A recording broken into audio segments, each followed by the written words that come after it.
preview time. So let's take a look at what's coming your way.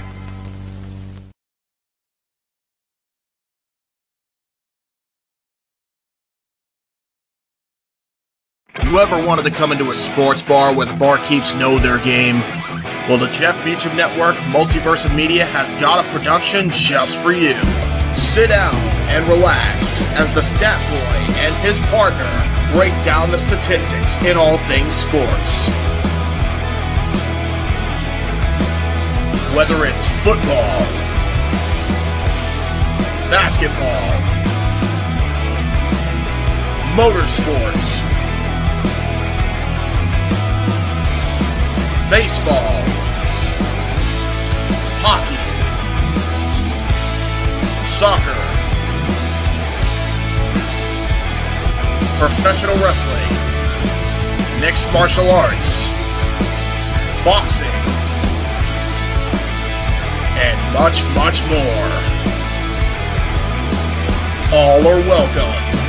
Your barkeeps here keep you up to date and in the know of everything going on in sports, while also having a pleasant conversation about it all. Your host and owner of the bar, Stat Boy Mike.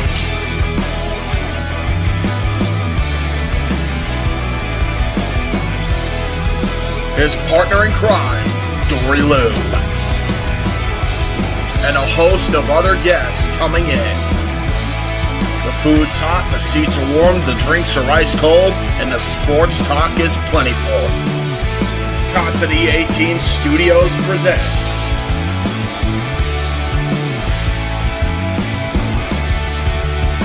Stat Boy Sports Bar. Take a bar stool and enjoy the show.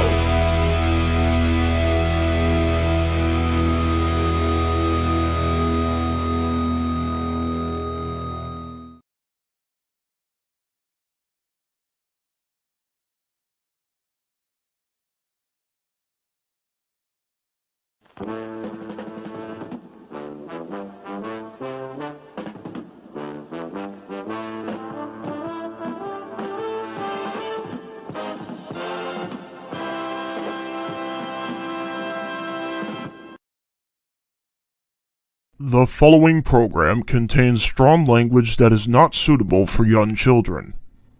Viewer discretion is advised. The Jeff Beacham Network's Multiverse of Media. For over 15 years, the recognized symbol of excellence and the standard bearer in coverage of sports and entertainment.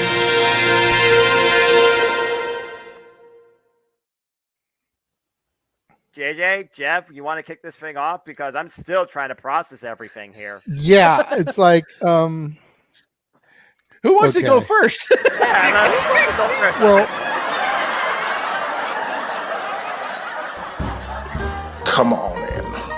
It's open mic night with your host. you could maybe say there's really 4 topics, but it's split into 6. The Renegade, JJ Williams. The Sammy and Eddie Kingston thing, which one's the better smelling turd? And his panel of co-hosts. I am the founder. We'll call me that for today since we're going with the Jeff Jarrett love theme here this week, according to JJ. The West Coast Professor, Jeff Meacham. Karma is karma is karma. That's professional wrestling! Damn it! The Simple Man, Noah Foster. It's showtime! Yeah! How you doing, JJ? How you doing, Jeff? James. Yeah. And the He-Man, James Hebert. Imagine Bill Burr, Joe Rogan, Paul White, the Baldies! There you go! It sells itself! Get in there! Short his ass and shit the bed. He's not Amber Heard. Give it time, JJ, give it time. No, I'm sure Jeff has some stuff that... Dumb move. Just don't pull this bullshit again. You get one. Tony needs to stop caring about the ratings. Bradshaw said as long as the ads are in place, we're not going to lose that third hour. Ring of Honor does not have to be AEW Live. They don't necessarily have to coexist with each other. We kind of saw that tonight to a degree. Along with a panel of guests. He is no longer glorious. Don't you bring that up. You want me to rant about what my NXT used to... No, we are done here for the night. I swear, James. Because you never know who may show up for open mic night. I leave our company in the capable hands of an extraordinary group of superstars, employees, and executives. The first thing that came to my mind was, it's about damn time. Amen! I literally touched everybody in the state's trash. So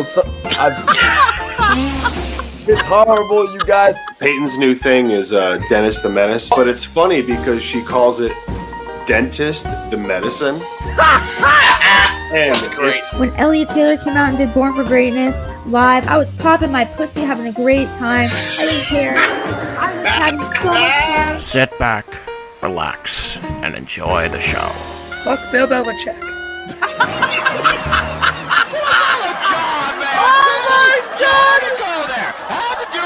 Football thing. We had wrestling, and then you bring in that shit. That's just how the thing goes off the damn rails.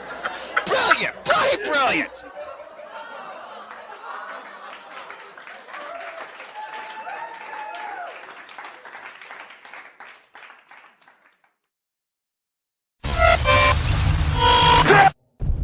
We're here.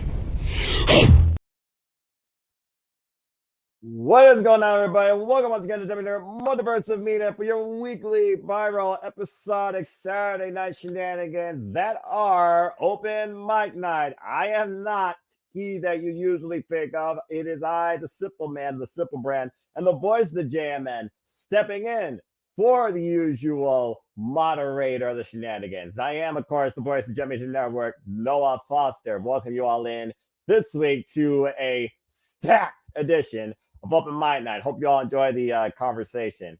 Without further ado, let's go ahead and introduce all of the wonderful panelists you get to engage with tonight, as per usual, too. First off, he is in the producer role, of course. He is my co-host in all things non-WWE, and he's different. The man of 1,000 impersonations, it seems.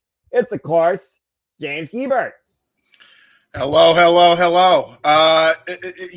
Today I am not an impersonation, but I became the weather forecaster for New England for all my friends, and including Walter, who we might as well introduce now because the man seems to be without goddamn power because there was a damn tornado that showed up in Connecticut, in Hartford of all places. True fucking story, believe it or not. Instead of me asking how you doing, let me go ahead and say it's great to have Mr. Reliable still part of the call, despite the fact that he may be doing the roughest of hard times right now with all of us. So that being said, James, good to see you. While I'm sweating like a stuffed pig right here in the Midwest, Mr. Reliable, who is trying to beat time trials that I probably set in the newest Mario Kart courses. Walter, good to see you. How are you? I'm good. I figured I'd switch roles since you're the host. I'll be you with the switch in the darkness. But no, I got power. I'll turn on the light. Ugh. Oh, okay. You can't do that to me after when there was an EF3 in your area, dude. You can't do that to me. I'm like, shit, did he lose power? No, I was just being Noah. Well, you're not in black and white, and I still see you clearly. So that being said, it's good to know. I wonder what the statistics are of tornadoes literally knocking out power over there in your area of Connecticut. Speaking of stats, you know where it's at. He's the man with all the stats, and you find him, of course, part of your lovely barkeeps each week at the sports bar. It's, of course, Step Boy Mikey. Mike, good to see you. How are you? Mikey, you're muted, buddy. And you're muted. Botch. I can help. Watch the night. I can't help. So, Mr. Reliable here is dealing with a tornado. You're cooking. I'm cooking in Sevier County because we're in the middle of a heat wave. Pop, I wonder what Pop's doing. He's probably living the life in Indonesia where it's probably cool as a cucumber. So now we got the weather out of the way. There you go. Yeah, fair enough. Today's local forecast will maybe expect some showers of shenanigans here tonight on Open Mic Night. More at 11. And by the way, Mr. James over there has the Bruins. I'm rocking the Predators. Jeff is really upset about the going to a Game 7. I'll talk about that a little bit later when I get out of here. Oh, yeah. Speaking of, we actually have a ding, ding, ding, ding, ding, $5 super chat. Enjoy. Have a good show, everyone. I'll try to prop in if you're still on whenever I get home from the baseball. Yeah, he's at the Freeway Series. Dodgers, Angels. Dodgers are winning, by the way, 3-0. But let's face it, the Angels haven't had a team for who knows how long. So he's enjoying himself out there, having a great time while we're cooking and being blown away in multiple parts of the world. Well, while we're cooking, we have one more guest, Mr. Foster, to introduce, and he is the baller of NoDQ.com. He is Mr. Big Baller G. How you doing, my friend?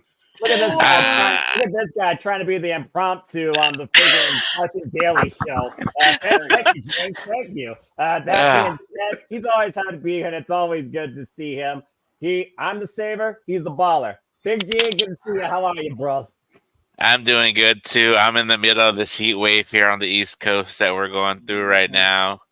Other than that, I'm doing pretty good. We got some good topics to talk tonight. So like I always say on the review, let's get this ball rolling, baby. Well, usually I'm the guy that I always have my notepad out. Same without further ado, let's get right into it. But before we get there, again, to those that are tuning in, whether you are regulars or new, thank you once again. Please subscribe, comment, tell a friend. And if you want to dictate the conversation, go ahead and dictate across the various channels here at the Multiverse of Media, whether it's Kathleen Steele, Jimmy Multiverse Media, or the Greg Cherry brand. Super chat. It truly is simple as that. Good to see all the usual early comers. Matt Helms, Benny, Daniel Munnix, Tornado. Again, Jeff, forget for the super chat. Safety, Pop, Nathan. Good to see all of you. But I got to admit, this just feels super weird because I'm usually the guy that hosts this once a year. And I think that's special, you know, an annual thing. It's almost like, and I know, Manuel, it's a new headset. We're testing out some new stuff, folks, until someone A sends me a quality headset link and B, I get a new headset. Shout out to HW brother from Course King. And yes. Again, James has already checked me, so as long as people kind of hear what I'm saying clearly. Yeah, you should be fine. Now, I will say, again, it's one of those things where I'm usually the guy that's on your end of shenanigans, super chats, and now I'm at the blunt seat of everybody's shenanigans in and out of this chat screen here, and this does not feel right. I mean, seriously, this has been his platform he's brought new life into, and it would just be so easy for me to tell y'all exactly what I'm talking about because all I have to do is say his name. Would his name be? Say his name and I appear.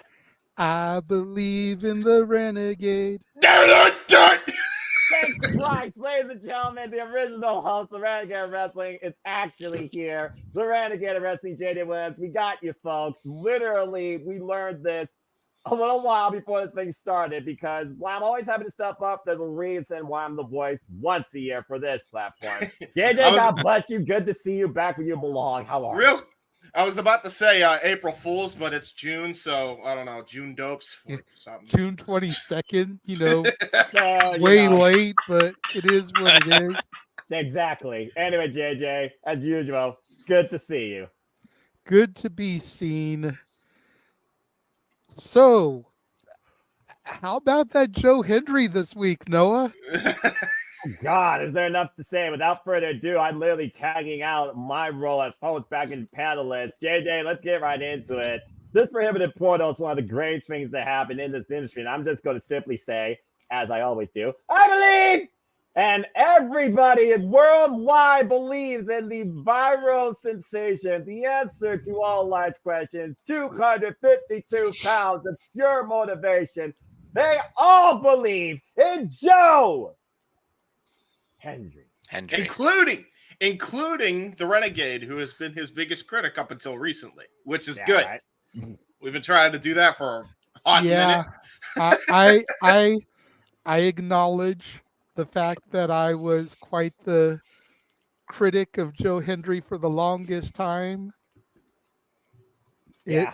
It was honestly the feud with AJ Francis that turned me around, because the shit he was doing was just too good to sit there hating on.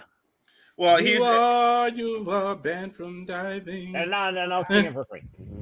Listen, anybody that rashes Could on you AJ Francis is please gonna get over. fired? Oh, please. You're playing up my heartstrings, Joe Henry. And let's not forget, Edge's bitch. Oh, yeah.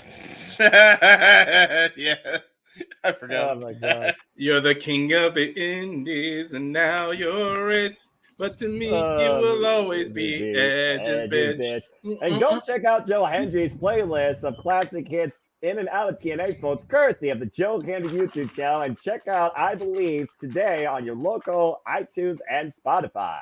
There you go. Yeah, we're gonna promote that too. God damn it, because he's a wrestling guy. It's And number one. I swear to God, if he doesn't upload that Foo Fighters parody, I'm gonna be pissed. Like, that's so good. All right, guys, time out. Let's go ahead and let the host literally guide his show. Let's get this thing going, JJ. Yeah, this has been a hell of a week. Like, we've gone through quite a few weeks here lately where it's been like we've been struggling for topics. Right. And this week, and we're not even joking here, we got the Wyatt Six. We got another TNA invasion of NXT. We got the announcement of the brackets for the Owen. We got freaking Jacob Fatu. Holy shit. We've got a week for the Forbidden Door. Like, there's so much shit to be talking about right now. And it's like Shane McMahon reaching out to AEW for a potential job there. Okay. Yeah, what the fuck is happening? So in the words of our undisputed WWE champion, what do we want to talk about? Like, well, where do we want to start here? I'll tell you what, it would be very easy to go into the Joe Hendry thing after my introduction and everything. Fair. That's fair. Let me do this. Statboy Mike, since you're only going to be here for a couple of segments, what would you like to start off with? That way we can actually have a conversation about a topic that, you can engage in. Yeah. Wyatt Six. Okay, so we're going straight to the heavy hitters here. We've seen Big G change his pictures on Facebook, since going to WrestleMania and getting the Firefly Funhouse picture and the spray behind him. The Wyatt Six made their debut on Monday. And what a fucking debut it was. That was one of the greatest WWE segments within 5 minutes and 46 seconds I have ever seen in my life as a professional wrestling fan. Bray Immortal. But here's the $1 million question. Where do they go from here? Did they, not to be disgusting, Noah, forgive me, that's not why I crashed and took this over from you, but did they fucking shoot their whole load in that 5 minutes? No, I get the metaphor. Are we looking at, Jason Biggs in the original American Pie and just touched her and blew his load? Where do we go from here? God damn, I can't believe you made that reference. But everybody in the bottom row cracked up because they got the reference. I got know it. Statboy gets the reference. Noah's probably the only one who doesn't because he doesn't watch movies. Everybody else here got the joke. So you know what I'm talking about. When we get into next week now, where do we go from here?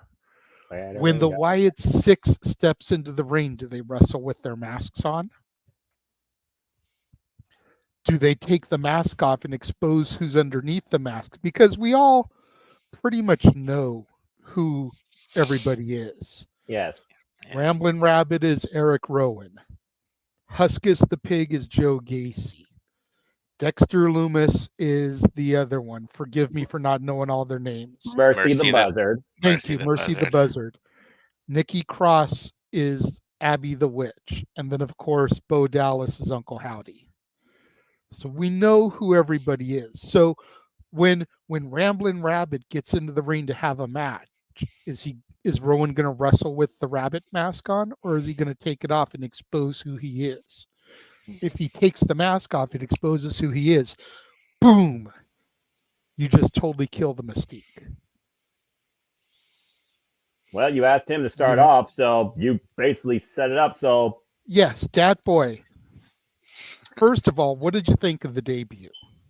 Loved it. I think everybody here can agree that the debut was fucking phenomenal. If I'm going back to the old school days of the Casa, it was sick. It was done beautifully. It was shot perfectly. It had all the intrigue. The crowd knew what they were getting because let's face it, wrestling fans have gotten tons of intelligence over the years, and that's grateful. As far as the masks, if they have a great costuming staff, so of course they'll work something out. It's a work in progress. Okay, you've got the debut. Target somebody small. Take people out. You started out with Chad Gable, okay, and thank you, Adam Pearce, for saying that he's medically cleared to show up. Work your way up. Establish dominance. Go after teams. Go after titles. Make it cook, just like the Wyatts did when they first made their debut. They picked on somebody, and then someone just talking. Next thing you know, the lights go down. Take out Pat McAfee. You already got his show on ESPN. Take him out. Give him a little heads up. Hey, we will hurt whoever we want, and the crowd will love it, and the Fireflies will come out. And hey, let's do the 6 against the Bloodline. Let's do the 6 against who? There are thousands upon thousands of possibilities for this, and it will work, and it will be beautiful. How is Chad Gable able to compete is my question when the dude literally looks like he had a gunshot to his head. Like, huh? Who knows? But we trust in Adam Pearce as well because he's the scrap iron and he says he's okay and he's going to be there. So, because it is official and he'll never let us down. There you go. Yeah. There you go. Uh-oh. JJ Frost! Oh, no! Well, what happened? I guess what'd you do?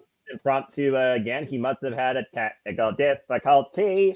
It's going to be one of those nights. It was the Wyatt 6. The Wyatt 6 just took out the brigade. Not again! Oh, jeez. No! Wait, what did you do? He's out of California. He's out of California. What's his connection to Bray Wyatt with him at Thunder? What the hell is happening? Anyway, as he tries and gets back here in normal fashion, I don't need to say his name. I just need his internet to cooperate for Pete's freaking sake. Right. That being said, he's back. He survived. Yes, okay, thank you. Okay. Why it's reverted for my computer? Yeah, that's what we just joked about. Okay. So that boy over here talking about how to take people out, have them interrupt shit. There went my computer. There you go. The Wyatt 6 screwing everything up, glitching the friggin' entire system, and then attacking Pat McAfee at the end of his podcast. Good luck, Michael Cole, being a solo commentator. I've done it, but do I want to do it? I like calling stuff with others. So for your sake, I hope you find other cuddle analysts, somebody tolerable. Hey. But, Pat McAfee. What? I didn't. What? You anyway. To Statboy's point that he mentioned, did they already screw up? Hear me out. They attacked Chad Gable, and then Adam Pearce goes online and says he's cleared to compete. There goes the kayfabe. Did they already screw them up by not having Gable off TV for a couple of weeks, selling the injury? I'm gonna say no. I'm gonna say he's Dude looked like he was shot in the head. That's what I'm saying. And in less than a week, he's clear for competition. He's fine. He's okay. Good. He's just fine. It's just a flesh wound. Exactly, just a flesh wound. That's probably all it Uncle was. Howdy took a bullet to my fucking head, Pierce. You're fine. We'll see you on Monday. Yeah. Damn. And he's already been pulled from the Money in the Bank qualifier, but he's cleared to compete. Huh? Yeah, exactly. I feel like they've already screwed that up. Yeah, a little bit. Oh. Fucking right. with his QR code. About to say, quit trying to call Caesars. QR code now. Quit trying to call Caesars down there, dadgummit. Especially since some of us have epilepsy. Yeah. About to say, we don't have any form of banner here for epilepsy warnings, etc. Although we do encourage people, as much as they want to protect your mentality, protect your freaking vision. Yeah, exactly. But did they already mess up by the fact that they've said Gable is cleared? He gets attacked. They remove him from the Money in the Bank qualifier, put Ilya in his place, and then Adam Pearce goes online and says he's cleared for competition. Well, the video was also screwing up too, so maybe they played with it a little bit, and maybe it wasn't him. Hey, he was a dummy. It was a stunt double. Yep, there you go. It was his twin brother Eric Gable. Yep, that's it. It was Shorty G. Yeah, right. Shorty G. Shorty G. See, Oh, honestly, I thought maybe that's where they were going to go. They killed Chad Gable, and in a few weeks, Shorty G would reemerge. That would be funny. Shorty G is coming. Jeez, that's probably not kind of great. like Veer. Yeah, and right after the American Pie reference, calling him Shorty G is probably not the way to go. Kind of like that documentary. Hey, I made Keen A-Train pop with that reference. I did my job. Achievement, 50 gamer score. Although he's a PlayStation. Speaking of James, do you want to shoot Keen A-Train the link so that we could really screw with Noah tonight? First off, you guys stop there. I'm going to send you all back in a fucking YouTube purgatory for the rest of the why. And second, I already asked him. He's tired. Okay. That's fair. All right. So Statboy gave his thoughts on it. I'm going to go to the man on the panel who, like I teased, has changed profile pictures after this. I want to hear what Big G's got to say about this. Oh, yes. So their debut. I mean, I even thought about changing my profile even before the Wyatt 6 debut. That's how much Bray Wyatt meant to me. But yeah, so their debut was freaking sick. As soon as you heard that piano key hit, I was like, all right, this shit's about to get real. Cut to they do the whole slow camera angle, and they did the whole thing. I thought I was in a haunted house, going through a haunted house. The way they did it, the slow turns, the camera, it was like pure freaking cinema. I'm watching my cursing here. We're way past the 5 minutes. I know. All right, you know what? This isn't no DQ. Fuck that bullshit. It was fucking cinema, damn it. There we go. It was done to perfection. You had, Rambling Rabbit there with the hammer. Then they go into Gorilla, and you see Mercy sitting up there, the sparks flying and stuff like that. Then you see Joe Gacy there standing. At first, I'm like, who is that? And then I think about it. I was like, oh, it's Joe Gacy, duh. And then they go in, and then you see Chad Gable there with the blood. I was like, all right, they got somebody that they went after, And then you see Uncle Howdy there, doing his thing like the ringmaster that he is. They all come out, say we're here, and I think you know, the 6th member, if they're gonna do a 6th member, it's gonna be Bray Wyatt's spirit. You know, Ooh, yeah. so you know the Wyatt 6. You know, it's not SIX. They spell it like 6.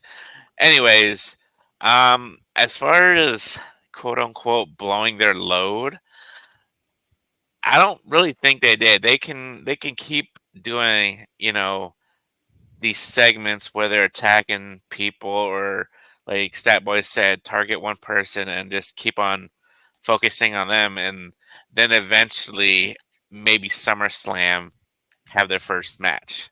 Build it up, just like even Statboy said earlier when the Wyatts debuted against Kane in the Inferno match, or whatever match they call it now. I know it's not an Inferno match, but do something like that. It was Ring of Fire match. Thank you. Yeah.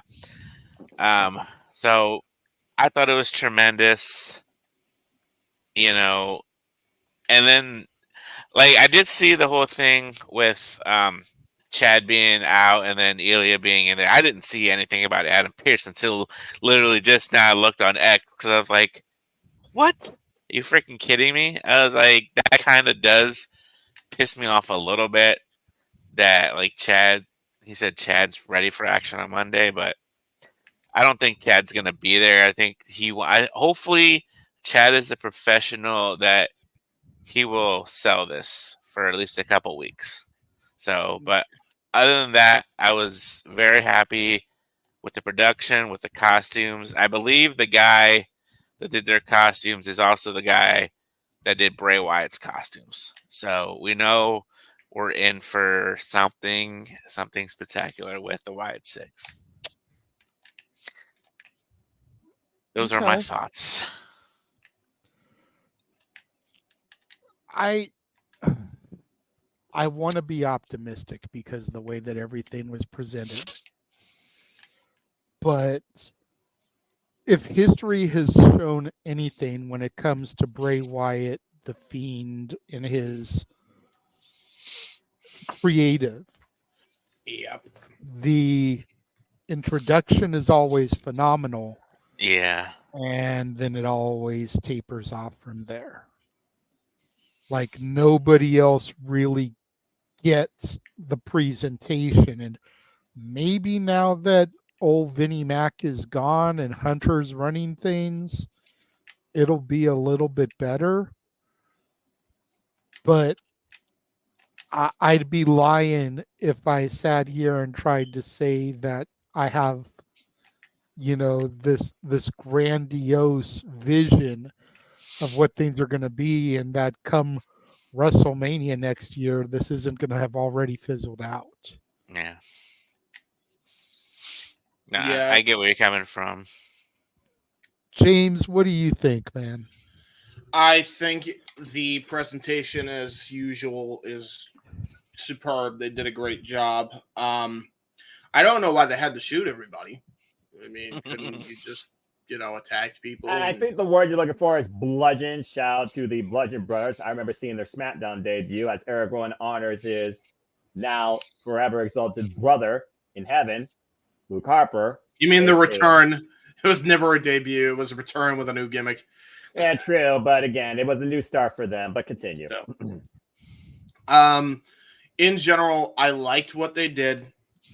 I thought the presentation was very clean. Really loved that, you know, Bo Dallas is actually going to be in something meaningful, hopefully.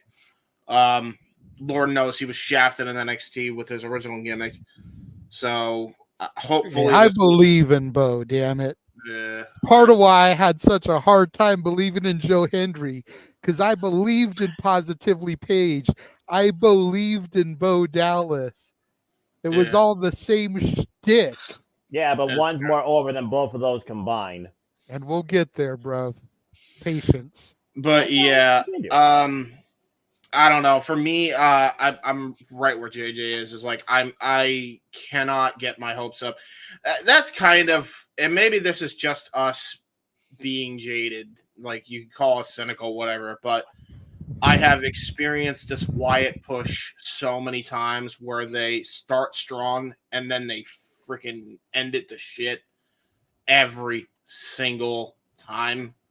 So I think regardless of what the administration is, what they deserve, and until they can prove it otherwise, that's how I'm going to treat it. I was very impressed by it, but I'm going to wait and see where it goes. I just kind of have to take that stance with it because I've so many times I'm like, ooh, something's going to be so good. And then ego's getting away, politics getting away. And then we're like, why the fuck did that go wrong? Well, I can tell you A, B, and C, why. So, right. You know, it's just the shame shit, different toilet bowl sometimes. I'm going to wait and see what happens. Started off strong. Will they muddle it up? I hope not. But they have not shown me any reason why they wouldn't in the past. So, you know, that's my thoughts on it. That's fair. Hey, Sarah. Very, very fair. Walter? Yeah, I agree with everybody on like how the debut went, but I'm gonna keep it patient too because high hopes usually leads to disappointment. So I'm just gonna go with the flow and just see how they do it because I am a little afraid that okay, we did this debut and we did all that, but now what? I mean, I think the timing was perfect though because it was slow and everything was coming out, but then you had this hype of Joe Henry being on NXT and all this stuff, and then boom, you did that first to start the ball rolling till all the rest of the week. And WWE was just on fire this week. So praise to that. But hopefully they're not branded. Like, don't sign them to any brands. Leave them all free agents. Let them screw all three brands. Do it in NXT too. QR codes and mess it with the NXT productions. And you can even do it better. It's a smaller arena. You can mess with the lights better. You can beat up some NXT talents. You can make stars out of that. Like, I think you should do it all three. And then will we get the actual iteration of Sister Abigail? Will Alexa Bliss come back? How reunite the Twisted Sisters? Yeah. How much are we getting into this? And then where's Braun Strowman in the mix? Him and Ludwig got beat up, and him and Kaiser got beat up. So like, is Strowman part of this? Is he on his own path? So we'll see where it goes. But is it going to be 6, or are they going to actually like? Yeah, beef this up to like where it's multiple faction members who may have been wrong. Like, maybe that's why they went after Chad Gable. Maybe they're trying to get allies in the former Alpha Academy or some shit. I don't know. There's a lot of ways you can go with it, really. Yeah, do you split it and like 3 stay on SmackDown, stay on Raw to take over? Like, there's a lot of things you can do. Well, but hopefully they do incorporate NXT. But like I said, if you get your hopes too high, it trust me, I got kids. At least the disappointment to expect too much. Trust me, I have kids. There's disappointment to be expected. Every time you get high hopes, you get a report card, and it's never mind. No, I'm kidding. I got two kids. That is so I'm just taking them because I know they're watching. That's all. That's so but yeah, that's it. Hopefully they do well, but yeah. WWE has shown in the past that they know how to blunder things, but I don't know. We've never had Triple H fully in charge like we had the last couple of years, so we'll see. Vince is completely gone, so hopefully it gets good and doesn't let us down, because sometimes the sequel is a letdown from the original. True, but every now and again you get that The Empire Strikes Back. You get that Terminator 2 Judgment Day. Mm-hmm. That just is like superior to the original. So it does happen. It's granted, it's rare. Top Gun Maverick between, but it does happen. Yeah, Top Gun Maverick was like that too. Yeah. So yeah, I like Top Gun Maverick. Top Gun Maverick was good. I honestly didn't see that. As far as going down to NXT, I don't know about that, only because the schism has already died its death. Yes. Like, if they were going down there to recruit Joe Gacy and he already wasn't part of it, I could see it. But there's nobody down there that really fits the Wyatt Six profile now that the schism tree has died its slow, painful death. And let's be honest, the schism tree was not exactly lighting the world on fire and didn't really fit the Wyatt mold to begin with. No, but think about it this way, okay? If schism was still flourishing, and I use the term very loosely. Yeah. If the grizzled young vets were still there as the dyad, if Ava was still part of it, if Joe Gacy was still there, and the quartet of them was still a presence on NXT television, and then the Wyatt contingent minus Gacy came down there and attacked, it would make sense because the schism had that vibe to it. And you could attack the dyad, the grizzled young vets, be their right off. You could attack Ava, be her right off to becoming GM, leaving Gacy alone so that you could pick him to incorporate into the 6. That's true. That would make sense. That would, yeah, I guess. But he's already a part of it. Yeah. GYV are tearing shit up on just about every company they go to. Good on them. Ava is doing the best work she's done since fucking signing a contract. Yeah. Yeah, which So is there's hilarious no need that for it. It's hilarious that the GM role is her best bid. Look at who her dad is. That's true. Being on the microphone was in her blood. She's still shaky, but she's a lot better than when she was trying to wrestle and do promos with Gacy and the rest of the crew. And Yeah. She's coming into her own. She's following her grandmother's pace, aka WWE Hall of Famer. Exactly. I guess the Wyatt 6 attacked Stat Boy's side of things now because he dropped out and then came back. What is wrong with y'all's technology today? Seriously. Well, for me, I always They're do a everywhere. computer reboot before I start a live stream, and I completely forgot because of the gimmick. Yes. So I completely forgot to reboot, and I ended up paying the price for it. But there's nobody there right now. Now, if they were coming to go after like the House of Black on AEW, that would make sense. If they were going to go after Leo Rush with his new gimmick over in TNA or in AEW, that would make sense because the thematics of it all kind of fit. But there's nobody in NXT for them to be going off of at this point, I think. I see your hand, Walter, and then we'll throw to Noah to wrap up the Wyatt 6 conversation. I got a little bit of fantasy. So the prohibited portal, I know it's usually NXT, but what That's if hold on a second. Emmanuel just brought up an interesting point. Tatum Paxley, possibly, but that's a bit of a stretch. Yeah. Yeah. I was gonna say, what if on Impact you got the system out there and suddenly that Wyatt goes and interrupts it? Because how do you corrupt the system? You do it within. Oh, the hacker. You hack a system. That could be interesting, especially with this cross promotion that we're getting right now.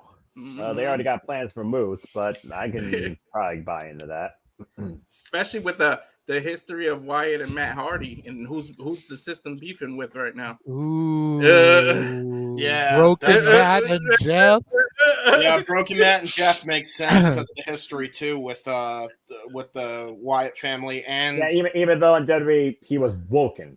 Yeah, but it still makes sense. And technically, they haven't signed a contract. They're working on an appearance basis. So to get absorbed into that would be very interesting. And Willow was part of that with the mask too. Willow has a mask. Just that's saying. what I'm saying. And yeah, Willow. That's a fucking great point. I didn't even think about that. And here's another one for you. Who did hacking before the Wyatt 6? Sami Callihan. What if Sami Callihan taught them the ways of the hacking? And thus, that's how the Wyatt family have been able to infiltrate Raw. I'm just saying. That's a stretch, but that could be good. Now we're getting to where we could get some interesting shit because of this crossover, which again, we'll get into momentarily when we move on to our next topic. But yeah, hey, get the House of Blood that here, could too. be interesting because that I could see is something. And now, like I said, now that we have this prohibitive portal and TNA, WWE seems to be working together, that's intriguing to say the least. Oh yeah, for sure. And especially with Slammiversary coming up, a huge show for TNA. Noah, bring us home on this Wyatt 6 discussion. Go ahead and pause it while y'all can't hear a dang thing. That's perfect for me. As I rewatch the entire segment at least twice now, listening to y'all talking. I mean, first off, before we say anything else, let me just reiterate again. This has been one of the greatest weeks ever in the professional wrestling business, top to bottom across all companies. There's never been a greater time to be a fan, damn it. My God. And it all kicked off Monday night with one of the most insane moments I've seen in Monday Night Raw history, where the rest of like, oh, okay, that happened. If y'all want to hear me talk more about my perception of women's wrestling across the board, super chat is as simple as that, because I'll give you a comment to remember about Liv Morgan. That being said, oh no, I gotta admit, that really caught me off guard and what I was expecting this to be when Uncle Howdy said hello once again. And the funny thing is, we're talking about all these people. We're not even talking about the fact that the door opened and the first thing crawling out was everyone's nightmare.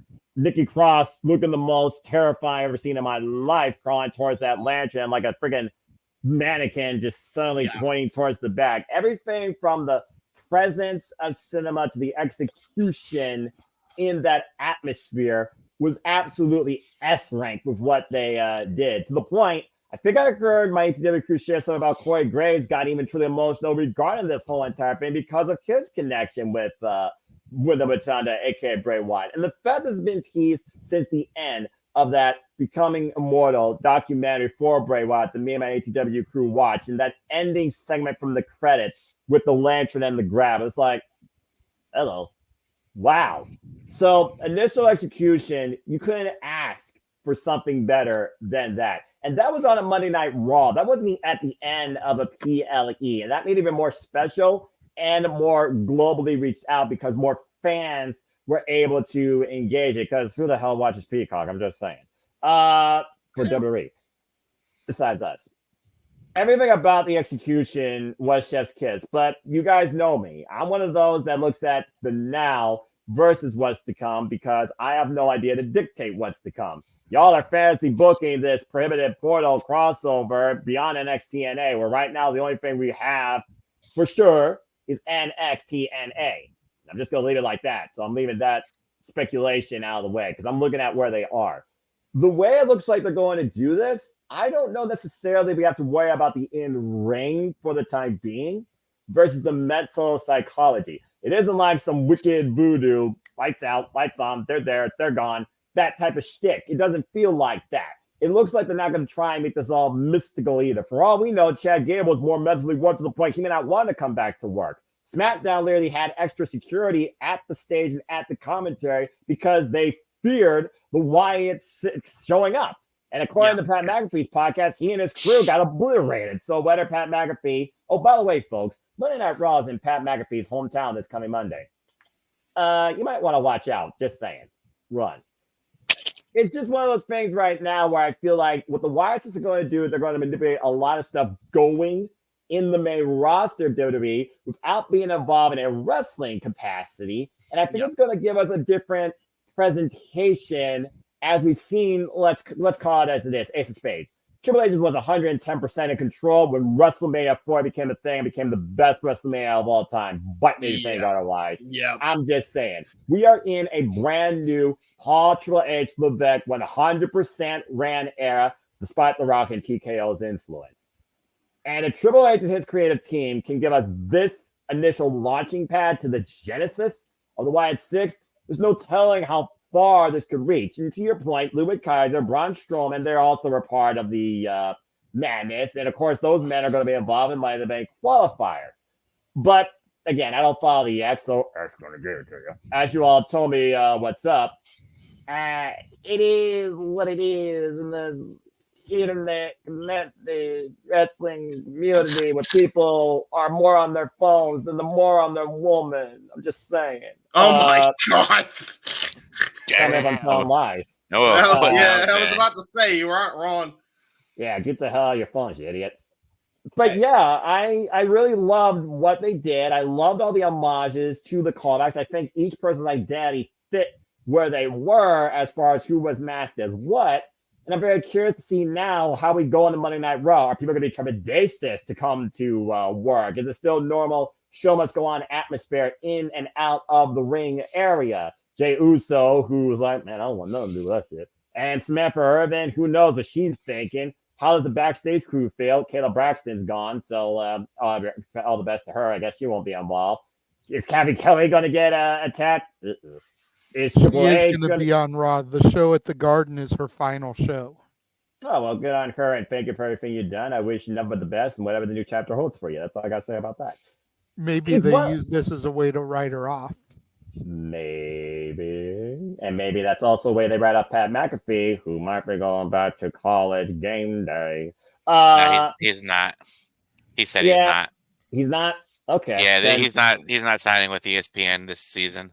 Oh, okay. Well, it'll be interesting to see what happens on Monday, though, because, again, we're in Pat McAfee's hometown, and according to what I heard from the Pat McAfee show, there's a little cryptic line regarding what happened to him where it says, "You lied." Is that the lie that you're referring to, that now we know he's part of WWE? Again, who is going to be mentally affected versus physically impacted from the Wyatt Six next? That's the next thing we need to think about. And whether or not it's going to be Raw, or apparently because now the trepidations on SmackDown, although they should be trepidations for another reason. I love that suspension of disbelief where it feels like more than just the ring is something that organically affects the product. We see more of that immersive backstage area with these walk-ins on entrances and these drone-ins as well. So, I mean, hell, you saw what happened Friday night with one straight edge person. I'm just saying. I'm just curious to see, again, how we start off Raw. We're going to start off trepidatious. People are going to be like, I don't know if I want to work here at this moment, damn it. I'm fearing for myself. And, again, is Chad Gable, while he is clear to compete, is he going to be mentally clear to show up for work, considering he's not even involved in his Money in the Bank qualifier?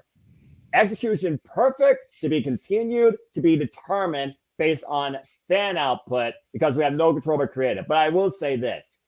I 110% trust Triple H more in his vision than I ever did Vince McMahon and his business acumen.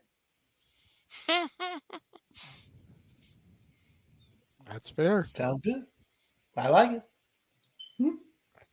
All right. That was some good conversation. That was only the first topic. Oh, we got a long night. It's gonna be a fun night. Like I said, in one of the hottest weeks of the industry, JJ lined up for the end of your week, folks. One of the hottest loaded track cards of topics. One down, several more to go. So JJ, keep it going. Well, as we always do, we're going to take a quick intermission in between topics, run Noah's favorite trailer, and we'll be back in about a minute.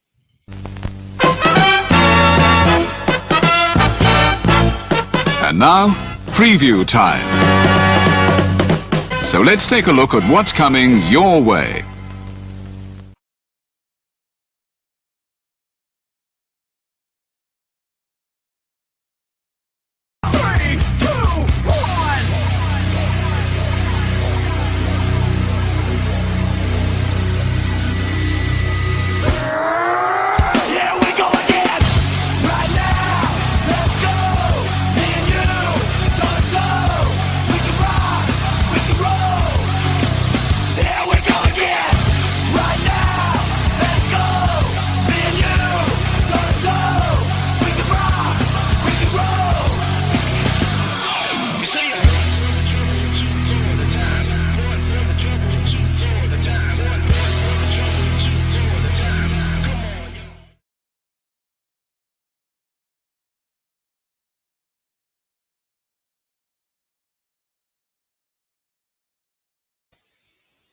The first time I'm doing this with a brand new headset, I must say it's far more comfortable too. And as again, everybody in the industry has something for. Anyway, but here's the usual stick as always. All the wrestling, all the wrestling, all the wrestling, all the wrestling, all the wrestling, all the professional wrestling. Damn it. And I love the fact we're adding more Mission Pro as well as we continue to expand in the business. And I might be a bit too real. And we've added Prestige Wrestling because they are going to be presenting Combat Clash free on their YouTube channel. Oh, nice. So we figured, what the hell? Let's go ahead and do this one too. Ain't got to pay for it. Hey, free is if it's free, it's for me. I mean, look at who's on that card. First time ever match, Masha Slamovich versus the fallen goddess Athena. Okay, Walter. Is she injured? Is Athena going to even be able to perform? I don't know. Didn't she say her ankle's hurt or something? Well, we've got Sabin versus Shelly. You got Alan Angels versus Evil Uno. So you've got former friends in 2 matches that are going to be challenging each other. Yeah, hell yeah. Such good stuff. I love this business. By the way, Noah, your microphone, that might be the problem. It's not near your mouth. That might be the problem. Also, Walter, you want to call Masha Slamovich match? Because that's going to be on the Prestige show. Of course. Well, Statboy is going to take his leave, so go ahead, Statboy, and do your thing.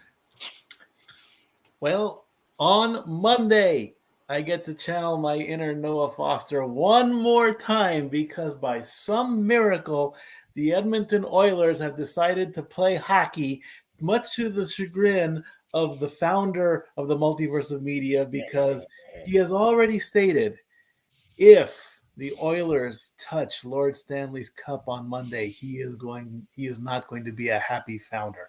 But I will be a happy stat boy because this is now the 3rd leg of the watch along stat boy as I get to call a Stanley Cup final match. It's game 7. It's Monday. I cannot wait. I'll have one more leg to possibly go, and that'll be the World Series in October. But I'm very excited that this is taking place. This is a historical event because a team coming down from 3-0 to get that elusive reverse sweep could take place on the ice in Florida. I want to see everybody here Monday night after Sports Bar because I want to be sitting in that chair with those blue headsets on and hopefully the right team, but I'm not going to say which one, hoists Lord Stanley Cup on Monday. I love you all, family. Stat Boy out. The We So Gonna Die tour has expanded to all sports and entertainment. Quite literally. I'll survive. You guys are lightweights. Then again, all I watch is wrestling. 6 days a week. Every company. All the companies. It's just one of those things. Like, why wouldn't we cover it when we've got a guy who does pro sports? Exactly. That's true. That's true. Expansion, folks. It's all about the expansion. As the Multiverse of Media continues to expand your horizons of possible providing entertainment here for your viewing pleasure. Because again, you all make this possible. So I fully encourage and welcome it. And John Moxley is a different cat. Did you all see his Bloodsport main event? Jesus Almighty and Ryogoku. Walter James, have fun on that Bloodsport call. I think that's your guys' domain. I think you both do a brilliant job. Yeah, we're going to have fun. And just to swing this back into wrestling, I mean, she's going for Florida. Well, yeah, no I'm shit. going for Florida. Yeah. If I wasn't already going for Florida, I think I would be swayed at this point. What about you, Walter?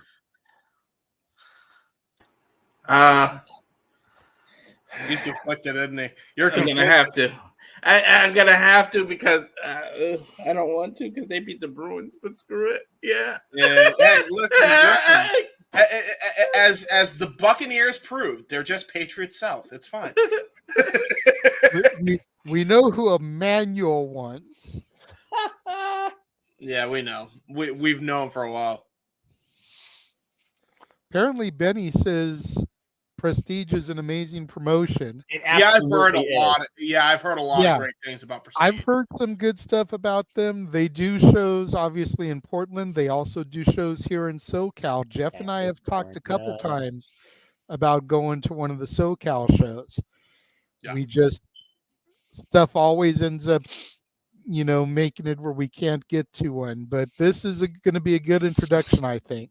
Yeah, and again, a lot of familiar names we know, a lot of familiar names other people know from other companies in some facet, and a lot of connections to your point. And again, Monster Slamvis and Athena dream match. You already got my money's worth, and it's freaking free on YouTube. Let's fucking go. Yeah.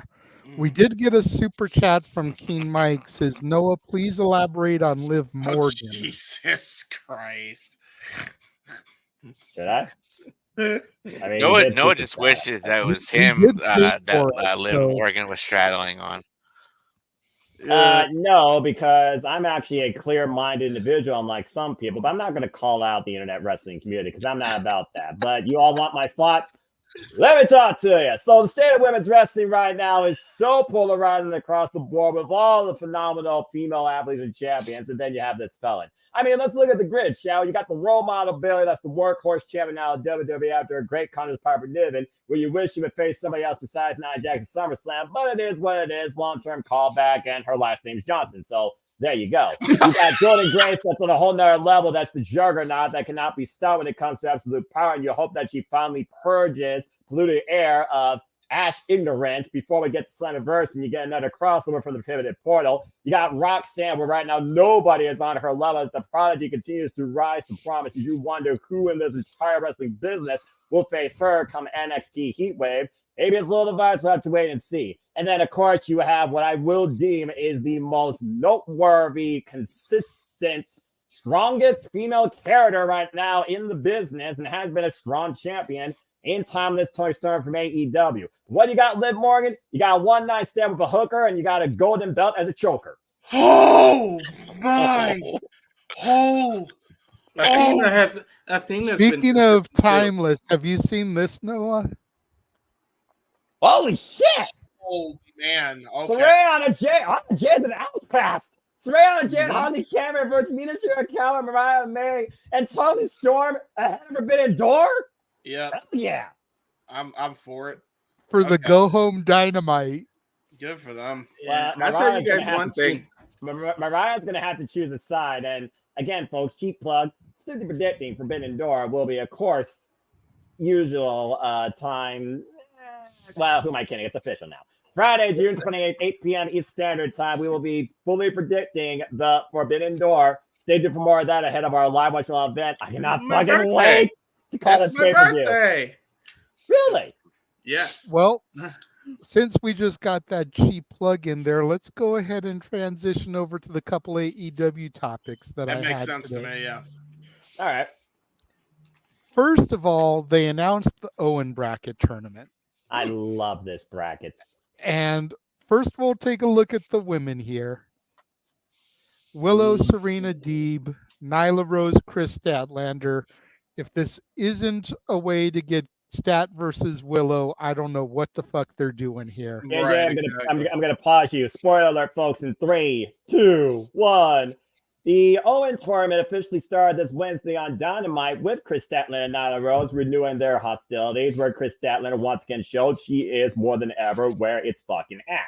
And she planted her, and she advanced to the next round. While this Friday, of course, the professor welcomed her student to her dojo, and Willow was able to overcome Deeb. It is Willow versus Chris in the semifinals on the West bracket, while the East bracket has not begun yet, but pivot you also. Deonna Purrazzo with a victory in a street fight last week on the 1-year anniversary of Collision against Maria Thunder Rosa. Damn good match. She goes one-on-one with the most prolific, important female professional wrestler in the AEW roster's history, former 3-time AEW Women's Champion Hikaru Shida. Next week, 1 week from today, on Collision. Mariah and Saraya, yet to be determined when that happens. See, and this one, like, I'd rather get Deonna versus Saraya, but if we're not going to have Mariah May win this to get her shot at Timeless Tony, what the fuck are we doing? But yeah, and then you put the coin, you figure about again, Mariah May, for those that don't know, she's British. And Tony Storm, of course, has history in London, NXT UK, Pro Wrestling E. Both women have their own stardom. And Mariah May right now is stuck between two worlds when it comes to her former Zenpai and literally her mother, who literally calls her a child, but has turned her into her protege. It almost screams like it's going to be, or it should be, timeless Tony Storm versus Mariah May. But again, the tournament's not over yet, and I'm going to see what happens, and I'm fucking loving this. But that's the women. Continue. Well, and then on the men's side of things, which has also begun, and you want to talk about a tech clinic? If you don't watch AEW, you need to watch at least a 10-minute clip on YouTube of Claudio Castagnoli versus the Boston Pac, because that match did occur. And 3, 2, 1, believe it or not, the Bastard Pac won with a crucifix counter for a counter robe exchange in the end. He out technique Claudio Castagnoli.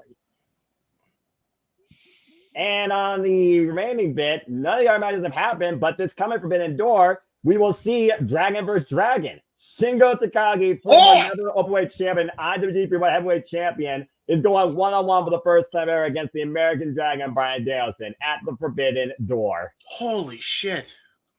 And this coming Wednesday prior to Forbidden Door, you will see Ray Phoenix versus Jay White, Jeff Jarrett versus Wildcard, yet to be determined. But I can't believe I'm saying this.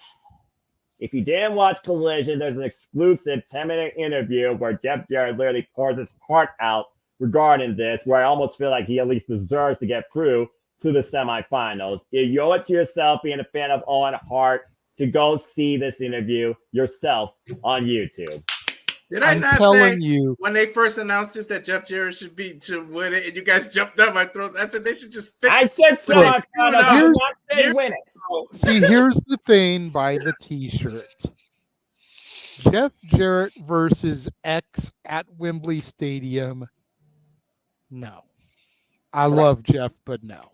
Correct. However, I would love for it to be Jeff Jarrett versus Bryan Danielson in the finals. Yeah. Whoa. Because Bryan is Owen-esque enough. Oh, yeah. It would be like Jarrett versus Owen. That's fair. That's fair. And these two have yet to face each other one-on-one. That's fair. The Cinderella story of Jeff Jarrett making it to the finals of the Owen, having that opportunity to potentially win the tournament in honor of his friend. Like, just think of the story there, y'all. I know how much Noah loves him some JEFF, JARRETT. Ha ha ha. Ain't he great? But let's be real.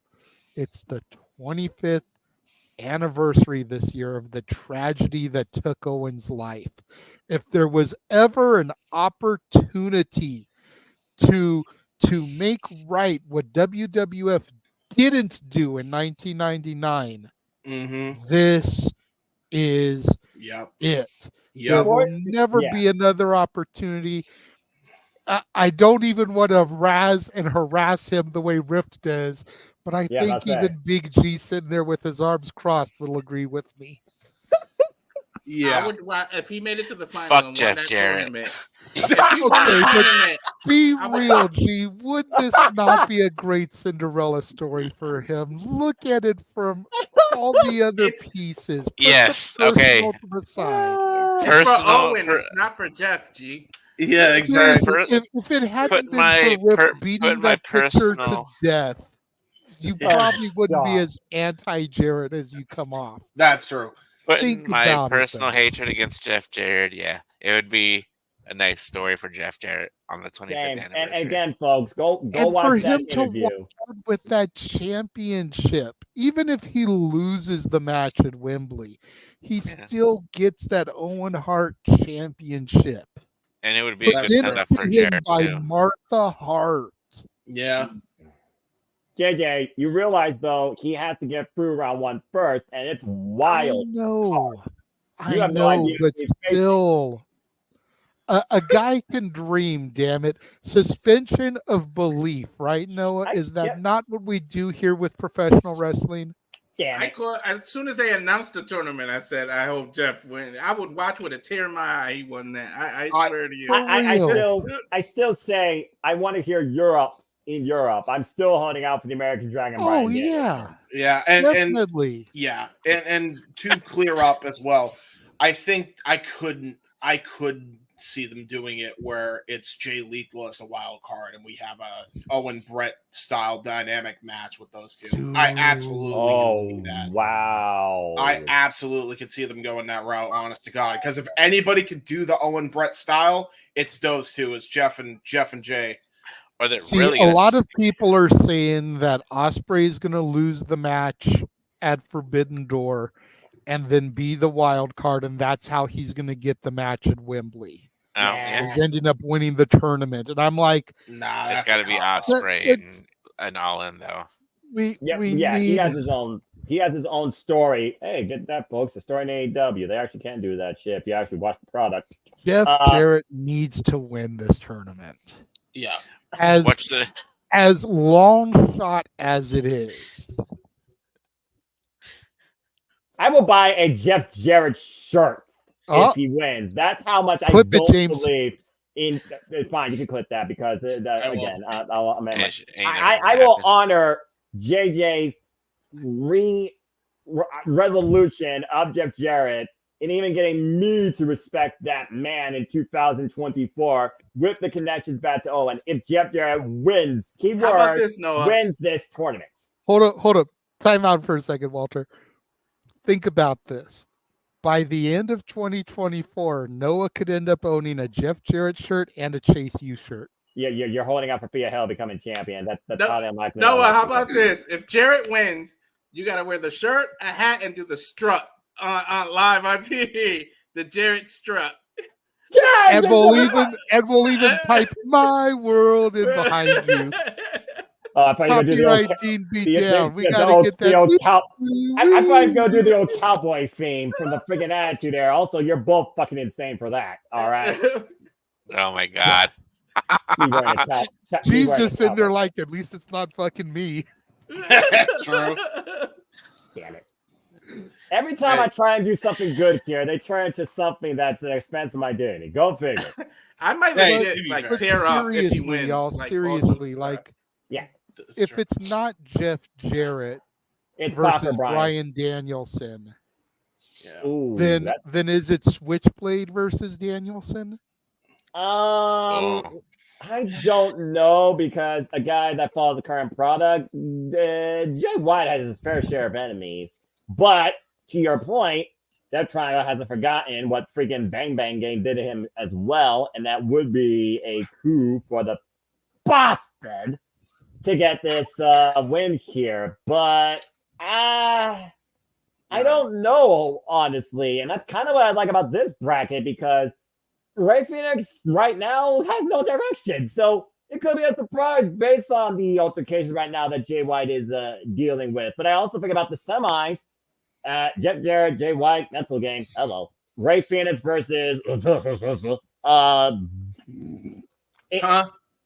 yeah, I don't know. You insert a name there that works against Rey Fénix.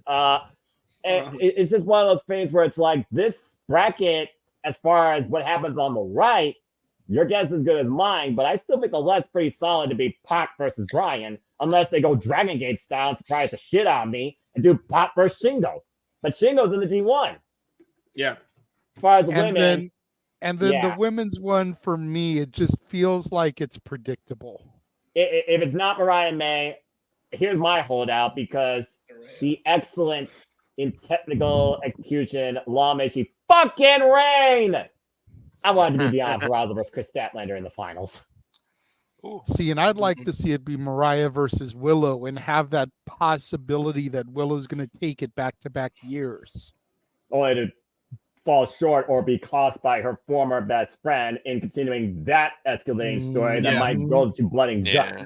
That's probably the way they're going to go. Maybe, but if nothing else, we can at least say, and by the way, remember what I said, predictability in wrestling is not a bad thing. Damn it. It's how you get there that keeps us engaged and in the fun. And we got, honestly, this is the third time. This is the most, possible amount of outcomes toward the finals we've had for an Owen. And I like that a lot. I really love both these brackets. And then the news that spread this week, Shane McMahon has supposedly reached out about a potential job at AEW. What the fuck? I look at this, Harvey Dent. I'm a man of two minds about this. Can he be trusted? Is this the jilted lover, so to speak, where daddy sold the company so he couldn't inherit it, and now he's going to the competition as a way to say fuck daddy? Or is this the liaison that we need to truly open up the forbidden door? Because Shane and Hunter are brothers-in-law. And if you can seriously sit there and tell me that they wouldn't come together like Voltron, like the Megazord, I understand that reference, to try to do bigger business, then you done lost your mind. Yep. And that's why I say do it.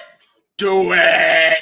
I gotta admit, it would be the biggest what the fuck since Vince McMahon got fired, and I actually be for it. I mean, Shane McMahon is one of those minds that I feel is underregarded when it comes to his outlook and his creative ideas. Be honest here, there would not be NXT Underground without him doing Raw Underground first, despite the fact initially it was like crapshoot and it was all in front of nobody. Vince's reason for it being a crapshoot too, as we have but seen. Again, Vince is always, underregarded his son. Let's just call it as we see it. To the point that Shane McMahon wanted to try and make himself the Royal Rumble winner. Call that what you will. But also, he's the guy that has also given Vince some business ideas in the past that Vince did follow up on and took credit for himself. There's a reason why Shane did not want to be underneath his father's shadow and went out and did his own business ventures. But it's one of those things where I do think, again, you got oil and water. You got one of the most prolific professional wrestling fans in the world right now running the, let's call it is, the second biggest company in the world. You're just hoping it gets a bigger audience, a bigger outlook, versus one of the members of the most influential family in the professional wrestling business the last 20 plus years. I think it would be interesting, and I think initially we would get something. I'm not going to just summon anything again because I don't kill a gimmick into the ground unlike Vince McMahon. But I just don't know how that would work in the long haul. In my opinion, I still think Scott D'Amore would be stronger to help AEW's ecosystem because if nothing else, he could actually regulate Ring of Honor. But the recognition in name alone with McMahon associated AEW, that's how you draw viewership, folks. Yeah, and viewership is the key. We try not to pay a lot of attention to the ratings on this show because ratings are measured different ways. But 502,000 viewers for Dynamite this week. Yep. Is pretty bad. Yep. And wait, was that Juneteenth? Yes. Yes. I wonder if that was part of the reason because Juneteenth celebration. It was not according to Meltzer. If you take Meltzer at face value, I don't. That had nothing to do with it. My brother. But that's a bad rating when you figure that even during the pandemic, they were doing better than that. 420K by the main event? Are you shitting me? No, that they're saying that was the rating for the main event segment. Apparently. Yeah. What the fuck? What the hell? 502 was the overall. 420 was the quarter hour for the main event. What the hell is happening that Wednesday night globally? That's the key. That's the thing. Like they've been able to say, oh, the NBA finals, oh, the NHL finals, oh, this, oh, that. Nothing. There was no excuse this Wednesday. Yeah, no. Damn. Look. And I know, again, I know we try not to pay attention to that type of stuff because it's so measured differently than it used to be. But I did a little bit of digging, and apparently Hulu and YouTube are a part of the Nielsen family. So that stuff is factored into it. Interesting. Is it time to acknowledge the fact that Tony booking the way that Tony books isn't working anymore? It's not just Tony either.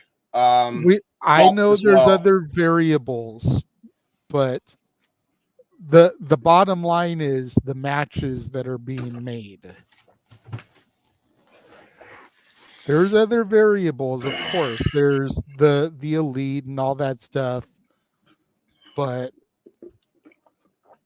well, okay. Here's my take on this. I guess James is leading. Trust me, this is just in response to what JJ is saying. Fair enough. Because I don't give a shit about ratings. I just care that the product's on my screen every week. Hey, but business wise, you might want to think about something. But go ahead, James. My fucking thing with this is we've said the problem every time we've been on here. Mm-hmm. The box or Tony or both. And it has gotten so bad that you can't take this company seriously. You can't. And the suckiest bit about that is they had a fucking great show this week. They really did. And it doesn't mean anything now because they have done so much fucking damage that you need a complete management overhaul in order for anybody to tune in. Like, I'm telling you right now, the only way AEW is saved from these depths is if you work with the WWE and you get Punk and Cody back on your fucking television screens on Turner. The only way that happens is if you get Shane McMahon involved. That's the only way you dig yourself out of this hole. There is no other option. Tell me there's another option. I don't believe you. They have dug themselves into this fucking grave. We already know that if Shane McMahon's there, it's probably because Shahid Khan said, no, we've done it your way. We're not doing it your way anymore, Chief. Him talking to his son. I'm hiring Shane and I'm firing your boys because this is becoming a clown show at this point. And I'm sorry. Somebody has to say it, and we've already said it multiple times. Mm-hmm. You know, enough's enough. Just hire Shane and get it over with at this point. I mean, I feel like a major thing was said in the chat room this week, and Big G was one of AEW's biggest supporters, and he said that he's enjoyed TNA these last couple weeks more than he's enjoyed AEW. Yep.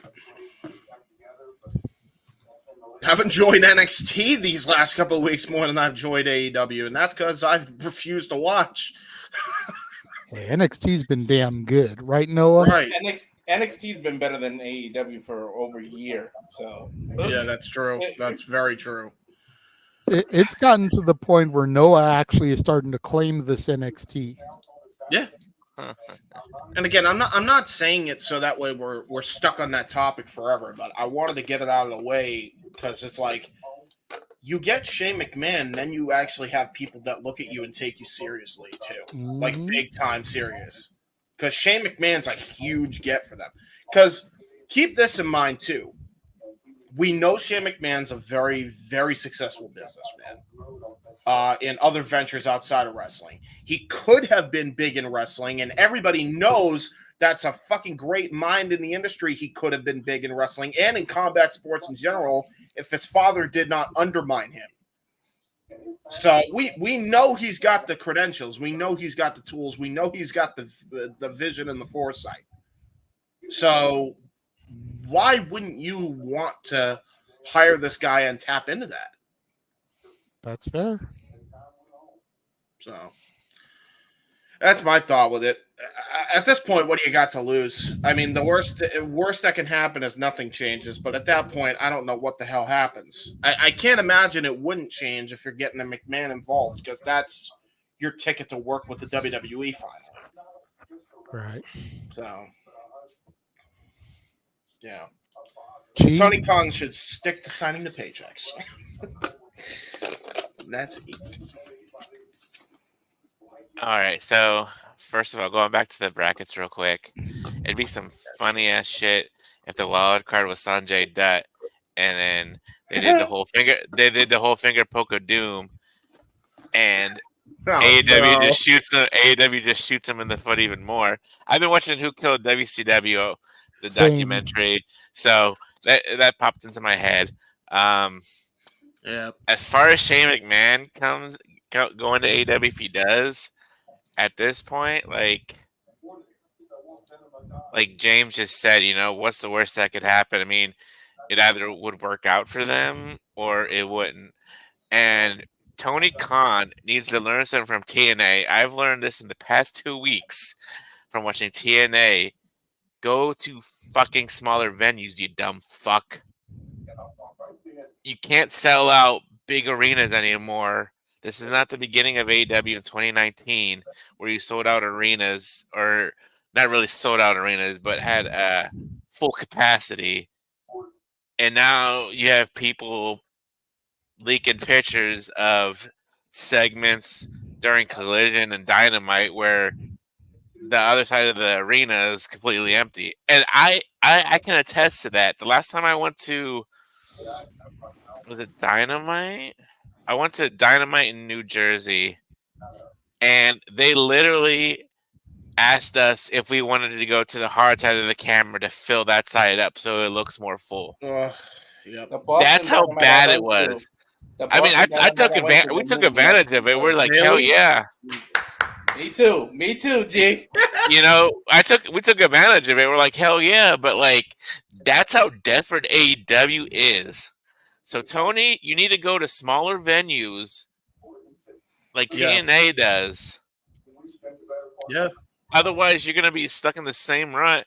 And, like, honestly, I couldn't tell you the last time they came to Baltimore. It's been almost, I want to say, a year and a half now since they've come to Baltimore. And that's probably, even that arena is small enough that they couldn't even fill it up.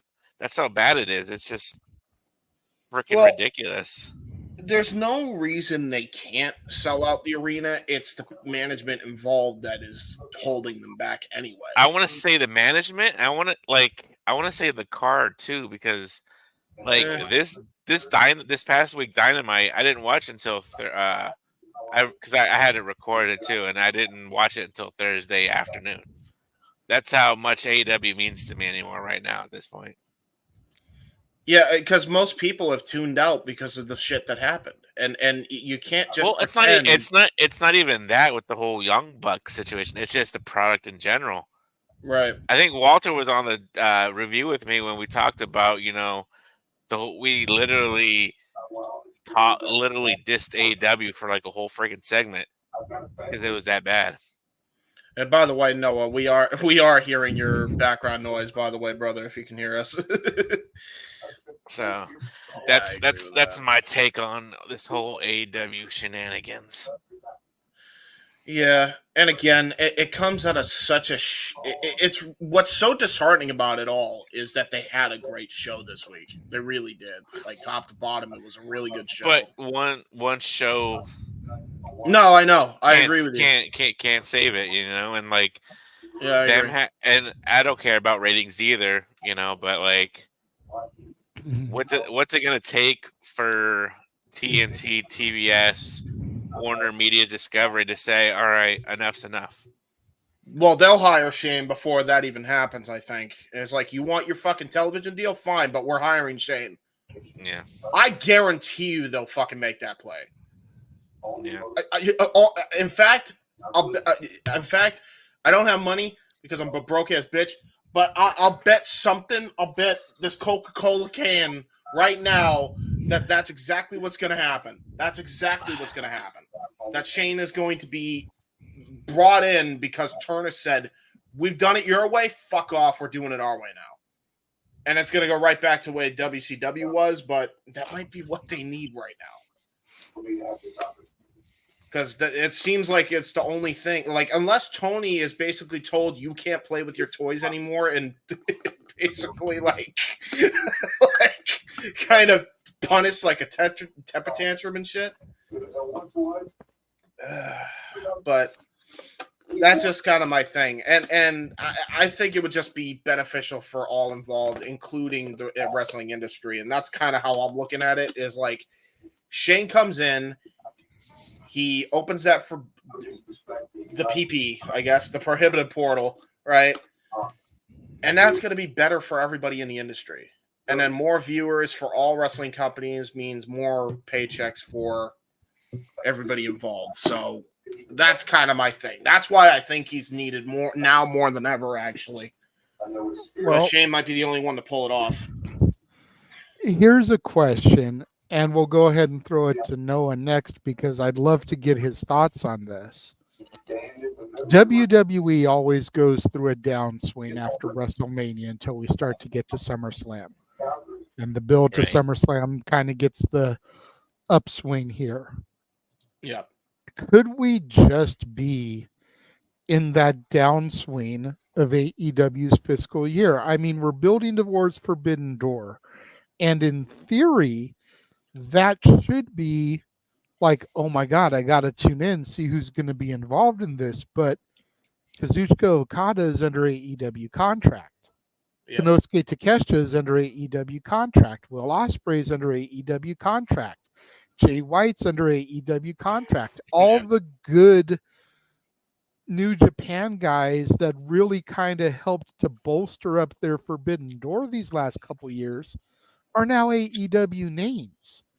Yeah. So you don't really have anybody huge that you're enticing fans with on TV, except for Mina Shirakawa, in my opinion. And don't get me wrong, I have eyes on Mina Shirakawa, but it's probably for all the wrong reasons.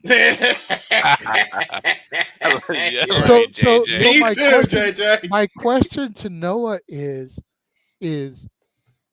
with the Forbidden Door a week away and all of that class New Japan talent now being under AEW contract, are we reaching at straws here?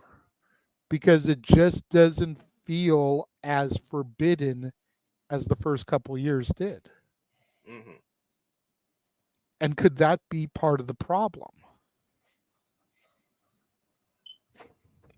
I can see your point. Yeah, I mean, again, when you think about the Forbidden Door and what the purpose was, bridging New Japan Pro Wrestling first with AEW, they got the biggest names in New Japan Pro Wrestling now officially signed with AEW. Will Ospreay and Kazuchika Okada. By the way, Corporate Okada, best thing in this business. Fucking love it. As far as he's the only one that means a goddamn thing. Exactly. Anyway. This is more bootleg than the Bloodline. Anyway, as I was saying. Yeah, I mean, Shiga Takagi, good crossover, Dragon vs. Dragon. Kind of can see why they did that. I'm holding out for Bingo. And then the additions of CMLL and Stardom definitely have invested me more, particularly Stardom, which, again, the most prolific all-women's professional wrestling promotion in the world. Sad state, though, of affairs for Saya Kamatani now that her faction is dead. R.I.P. Queen's Quest. Damn you, Edo Tai. But yeah, the Forbidden Door for me feels more like inter-promotional house show to a degree. It doesn't feel as significant because everybody you pretty much have seen is the same talent you've seen there kind of before and even outside Forbidden Door. So I do think Forbidden Door is a cool-down period for them. And I do think they need to try and really pick things up towards Wembley. The fact they're doing their first show outside of pay-per-view All In Wembley Stadium is going to be their flagship show, Dynamite in the UK, is going to tell us a lot when it comes to the respect this company has on the global scale when it comes to the UK fans wanting maybe more of all elite wrestling or just professional wrestling in general. Because again, arguably the UK is the most passionate fan base in the world for professional wrestling. Damn it. So yeah, they definitely need to try and refresh the atmosphere to make it feel cool and interesting again. And it's going to take more than just Swerve Strickland and Will Ospreay, which right now, organically, AEW-wise, that is the most compelling fan because it's over the AEW World Championship, and we don't know where Ospreay stands with his so-called family. And outside that, the women right now, you're wondering what the hell's going to happen with freaking timeless Toni Storm, who takes the spotlight from her, possibly at Wembley. So they need to bring more interest into their overall local roster versus reaching out towards the same people on the international roster. I do agree with you. I think this is their cooldown period. That's why for Forbidden Door, I just pretty much enjoy it because it's like, oh, this match versus this match. At this point, I just want to see Jeff Cobb face somebody that completely surprised me out of the blue that you don't expect him to face Forbidden Door for his Interim World Television Championship. He called out the entire roster of AEW. You fill in that marquee. Well, see, and with the challenge that was laid out on Collision, my go-to is possibly booked because we're probably going to end up with Jericho and the Learning Tree versus Hook, Shibata, and Samoa Joe. And Kina Television Samoa Joe versus Cobb, I feel would have been the way to go. Why can you get Minoru Suzuki? Why am I dealing with freaking Redwood and Sour Apple? But again, it's like a lot of these matches don't come off as Forbidden Door matches. No, not really. That was something that plagued AEW when they did the first one, and it seems like it's getting worse because all the great New Japan talent has now been contracted to AEW. Yeah. Pretty much. The only way you make this like forbidden. I said, Mina Shirakawa is the biggest outside name that's coming to the show. And I'm sorry to say, but eyes are on her for completely wrong reasons. People want to see the HLA angle with her and Mariah May. And Tony. Let's not kid ourselves. As opposed to seeing her and Tony really wrestle. They kind of want them more as a trio that all kind of gets along. And we're getting that on Dynamite. Yeah. We're getting that on Dynamite, but you know that's going to be self-destruction. It shouldn't so that be. we can fuel going into the match more. No jealousy needs to happen. You all should be friends and keep doing what you're doing. There are no friends in this business. You know that. No, but there are different things. Sorry, I was trying to delete that out of the thing and accidentally. Sure, you were. Sure. No, seriously. Seriously. Because I just deleted the Dynamite image too. Well, again, you're only going to have to 100 things in stream. The bottom line, though, is this. I'm going to enjoy this pay-per-view for what it's worth because these are unique match encounters. But as far as the premise to the name, I would say Ring of Honor Supercard of Honor was more Forbidden Door when they had the Stardom 6-woman showcase that you all enjoyed me calling so much because some of y'all probably never saw Stardom before that. Yeah, because you knew all about Stardom. You know what? I usually don't draw attention to comments that don't super chat, but I think Matthew's got a hell of a point here. The best you can do for MJF is Hechicero, but Orange Cassidy gets Zack Sabre Jr. Yeah, exactly, dude. Like, switch that around. I agree, but also I do say this maybe as a small business defense. There's probably a reason why Mercedes Moné showed up in Azteca, Mexico and CMLL, and MJF said he wants AEW to do a show down there. Just saying. Okay, but... And I get that, and I don't know. Like, I just feel like there's... a disconnect? There should have been... dude, Ultimate Guerrero versus Okada should have been on Forbidden Door, because that was the biggest match you could have done. I absolutely agree. That was the biggest match you could have done. Why are you putting that shit on free TV? And you know what? While we've got this opportunity, I'm going to take this opportunity to shill. If you want to see what Jeff and I would book for Forbidden Door, keep plug. Tune in to Dad's this coming Friday. Oh boy! Because we are opening up the prohibitive portal to all different companies. There you go. That's how it should be done. Right. I'm gonna give away a spoiler here. Let me scroll down and find my shit here. I haven't ranked them yet, so I don't know where it's gonna fall in. Fair. But you want Forbidden Door, you want Prohibitive Portal, Granted Gateway, whatever 2-term you want to come up with. Yep. Von Henry, Mickey James. Well, NXT OVW, WWE TNA. Well, I mean, that's more NXT NA to be fair, which is already a thing. So, I mean, I honestly can see that happening just because of circumstance. But, I mean, it's one of those things that people have talked about for a while. So, honestly, JJ, that doesn't surprise me. I've been thinking about that, bro. Come on. But I like it still. I like the I was going to graphic. say, because they're both country girls, but okay. Well, one's more hardcore than the other. Clearly, she was born hardcore. Hey. The other one's trying to be. So I mean, you know, let's not take away how hardcore one can be. Yeah, I'm just saying. Southern Belle. James, remember when Deanna Purrazzo? Remember when Deanna Purrazzo? I have no idea what Big G said. He probably said something innuendo. I mean, he's telling himself to shut up so that he doesn't make an innuendo. Oh yeah. Go ahead. What were you saying? You remember when we called Deanna Purrazzo versus Mickey James in that Texas Death Match on TNA Hard to Kill, and Deanna went for a certain part? Oh yeah, the reliving of the WrestleMania 22 match. Yes, I do. Yeah, we learned that girl prepared herself still to this day. Nice. There you go. Smart woman. So they wore cups too. Now we know. Mickey James, what have you done? Well, she's currently that spot coaching with Trinity too. There you she's go. currently coaching and how wrestling. That's a good point. Good callback. Bound for Glory match.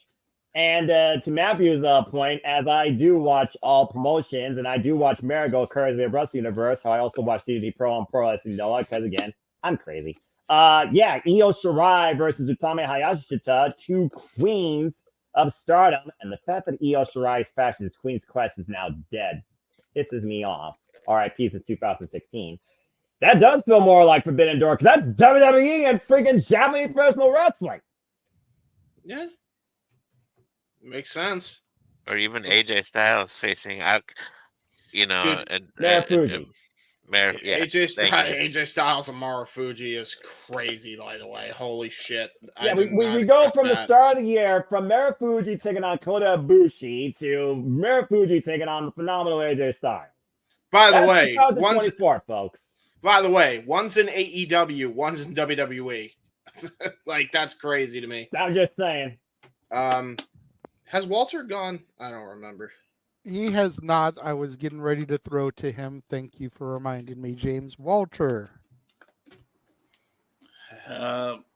This started as the whole Shane thing, right? Because I know it like very It loud. started Right? off as the tournament. The tournament. Then it went into the Shane thing.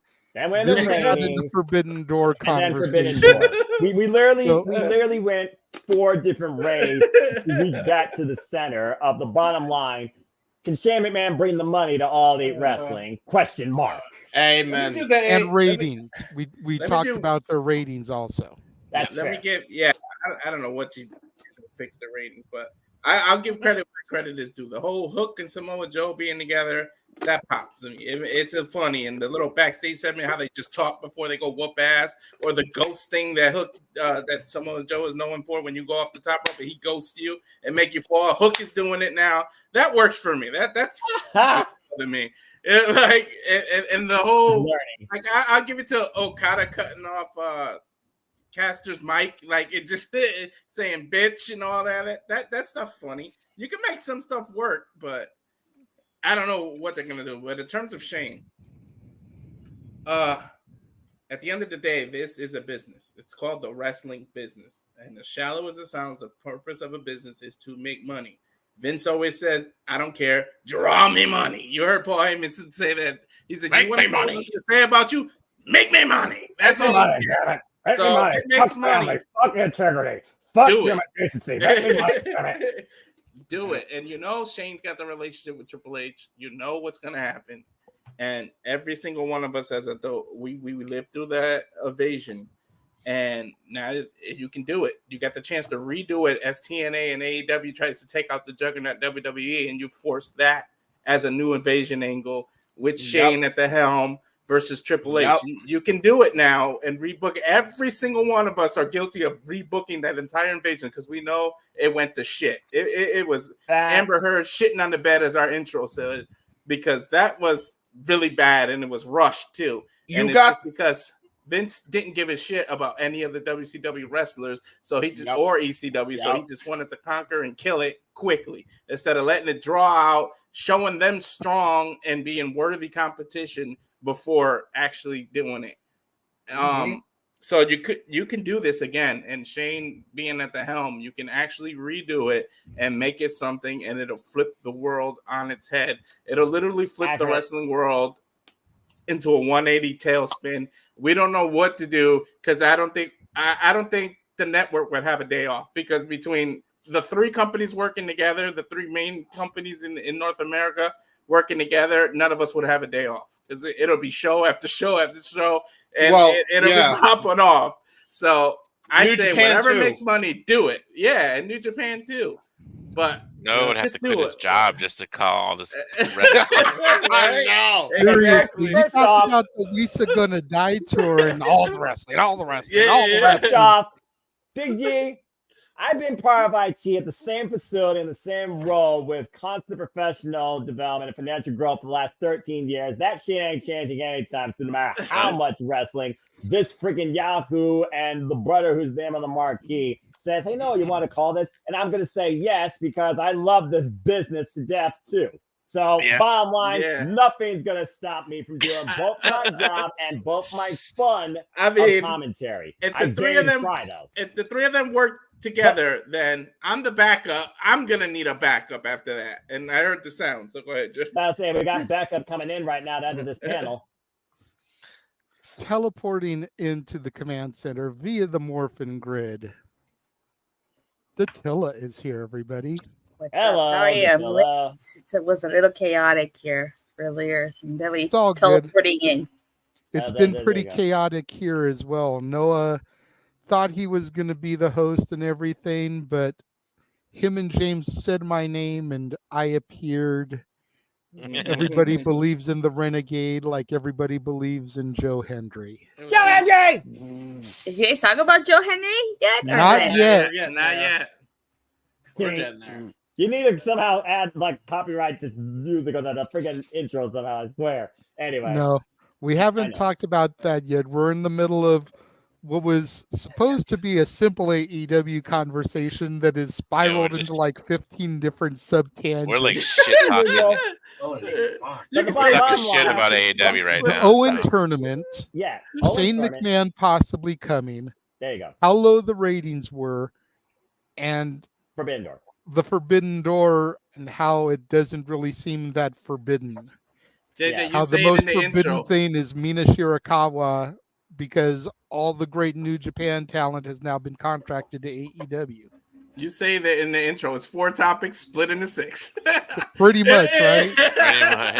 I think osmosis is taking over here. I think this is more in the 8 because we got 4 out of this one here. But that being said, how did I forget? Jay White's also originally from New Japan as well, so they also got him too.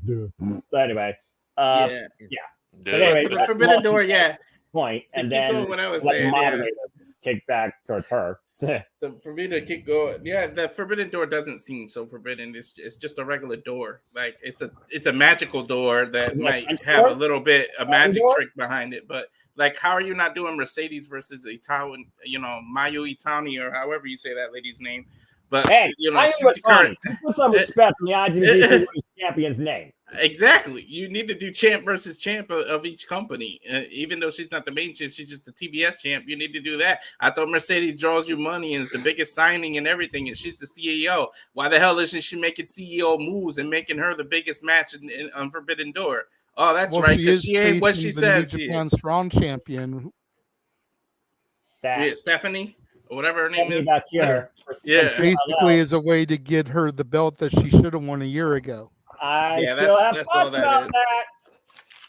That's all that is. And I'll save that for simply predicting. But yeah, to go with Walter's point real quick, shout out to the star of my con, Mayo Iwatani, still IWGP Women's Champion. Very curious to see what's next for her. Yeah. Under How is Siege she not booked?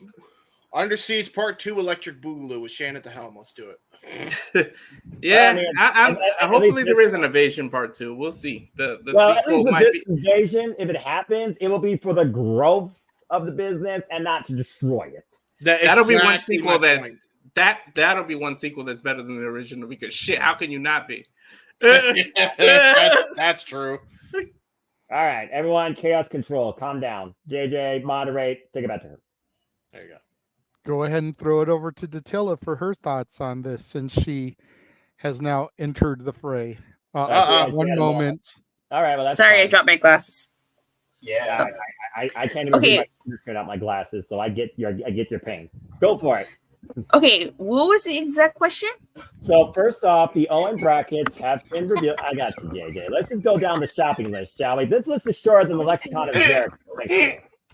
First off, the 2 brackets for the Owen Hart Foundation tournaments are now known. What are your thoughts on the brackets, and do you have a winner for each tournament? Start there.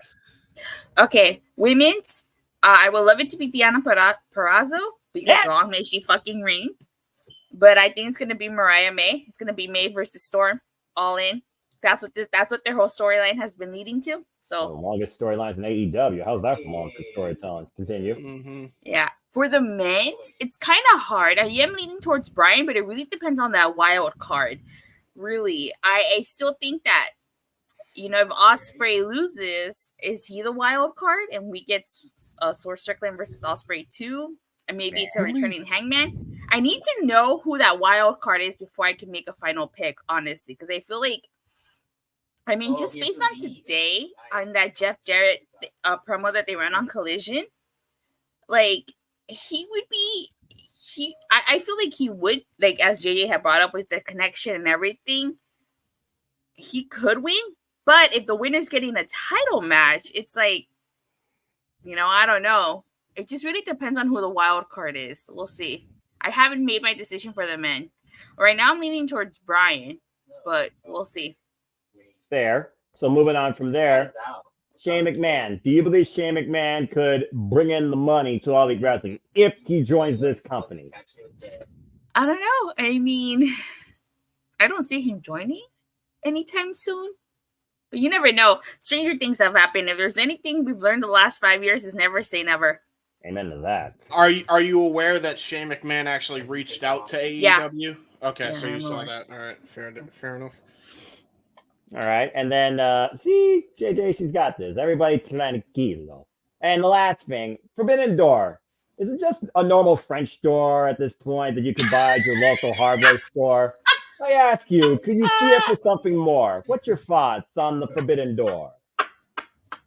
On the pay-per-view? Yes. Well, just on the concept in general, because it seems like when the concept was first, brought about, you had Jay White coming in, you had Okada coming in, you had Takeshita coming in, you had Suzuki coming in. Now, like, half of these guys are under AEW contracts. Well, Ospreay, Kazuchika Okada, Switchblade Jay White. Now they have Shingo Takagi being at Forbidden Door. We're seeing Zack Sabre Jr. once again at the Forbidden Door. Why is James laughing? Because I made a Dr. Seuss limerick. I'm guessing I have no idea. Yes. And then I made the point that it seems like the most forbidden thing we're getting right now is the whole Mina Shirakawa, but eyes are on her for the complete wrong reasons, in my opinion. To be fair, this is the westernized, short-sighted, weak-minded, foolish. So you're just totally ignoring a Stephanie Vaquer versus Mercedes Moné and Ichisetto That's versus fair. MJF? That's actually well. They are incorporating The Hechicero MJF, yes, we're ignoring because you've got your biggest talent in the company. No offense against a throwaway guy, but you've got Orange Cassidy freaking taking on Zack Sabre Jr. Which is going to be a unique counter clinic, and I cannot fucking wait to call that. And as far as the Stephanie Vaquer thing, it just feels like they're doing this to hand Mercedes the title that she should have won in the inaugural tournament, beating Willow Nightingale, that she only lost because she went and did some stupid shit and got injured. Yeah, so in other words, not too forbidden. It's like, you know, the whole match in and of itself is bullshit. Yeah. Well, I'm sorry you guys feel that way. I'm actually looking forward to that match. I'm pretty sure Mercedes is going to win, but as long as it's a great match, I don't mind. I like that fan mindset. Just yeah, enjoy no wrestling. one's saying it's going to be a bad match. It's just predictable. Yeah, I think that's the problem. As I've always said, I have no problem with predictability as long as it's a great match, and then there are moments where you're like, holy shit, you know, maybe it's not as predictable as I thought it was gonna be. You know, I'm also looking forward to HSL versus MJF. I don't know much. I know I'm a Latina, and I know I don't watch Lucha Libre. I don't watch I don't watch CMML. So the most I've you also don't watch NXT. And I also don't watch NXT. Yeah, I do highlights, so you gotta start somewhere. Maybe the Toledo reach that point. So, you know, I don't know much about Ichiseto, but from what I've seen in AEW, he's a great talent. So I'm sure it's gonna be a fantastic match between him and MJF. So I'm looking forward to that. It's a unique first time ever encounter, and it again, as far as Attila goes, she's looking at this towards the fan aspect, which again, that's least respect, and then the business aspect. I guess you're still going to put butts and seats in the UBS arena, considering MJF is on the card regardless. So, I mean, and if nothing else, yeah, they might not be able to show on a weekly basis, but these pay-per-views, they do seem to fill out the venues. So good on them for that. As long as that keeps going, there's still some lifeblood. There's a former Ray of Honor reference for you, Mr. G1 2019 Supercard. Mm-hmm. So, For instance, I actually really liked this past week's Dynamite. It felt like the Go Home show. I'm really surprised it got low ratings, but I really enjoyed it. I mean, it wasn't a Sean Spears perfect 10, but at the most, I thought it was an 8 out of 10. I thought it was a really great show this past weekend. It was. This past Wednesday, I mean. Yep, so I said that. it. I said that too. Yep. And it's very curious what the Go Home is going to be like, which feels like, again, at this point, is AEW kind of in a cool down stage with this interpromotional showcasing ahead of promoting their biggest show of the year in Wembley Stadium, considering they're going to have their first Dynamite internationally showcase in the UK, which is going to be a huge get for AEW if they fill out that freaking venue. Hey, all I'm saying is if they do this prohibitive portal at some point next year and Shane McMahon's the catalyst for all of it, all I'm saying is put that shit in the Food City 500 so that Stepboy Mikey can go and be our correspondent. I mean, I'll take it here in Toledo, Ohio, or right here in Ohio. I'm just saying, I'm still pissed off I missed Dion Perazzo and Thunder Rosa in Youngstown, but calling Mission Pro, though, was a moment I will not take for granted. Anyway. That's fair. Yeah, for real. Well, JJ, bottom line, the Forbidden Door is no more than something you can locally source, courtesy of AEW, but it's still going to be a fun show. And as far as the Owen, good luck to everybody involved. Jeff Jarrett, mad respect to you, because there obviously is no person with a deeper connection to one heart than that man here in AEW, which is crazy when I think Here's about the thing with Jeff Jarrett. I feel like if this wasn't for a title opportunity at All In, I would definitely say, yeah, he's winning. But just for the fact that I feel like, I mean, if it's not the main event, if that title match is in main event in All In, I could see him winning. But I just feel like if it's the main event, it's like I don't see him winning. No disrespect to Jeff Jarrett. I agree. No, none taken. But like I said to Noah, even if he doesn't win, could you imagine Jeff Jarrett versus Bryan Danielson as the finals? That'd be a great match. Bryan Danielson, kind of an Owen Hart styled wrestler, and it would basically be Jarrett versus Owen in the finals of the Owen. And like, people, yeah, I think that would be huge. In Calgary, Alberta, Canada, by the way. For me, I we get to call it Noah. Again, for me, it kind of really depends on who the wild card is. If it's someone like major, I don't see Jeff Jarrett winning. But if it's just, I don't. What if it's like Jay Lethal or Sanjay Dutt, and it's Jeff Jarrett, kind of playing puppet master here? I kind of hope it's not that because I feel like if it would have been that, they shouldn't put wild card. They should just tell us if it's Sanjay Dutt or Jay Lethal. I would I could see them having it be Jay Lethal if they want to go the babyface route because I could see that match kind of being an Owen and Brett style matchup. If they really want to go the wild babyface card route. is Shane McMahon. Oh dear God! Holy JJ, fuck JJ, me. what the hell are you trying to do here? Think about it. It's true. Think about it. Yeah, it's going to be Shane, and then he's going to tear his quads. Oh no! Oh no! Yeah, Big G. Oh, that hurt. Walter came back on camera for that one. He's got something he's got to say. I'm curious. Uh-oh. He put down his honeycombs. No, that would be hilarious. Oh my God. He'll tear his quads. But like to get out of it, Jeff can win the tournament. I mean, he's gonna be the face anyway, and he can win the tournament, get the trophy, and then pull a babyface move that says, "Look, I just wanted to do it in honor of Owen. I'll give up my spot," and then they have to book some kind of multi-man match, and whoever wins, they get the main event at Wembley. And he did it he just did it for Owen. I could see that. With that belt, that for the trophy, right reason. yeah, and That then would he gives be up his spot. absolutely amazing, actually. That would be tremendous. That would I be. could see him still out doing that. And then becoming that baby face we wanted him to be in 99. Exactly. I will say Because somebody he that realizes at his age he can't do it, so he relinquishes the spot. Exactly.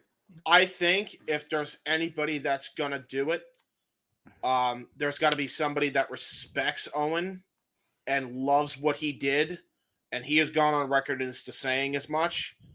You got to give it to Max. That's who I think deserves it probably more than anybody, because if anybody respects his in-ring repertoire, it's definitely Max, and you can tell just by his style. You know, James, you just made a light bulb go off in my head, because the following Saturday, after Forbidden Door weekend, MJF is on Collision. Jeff Jarrett just promoted himself tonight on Collision. MJF versus Jeff Jarrett? Could happen. Could happen. Huh.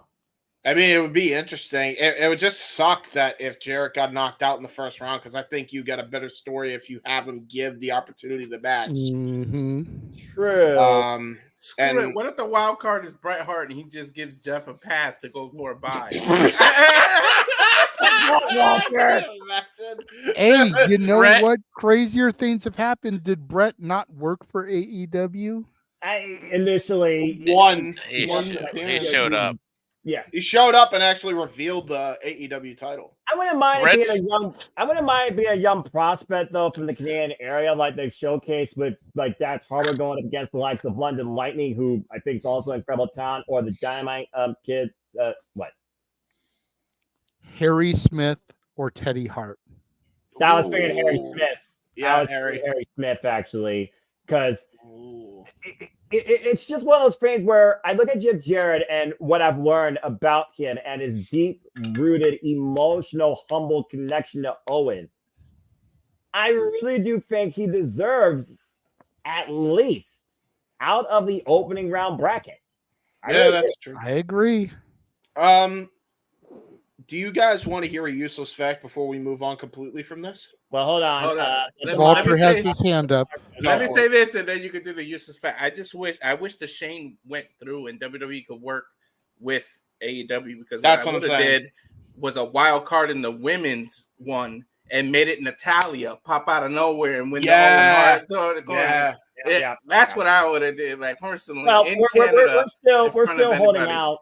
We're still holding out on NXT right now, where the Natalia versus the Juggernaut could be much more of an official thing headed to Summerversary once we purify the polluted air of Ash ignorance from the Knockouts World Championship picture. That's a whole different conversation. Holding out for a hero in the morning light. I need a hero. Stop it! Stop it! Damn it! Stop it! I didn't know we were singing the Shrek 2 the theme song. Yes. What's the useless fact there, James? Okay. I've heard the Shrek 2 theme song. Okay, the useless fact is do you know that the poster for Forbidden Door, and I think most of the years, has been based off of Kenny Omega's eyeball? What? I'm not kidding. Alrighty then. that backdrop, the little portal thing, that's based off of his iris. How do you know this? He fucking said it. Okay then. I'm like, oh. Alrighty then. So there you go. Kenny And on Omega's that looking note- down. That's not a question that's going to show up on Jeopardy, but I know it's going to show up here on the Multiverse of Media as we go to a fucking commercial after this. It will show up on my Jeopardy, damn it. Yes, we're going to throw to a commercial, and then we will be back with more open mic night shenanigans. God.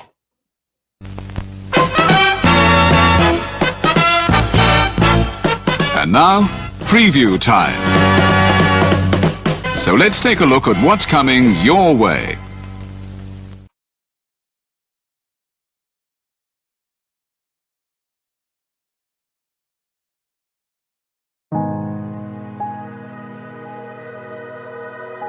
Gary Hebert, the man, the myth, the legend. I was amazed, and I was looking to become a better skater myself, and I wanted to be like Gary. When you look at a guy like this, he's one of the most talented people in his profession. He's been given gifts by God. It can get frustrating at times when you're trying things that, that maybe don't come as quickly to you as other things. And, you never really felt that sense of frustration with Gary. It was always about improvement and positive reinforcement. Was it really the end? Was that head injury really the end? God has called Gary to continue to be a blessing to others and to be a passionate example. My name is Gary Hebert, and this is the World Academy of Hockey, otherwise known as the Inside Edge. I would recommend anybody that have a chance to come to his hockey school. I think it'd be well worth it. It'd be rewarding to all the kids and anyone coaches, from whether it's an adult, a professional player, to a little kid like a Mike or a Squirt. Gary, from day one, has been instrumental to my hockey career. I started out as a potential Division III player, and Gary brought me single-handedly through high school and into a top Division I prospect. I owe it all to Gary, the biggest legend on and off ice there's ever been. Listen, watch, learn, be confident, and have faith. Those are the answers I was brought to. Yet, I only now am really learning how truly important those 5 things are. Through preparation, through appropriate thoughtfulness and thinking, we can learn to untie the typical knots between our ears that drive us into underachievement and underperformance. And lo and behold, we can learn, I think, to fulfill our God-given potential. Gary has the innate ability to make people not only better players, but better people. The life lessons they learn from Gary are incredible. I can always remember leaving that rink knowing as a player I got better or I had something to improve on to get better. And I think that's what you excelled on as a coach, is giving us the knowledge to know what we needed to do to get better. There's coaches who know the game, but can you communicate and create passion in your kids and in your players? And Gary's able to do that. Gary's got great knowledge and the great hands, but more importantly, his ability to connect with people and care for them. His communication skills, to me, really stand out and separate him, and that's why he's one of the best, in the world. Gary's a legend. He's a special, special man.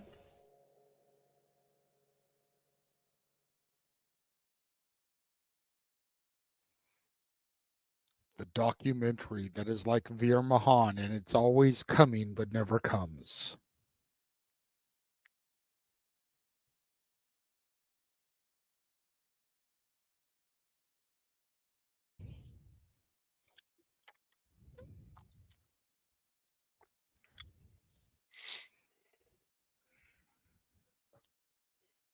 James? Wow, he left you speechless. Hi. I said shush. Shush. It's coming. Shush. Thank you. Hey, listen, you seen previews, so you know it's being worked on at least. So there is that. And Big G, I don't know if you've seen the preview. Let me know in Messenger he did. But yeah, there you go. All right. Well, gonna go from that lengthy AEW discussion back to the WWE as we had a debut last night on SmackDown. The Samoan werewolf, Jacob Fatu, finally made his presence felt. Yeah, that's playing it mildly. Dadgum. Big G was getting ready to bounce out of here, so I told him I would throw to him first on this topic. Go ahead, give your thoughts on Jacob Fatu's debut, Big G, and then you can do your little shill and bounce upon out of here, bro. Sounds good. Yeah, I wasn't expecting Jacob Fatu to debut last night. I was more expecting Hikuleo. Yeah, Hikuleo to debut. Because I'm sure he's going to be debuting soon for the Bloodline too, down the road. But yeah, very cool. I'm liking how WWE's keeping their names. Tama Tonga, Tangaloa, Jacob Fatu. They're not changing it to some weird ass name. So far. This is the branding juggernaut of the world we're talking about, where WWE didn't make it. We'll make sure we create it, even if Def Rebel's still super ass generic. I have a feeling they'll change Hikuleo's name. Supposedly they have trademarked Caesar Sikoa. Caesar Sikoa. Okay, so who's Brutus? I heard Caesar Sikoa is for Solo. For Solo. And then I think they trademark like Tala Tonga for Hikuleo. Wait, Tala? Tala Tonga. Yeah. He's the Tala Tonga. Bro, looks like so he's gonna fucking Teletubbies now? They're gonna have fucking TVs? That sounds like a retarded Michelangelo forgot his catchphrase. Tala Tonga, Teenage Mutant Ninja Turtles.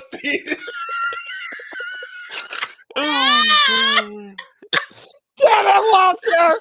You freaking idiot! Well,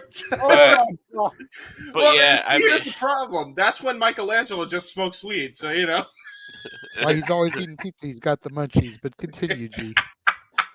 But yeah, I think they put his shirt on WWE shop that says the Samoan Werewolf. So I like how they're keeping that in. I'm not really too familiar with Jacob Fatu. I mean, I've seen stuff here and there, so I'm intrigued to see how he does within this bootleg Bloodline 2.0. I'm not gonna call it the Bloodline. I'm gonna call it the Tongans because that's what it mostly is. Let's be for real. And I'm excited for. I thought we talked about this on the review with Walter about this potential Bloodline Civil War that might happen at Survivor Series War Games. It's gonna be looking like 4-on-4, maybe it could be 5-on-5 if Hikuleo debuts with the Bloodline, and then you would have Roman, Jimmy J, and Sammy, and then somebody else, with the Bloodline. Yeah. Or it could be 4-on-4, and it'll be, the Bloodline 2.0 versus the OG Bloodline. I mean, with Sami Zayn.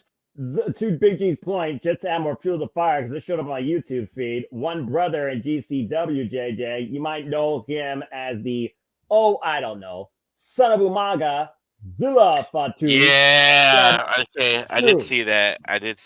Yeah. Yep. I did see that. So he could be joining Roman Reigns' side. Possibly, or you could have the final boss on that side.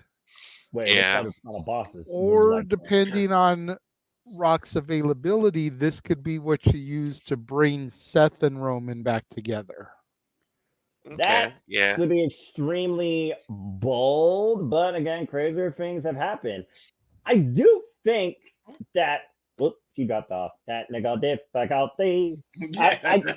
I do the think Wyatt Six have messed up. Not Will again. someone please get the Wyatt Six out of control and quit? There's the QR code again. Quit fucking up everybody's dadgum internet. Dadgum it.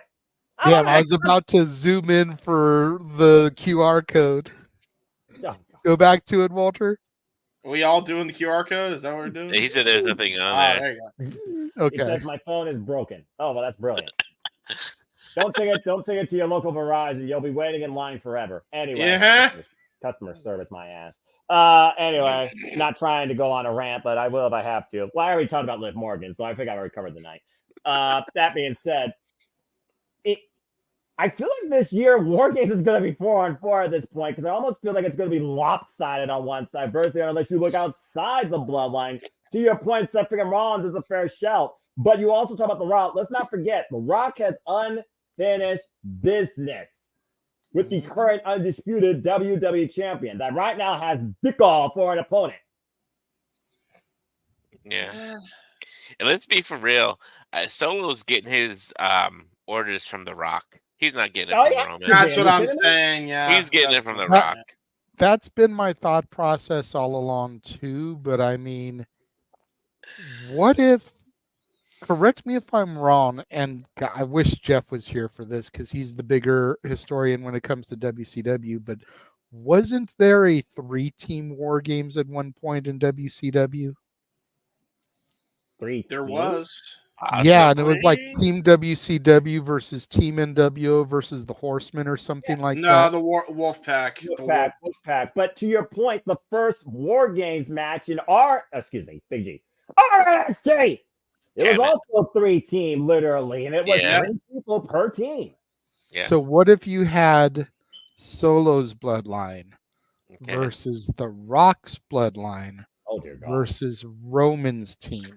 Who would be and in the Roman's team? Roman's team is the people that you kind of are like piecing back together. You know, like I say, you got Roman, maybe Seth, maybe Sammy, KO, maybe Cody. Not sure, just kind of spitballing. Rock, Godzilla. You've got the Usos. And then you've got Solo, Tama Tonga, Tongaloa, Jacob, or you even have Roman and the Usos. That's what I was going with. And Sammy, and then you have Rock just coming in with maybe The Rock comes in with the ancestors and he comes in with Haku, Rikishi, Samu. You know, like the OGs. I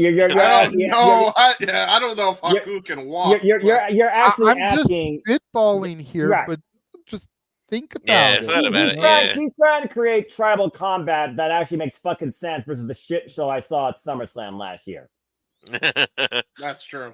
But okay, my thing with that is I feel like if you do 3 teams, it complicates it. I don't think so. Not as long as you don't do it every year. I think you're good. NXT only did it once, James. They literally did their inaugural time Undisputed Era Sanity offers a pain Roderick Strong. I understand that, but my thought process is you'd be better off just adding 2 extra members per team and not doing 4-on-4, make it 5-on-5, and then have. I do think that's the strongest form. I do. And then I think you should have The Rock in the middle, having to referee this nonsense, and then he picks his side towards the end, like he pretends all the final boss with the final boss with the final verdict. That's what I'm saying. It's kind of like he's the judge, jury, and executioner of whatever bloodline stands. So I'm thinking, on one team you have the Fatus, the three other Fatus, including what did you say, Samu Fatu, right? Mm-hmm. So whatever they're gonna call him, Sammy Uso or something. I don't know. And then you have Sami Zayn, and you have Roman.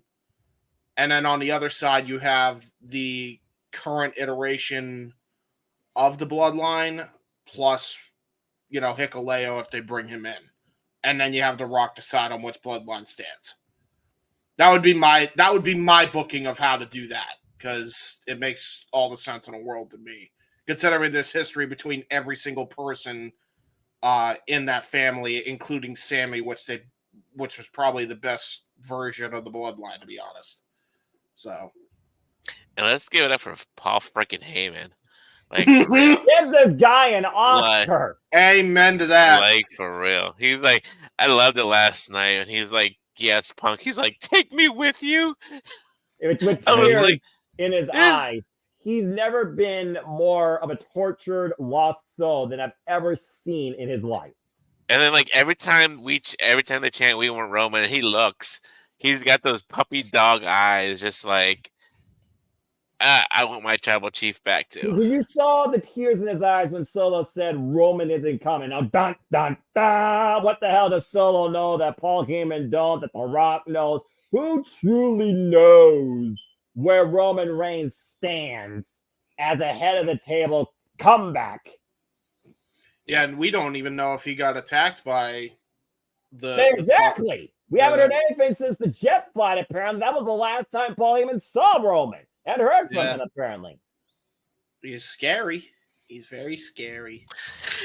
All right. On that note, I'm going to head out.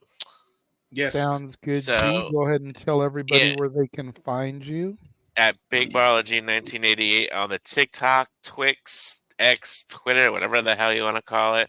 NoDQ_Big Biology. And on the Insta, NoDQ_Big Biology 1988. That is it for me. It was good talking to you guys. I should be back next week, Saturday, for Open Mic Night. So please continue. Sounds good. Appreciate you, brother. Keep balling. You guys have a good night. You too. You Get too, some sir. rest. And then there were four because Datilla's internet fucking sucks. Yeah, right? Yeah, I was wondering what happened to her. I'm sure she'll message us. I'm sure she'll morph back in. I don't think she powered down on her own choice. I'm just glad that your internet's holding up. Why the freaking wide sixes to everybody so far, except me.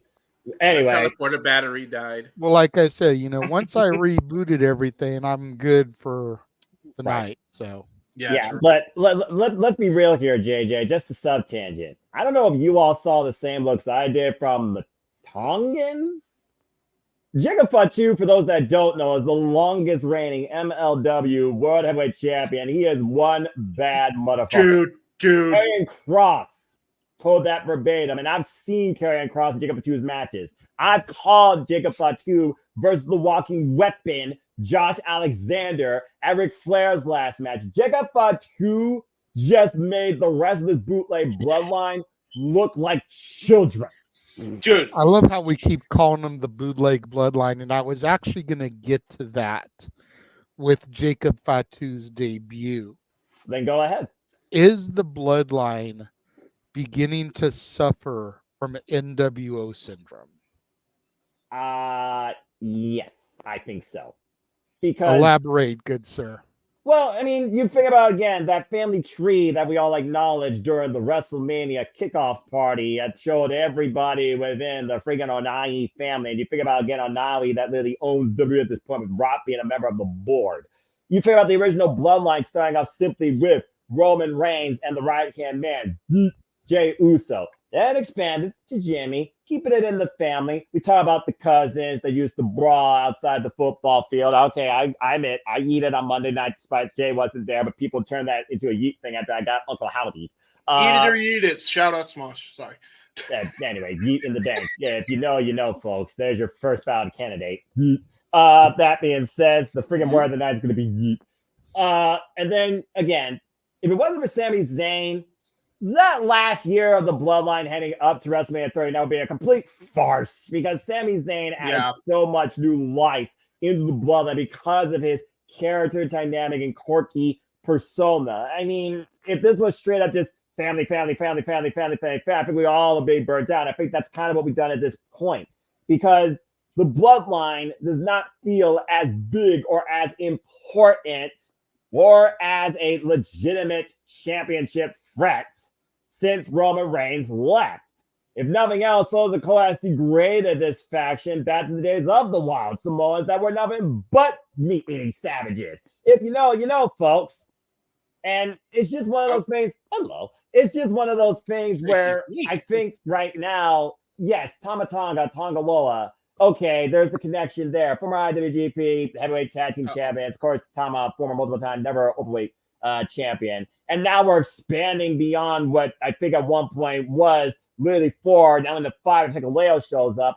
But Jacob Fatu is more completely built and known outside the WWE bubble than any of those other bros combined in this bootleg bloodline. And I think that, with the fact that Triple H does focus more on professional wrestling in this new era, it's going to be to the detriment of Solo Sikoa, who, again, is still finding his way. Cody Rhodes said a while back, you think you're ready, you're not ready. Do we think Solo Sikoa truly is ready to be the guy that you acknowledge to lead this bloodline for more of a dictatorship than a freaking monarchy? When it was Roman Reigns, it was the family that acknowledged him. Solo Sikoa is forcing everybody to acknowledge him. My way or the highway, Limp Biscuit. So it's one of those things where I think Jacob Fatu right now is more of a detriment to this bloodline becoming a WO and could destroy it from him because he's going to be the bigger star than anybody. There you go. Oh, there she is. Sorry about that, you guys. Back. What the heck? My internet went out, so it took a while. And then we have Jeff. And Jeff. Yes. Been the a man while, whose man. name is on the marquee has finally graced us with his presence. 2.5 hours in. Acknowledge him. Hey, you know what? Sometimes, what do you always say? Priorities over passion. Respect each other.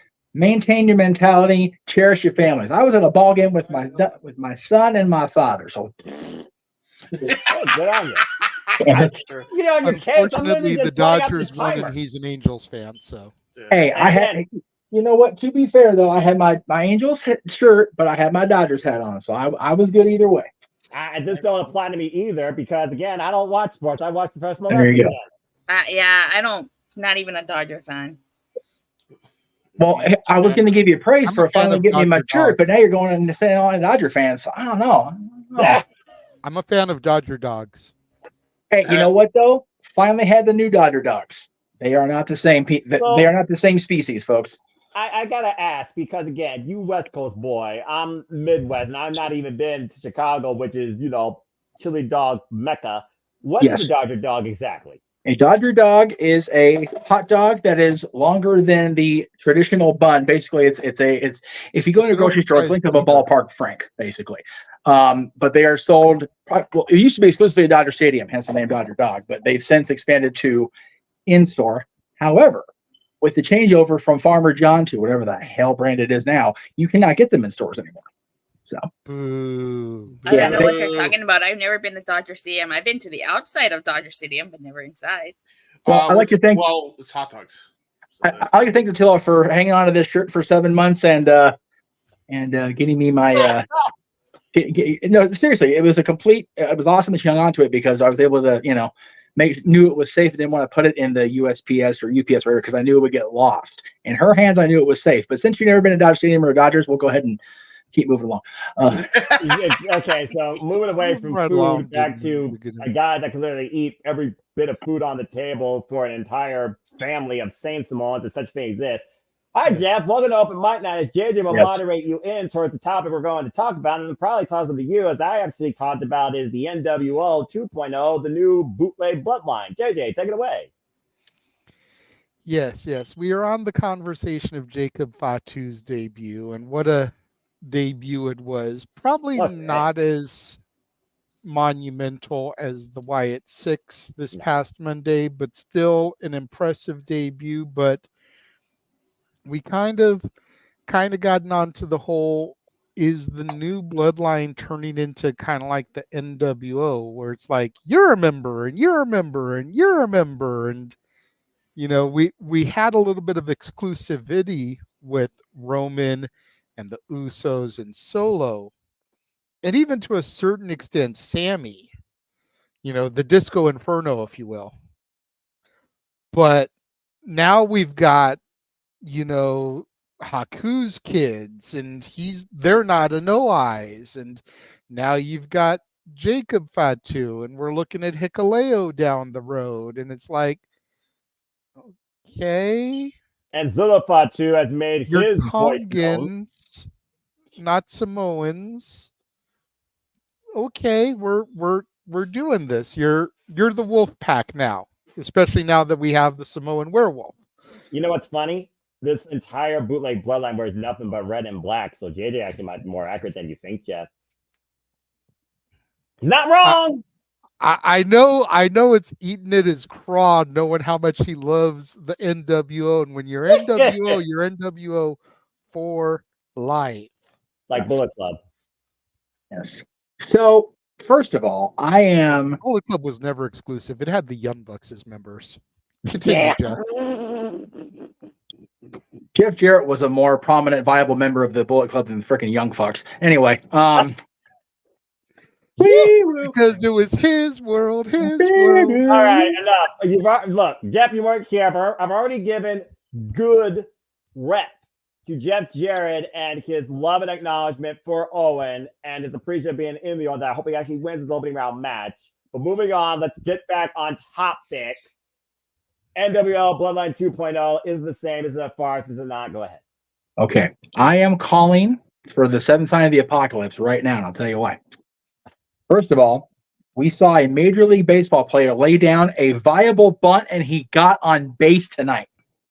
So, and it was in person. I told my dad, note that shit down. We're never going to see that again in our lifetimes, neither one of us, because we're too old for that shit at this point. Now, as far as the bloodline, the as you call it, the bootleg bloodline and bloodline. I'm tired. There's a lot of weed in the air. Bloodline works, whatever. Bloodline. It's Dodger Stadium in LA. It was in the air. The BWO, Bloodline World Order. Yeah, there you go. I saw a great meme today. The temperature is going to be really high today. The meme was Willie Nelson smoking. Like, yep, that was how hot it was out here in California today. That's accurate here for the Midwest too, and I fucking hate it. Continue. Freaking Colin, I was reading Cleaver's post, and it's like, God damn, welcome to SoCal, boys. Holy shit.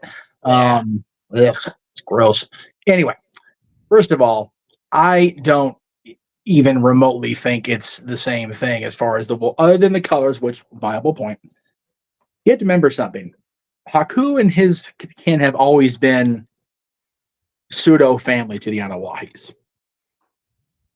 Hell, even the Hall of Fame, Paul Heyman was pointing out that, Haku was sitting with, next to the family. Haku was sitting there next to Rikishi and the family. And yeah, they were spread out a little bit, but they were in storyline. Jimmy wasn't sitting with Jay, and Naomi was sitting with, it was a whole thing. Tamina wasn't sitting with anybody. It was just kind of this thing, right? But the Haku and his family have always been next of kin to the Fatus, the Anawahis. So I have zero problem with the Sons of Haku being part of this rebellious, anti-Roman, anti-Usos bloodline. And it will be a true bloodline civil war. I kind of came in as you were mentioning The Rock, and then I had a glitch, but I'm assuming you were siding with the idea that The Rock is the one stirring the pot here with this new bloodline, because Roman's been almost asked out of this by dialogue we heard last night on SmackDown. Yeah. So The Rock being the one pulling the strings would not surprise me. Right now we've got 4. You mentioned Hikuleo is on the horizon in all likelihood. First of all, Jacob Fatu made a beautiful entrance last night. My God, he is. You know what? I may have to retract my bad motherfucker for Obafemi and move it to SmackDown, because Jacob Fatu is the baddest of them all. He is the worst of the worst. Destroy Obafemi, in my opinion. That Samoan werewolf is a force unlike anything WWE has dealt with. When I heard Solo's main roster debut and Corey Graves say he's the baddest of them all, I went, Corey, Jacob Fatu is just not here yet. That was 2 years ago. It's time. Jacob Fatu was on the main roster. Karrion Kross, beautiful tweet. The SmackDown roster's in deep shit. It's like, yes, sir, they are. Accurate. With the Civil War approaching, though, we've got 4 on this side. Do we bring Sami in on the Roman and Uso side because of how much bad juju there is between Roman and Sami at this point? Does Sami buck up for the betterment of the roster to help fight off these dangerous assassins? And also, Paul Heyman deserves every single Emmy in the history of television after last night. Yep. He was so torn. You know he didn't want to be there. We've known that for weeks, and he begged Punk to smuggle him out of the building. God bless him. I am here for this Bloodline thing. I am so happy. My dad was wondering if I needed a Prozac last night watching SmackDown because I was so uppity and giddy about Jacob Fatu being on television now. So I'm here for it. Every friggin' bit of it. As JJ would say, I mean, I think that's absolutely fair. I mean, it just, I don't know. Roman, the Usos, Sammy versus Jacob Fatu, the Tongas, and Solo. Yeah, that's 4-on-4, but then you got Hikuleo. Who do you have on the opposite side, though? Is that's scary. Yeah, that's the thing. It's like I know Kevin Owens wouldn't. Kevin Owens would chastise Sammy for even dreaming of re-teaming with them. I don't think he would even entertain the idea of team. So what do you do in that case? Yes, there's plenty of Samoans left. As long as the Anawahis have working reproductive organs, there will be Anawahis forever. Okay, it's just how it's going to be in wrestling. My pitch was to reunite Roman with the man who likes to burn it down. You know, it would depend. And again, there's a lot to consider. You know, Roman took the bait. Seth was literally Cody's shield at WrestleMania, as he vowed he would be. Does that receipt that Roman gave Seth push that water under that bridge? Close the book. Does that end that, or at least temper those waters for a, you know, the enemy of my enemy is my ally? I won't say friend because that's never going to happen.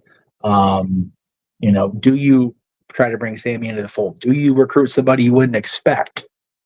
You know, how important is it to Paul that Roman returns that he doesn't find a way to bring Brock Lesnar into the fold? Would Brock ever even entertain tagging up with Roman? There's no championship between them at this point.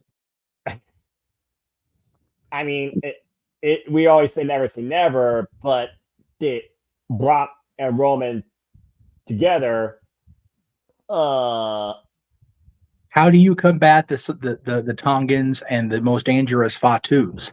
Brock Lesnar, Roman Reigns as a teammates sounds like a pretty goddamn good idea to me.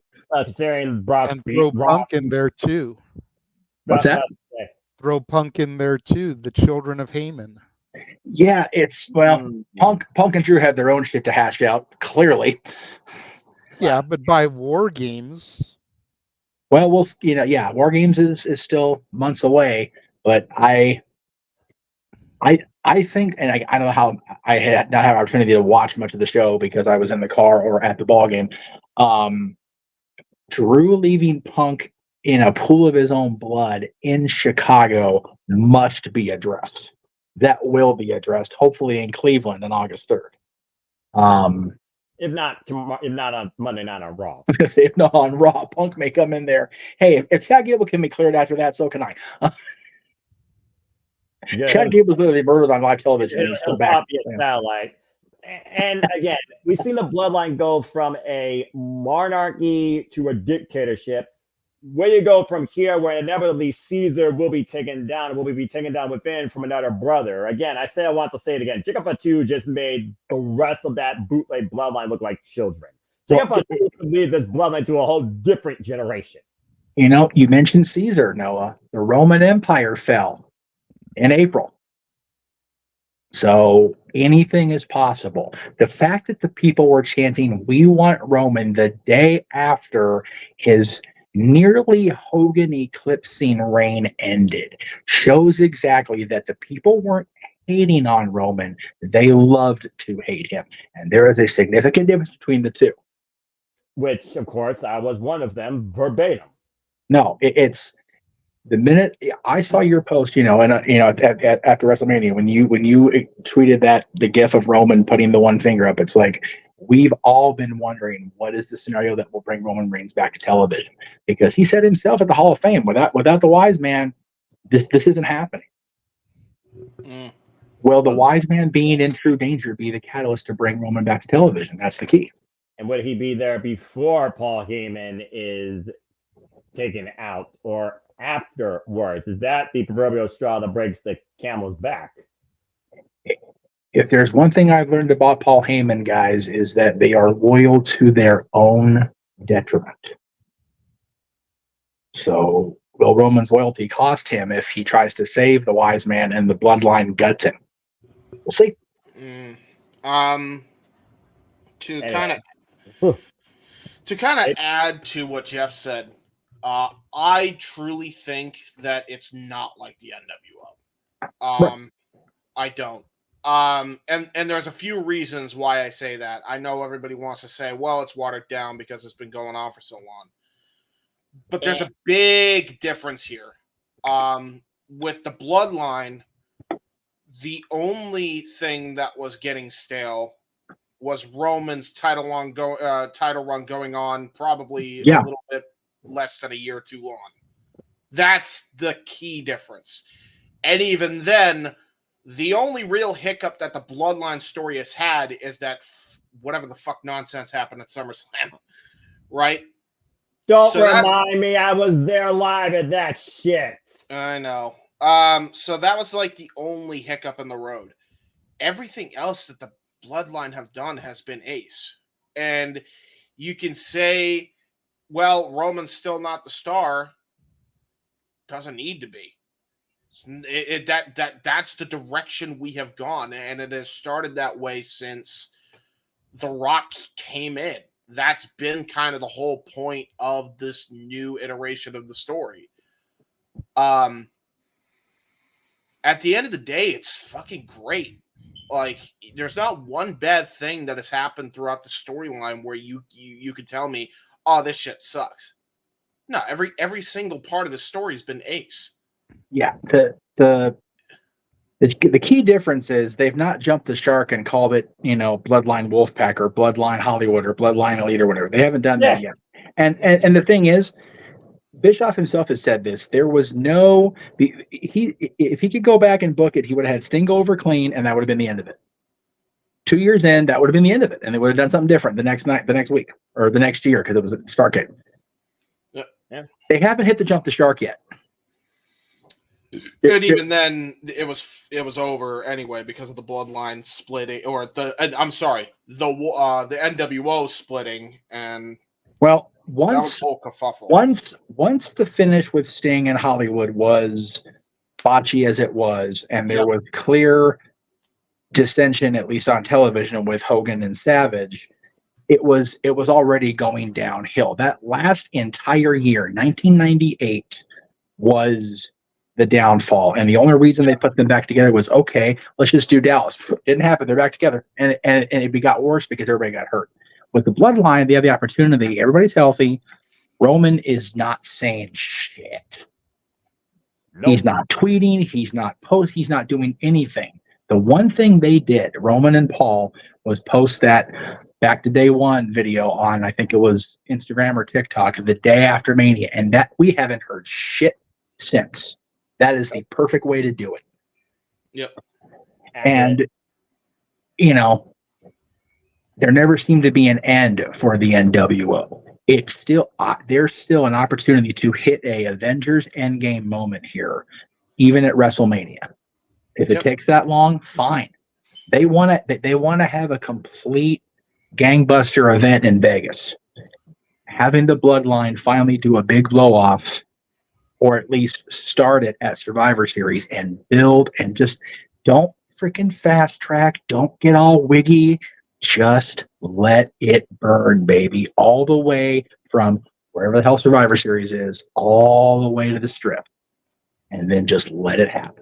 JJ, I think they're on point here with literally this inception of Bloodline being a year-long story campaign as Caesar reigns, but then Caesar stabbed in the back by somebody within, deep to Brutus. Is Brutus Jacob Fatu? Or another Anali member to be freaking revealed? Bottom line, though, Jacob Fatu to me is a guy I will acknowledge to lead the Bloodline in a whole different direction of unstoppable, uncontrollable violence that Solo Sikoa has been trying to incept since Roman left, and that's him in charge as the head of the table, quote unquote. I think the best way to, and again, all the love in the world for Sammy and even for Kevin, God help me. The best way to keep Sammy out of it is to Jacob be the one to Brutus Solo. Once you bring Hikuleo in, you've got more Tongans than Awais. So if it's Solo and the 3 sons of Haku, even Jacob's outnumbered at the end of the day.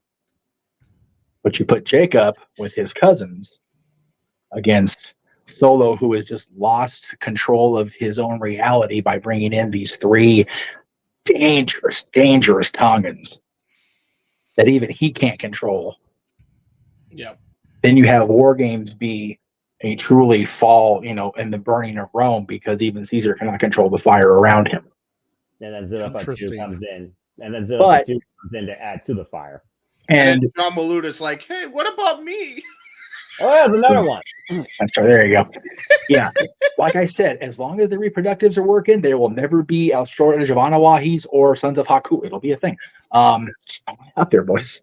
Man, they really like reproductive, huh? AJ, what we learned here today is WWE is not just forever. The O'Nally family is forever, and thus neither will ever cease to not exist. No. All right. We still got the whole bottom row to go. Well, I mean, James basically kind of did his bid. So yeah, I said my point. You got 2 wonderful people. Dattila. I do think this is leading to a bloodline, original bloodline versus bloodline 2.0 at War Games too. Are we going to have the new bloodline where the rainbow bright colors like NXT 2.0? No. God, no. Red and black is freaking shark jumpy enough. Yeah, I'm digging Solo Sikoa's weekend look. All right, dude. Solo's walking out there like Uncle Charles Wright's like, dude, you can borrow my shit for the night. He's walking out pimping it every single week. I'm here for it. As somebody that respects a man in a suit, I can respect what Tonga Lola and Solo Sikoa are styling and profiling. Anyway, Dattila, continue. I don't know yet exactly how the final teams are each going to look like yet. I think once Hikuleo debuts and Roman returns, I think we'll get a better feel. Yep. But I thought it was a great introduction of Jacob Fatu. I thought that his introduction was really well done, very well executed. And I totally was not expecting him, No one was. Like Big Baller G said, I was expecting Hikuleo because they have been telling us for a while Jacob Fatu's coming and then we got Tama Tonga, then Tamaloa. So I was like, okay, they're gonna save Jacob Fatu for last. And he debuted it. So I was really surprised by that. I was not expecting Jacob Fatu. But I'm excited. I can't wait to see where how the storyline plays out. To Dattila's point, JJ, you saw the faces of Tama Tonga and Tamaloa. They're like, what the fuck? This guy's here. Where's our young gun? That's my whole reason why I'm saying Jacob's going to be the fly in the ointment. Same. Literally same. I'll say it once, I'll say it again. This bootleg bloodline just literally got shadowed by the Samoan werewolf. How the hell you freaking bring those 3 men out of that? We need to find the font for the Uso church and just get bloodline, bootleg bloodline, like shirt, like made them like now. Okay, Fuck. real quick before Walter goes, why are the rest of them bad? You know more than anybody, Noah, that the freaking Tongans are great because we saw their New Japan run. We know how good Tama Tonga is on the mic. I personally know that Sifa Fatu, aka Solo Sikoa, can cut a goddamn good promo. He hasn't had the opportunity to show it yet. Well, right now, James, the presentation shows who's the most dangerous motherfucker in that entire bloodline. It's not Solo. And For sure. It's Jacob. It's Jacob. Bingo. And that's what matters in this bootleg bloodline. It is the savage nature. That's what rules SmackDown. Well, Noah, you and I watched as the Gorillas of Destiny got the boot from the Bullet Club. Exactly. Yeah, Jay White kicked them out. Yeah. Anything Bullet Club's also for Hey. life. But honestly, what was the last good? Like my boy said, fuck Jay White. Oh, that's true. That's true. Damn. I like Jay White. He's all right. Free with the switchblade. We'll see what happens against Rey Fenix this coming Wednesday. But Hey, that listen. being said, getting back on topic, we're not in AEW, we're in WWE, and we're wondering what the fuck's about to happen with this bloodline. I thought we were going going to talk about Joe Henry. Well, we'll get We're to that getting point there. eventually. We're getting there. We're getting there, girl. We're getting there. There's a lot of shit that happened this week. I mean, again, I'll say it once again. Jeff wasn't here, but I bet Jeff agrees. You look at every company this week. You look at Raw. You look at NXT. You look at Dynamite. You look at the Ring of Honor event. Dear God. You look at TNA. You look at SmackDown. Every fucking freaking promotion this week has delivered. It has been one of the greatest weeks in this business this year. Seriously. And freaking. Hey, the numbers on Dynamite do not tell the story of how much of a banger this week was. Thank you. Seriously. It just doesn't. No. It was so good. That's why when I tweeted out promoting the show, JJ had his great splash that he used, but there was so much to talk about this week. Like I didn't even include, I haven't watched Ring of Honor Impact yet, I'll be honest, just because I was crazy busy Thursday and Friday. But yeah, it was just one of those weeks that JJ and I always talk about. If you couldn't find one thing this week on all those shows, when we're done tonight, please send us your resignation and your membership card in the wrestling fandom, because fuck off. You're not, no. Nope. Accurate. Anyway. Yeah, there's one thing you can rely on professional wrestling, and more than ever right now can literally be reliable for your. Yeah. It's a pull-up. Yeah, JJ was doing his thing. Oh, Jesus. JJ, change the bubbles to red and then put that font up again. I dare you. Seriously, send that shit to me and give me your shirt sizes. I will try to get that shit done by next week. Oh my God. Oh my We God. need a tribal background now, and the freaking bubbles from purple. There you go. And make this red and black and be a whole different form of a bootleg bloodline. We Anyway, should have bootleg. Hold on. I have to comment on this. We should make bootleg in Comic Sans font.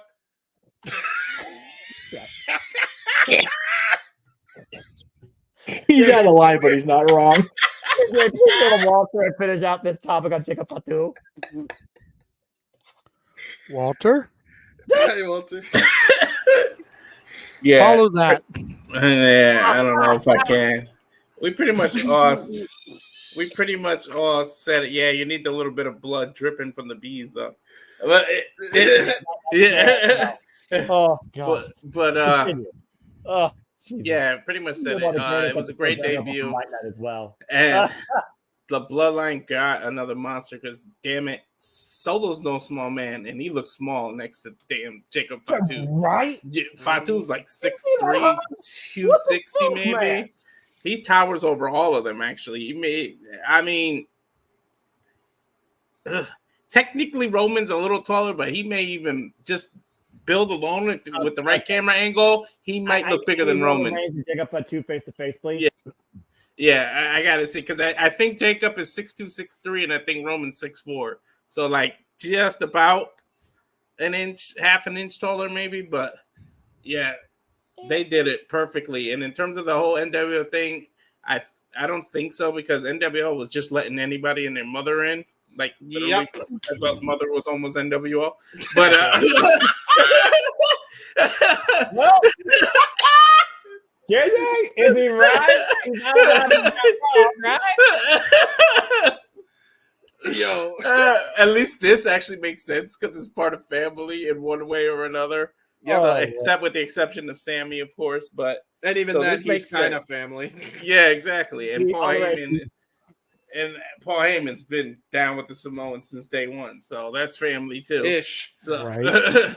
So I don't think they're in danger of it, but you can't let it go too long. What's happening is just we're in that little stage in between, just waiting for Roman, because we know once Roman hits, shit's gonna hit the fan. Once Roman comes back and we get in a full gear, no copyright to AEW or whatever. But There yeah, will be blood and guts. yeah. for sure. When we get to fifth gear, I'll put it like that. Since I drive a manual car, once we get into fifth gear, we get the shit rolling on the highway at 65 miles an hour, or more. Then it's gonna be big, and I can't wait for that. And yeah, I think it's inevitable. We all thought that it's The Rock leading this. He's gonna be their version of the head of the table, going back to the Roman's head of the table, and we all guessing War Games because that's what makes the most sense. But they might milk it past that because look at what they did to the original Bloodline and how long it just kept going. And every time we thought,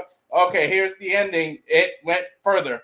So they just kept moving the finish line back and back. So yeah, true. We're gonna assume it's a Survivor Series, but we don't know.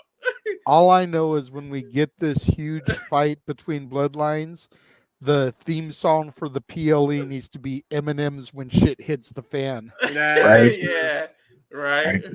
And we're talking about all these Samoans, and again, I have to stress, poor Sean Malud is like, notice me, senpai, please. Please help me. Please notice me. And advice to Cody, you don't hit a Samoan in the head, bro. Learn. Like, seriously, go back and watch AWA TV. It's not all bad. Don't hit the Samoans in the head. Yeah, and to your point, Walter, Jacob Fatu is so big. If it was the year 2000, Triple H had coached, we got to get him out of the jaws alive if he drives the car for Austin. Shit. Right. For the Raw. By the way, just so people can be scared, okay? I just want to point this out here. Jacob Fatu could do a Fellsbury flop, Darby Allin style, where he crashes into you, then lands on his bare feet. Yep. He's scary. Bad motherfucker. He's scary. Shut your mouth. Just talk about Fatu. We got the MFT and the BMF in the bootleg bloodline. It's gonna get worse when they do the camera angles from below to make them look even bigger. They know all the camera tricks. Yeah, so they did for AC Romero, and they'll cause an earthquake every time he walks. Just make a good damn song, all right? Jesus Christ. Yeah, please, Def. Stop putting it up. It's not making it any better. Noah has to stop saying it. It's like Joe Hendry. You say its name and it appears. You know what's funny is that actually sounds like something Rock would call it. You bootleg bloodline if he was the face. Like I feel like he would do that. But except he's the one that made the bootleg. Exactly. Allegedly. More than likely. Again, you're talking about. Let's not be like Meltzer and spew false narratives, okay? Let's stick to facts. We need a graphic whenever we mention that name that really defines how we feel about Meltzer. I don't know what font you use for that color background. If we did that graphic, the whole show would shut down. Yeah. That's it. Yeah, Meltzer would be like. We've already had the Wyatt 6 attack Statboy, Dattila, and myself today. We don't need any more shutting down of the shows. Dude, those guys murdered Chad Gable, and he's still making it to Raw this week, dude. They're crazy. We talked about that. Those dudes is crazy. It's the state of WWE and the safety concerns. Be murdering people and shit. We're going to...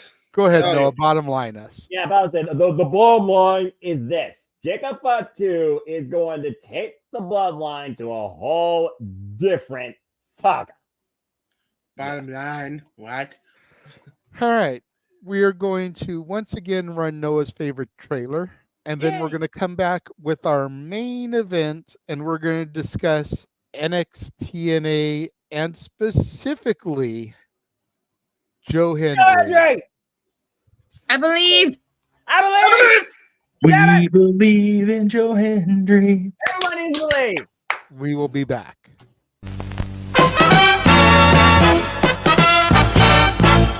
And now, preview time. So let's take a look at what's coming your way.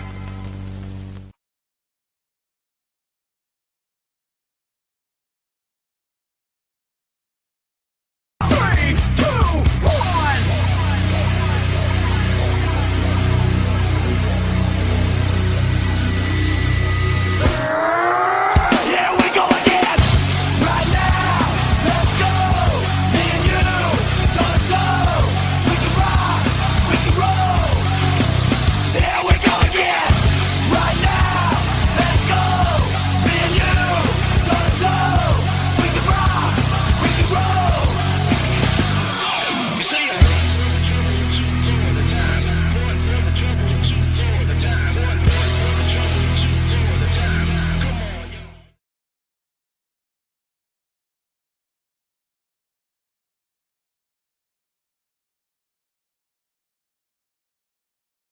And as always, for those that don't know, this is where I usually bring you in towards what we always do here. We cover all the wrestling, all the wrestling, all the wrestling, all the wrestling, all the wrestling, all the wrestling, all the wrestling, all the wrestling, all the wrestling, all the professional wrestling. Damn it. Chelsea Green for Money in the Bank. And UFC. And UFC. And because the Panthers pissed me off, professional hockey. Yes, true. True. This. Panthers. Neither of those apply to me, but that's accurate. And we've added this to the schedule. Yes! Watch the Slamovich and the Fina. Let's fucking go. Because it's free on YouTube. There you I go. mean, you can't argue with the price or the platform. So it's funny because this was originally going to be the opening topic. After I did the whole Joe Hendry coming in, say my name and I appear, we believe in the Renegade. But somehow we ended up, I remember how we did it because Statboy was here. Yes. So we asked him what he wanted to discuss so that he could actually be involved. Yes. So we've ended up postponing this to be our main event topic. And I swear, this was not me and my ego trying to get NXT to the main event slot.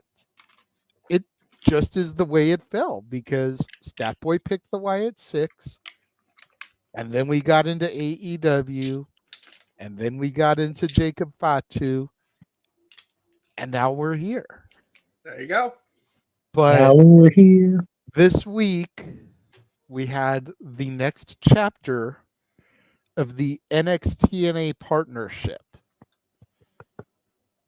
And of course, there was a 25-man battle royal to kick off NXT. Frankie Kazarian led everybody out. The crowd popped big time, chanting TNA for the king of TNA. I'm damn right.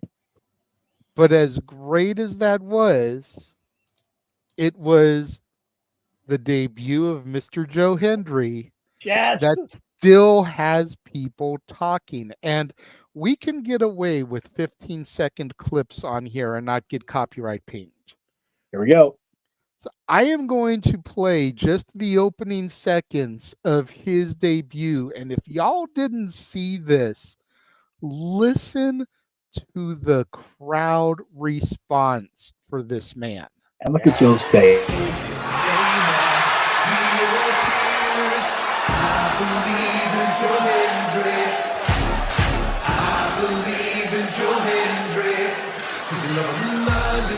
That was so damn good. Dude! Yeah, to Jeff's point, look at his face as he eats that all up. Like, you've got to know that deep down in the back of his head, he never thought a response like that from a WWE crowd would ever come for him.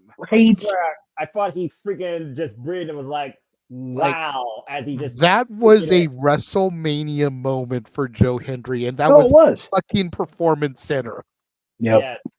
Like, could you imagine if they had done that at Clash in the Castle? Oh my God. I would have broke my old headset, despite the fact, Jeff, I'm on a new headset, in case you're wondering. That's why I might sound a little different, but fairly Yeah, I was like, he's got no headset. He's dressed in cash. Like, dude, what we doing? I'm I here just for it, realized though. he has a headset. Yeah, first off, it's 90 degrees here in the Midwest, and I fucking hate it. And secondly, I'm Dude. investing in a different headset because the other one's starting to die, according to my That's calls. valid. But yeah, as far as the suit, Summer is not fucking around. I don't blame you. But anyway, back to Joe Hendry. It was a moment. And then, damn Frankie for eliminating him in like 32 seconds. Mother! That no good, sorry ass uncrowned motherfucker! But then Frankie goes on to the final four and almost wins the title shot himself. Like, Personally, I'd rather have seen it won by somebody in TNA versus Nick. but this, going back to our AEW conversation, this truly is feeling more like a forbidden door than the forbidden fucking door. Mm-hmm. Yep. And it's insane that it's the WWE and that company that nobody follows, TNA, because clearly nobody watches that shit. Did you see the camera shake? Yes. That was organic. That wasn't the cameraman. No. That was organic. The crowd was that ruckus for him. When was the last time the Performance Center was actually that ruckus? Undertaker. Jordan Grace came out? Yeah, that sounds accurate. You know, I would normally give the Juggernaut her flowers, but they weren't shaking even that loud when she came out. No, because she had already had her Rumble moment. Right. But this was something that people never thought was going to happen. They teased. They teased. They teased. They said they believed. They said his name, and he finally freaking appeared in NXT. And then post-match, he told Shawn Michaels that he could literally be anywhere they say his name. So I'm just waiting for him to show up again now. Put him in Money in the Bank. Anywhere? This moment was so huge. I agree. Attila had to cover NXT again this week. I had to go down to my car, get my back brace so that I could carry her through a recap once again. So, Attila, we are starting with you on this one. Because next to Noah, you are the biggest believer in Joe Hendry. Do you believe?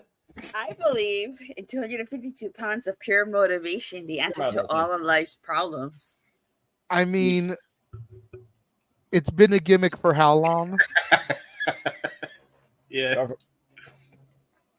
No love, baby. I still miss Joya, by the way. Me too. I wonder how Yuya's doing.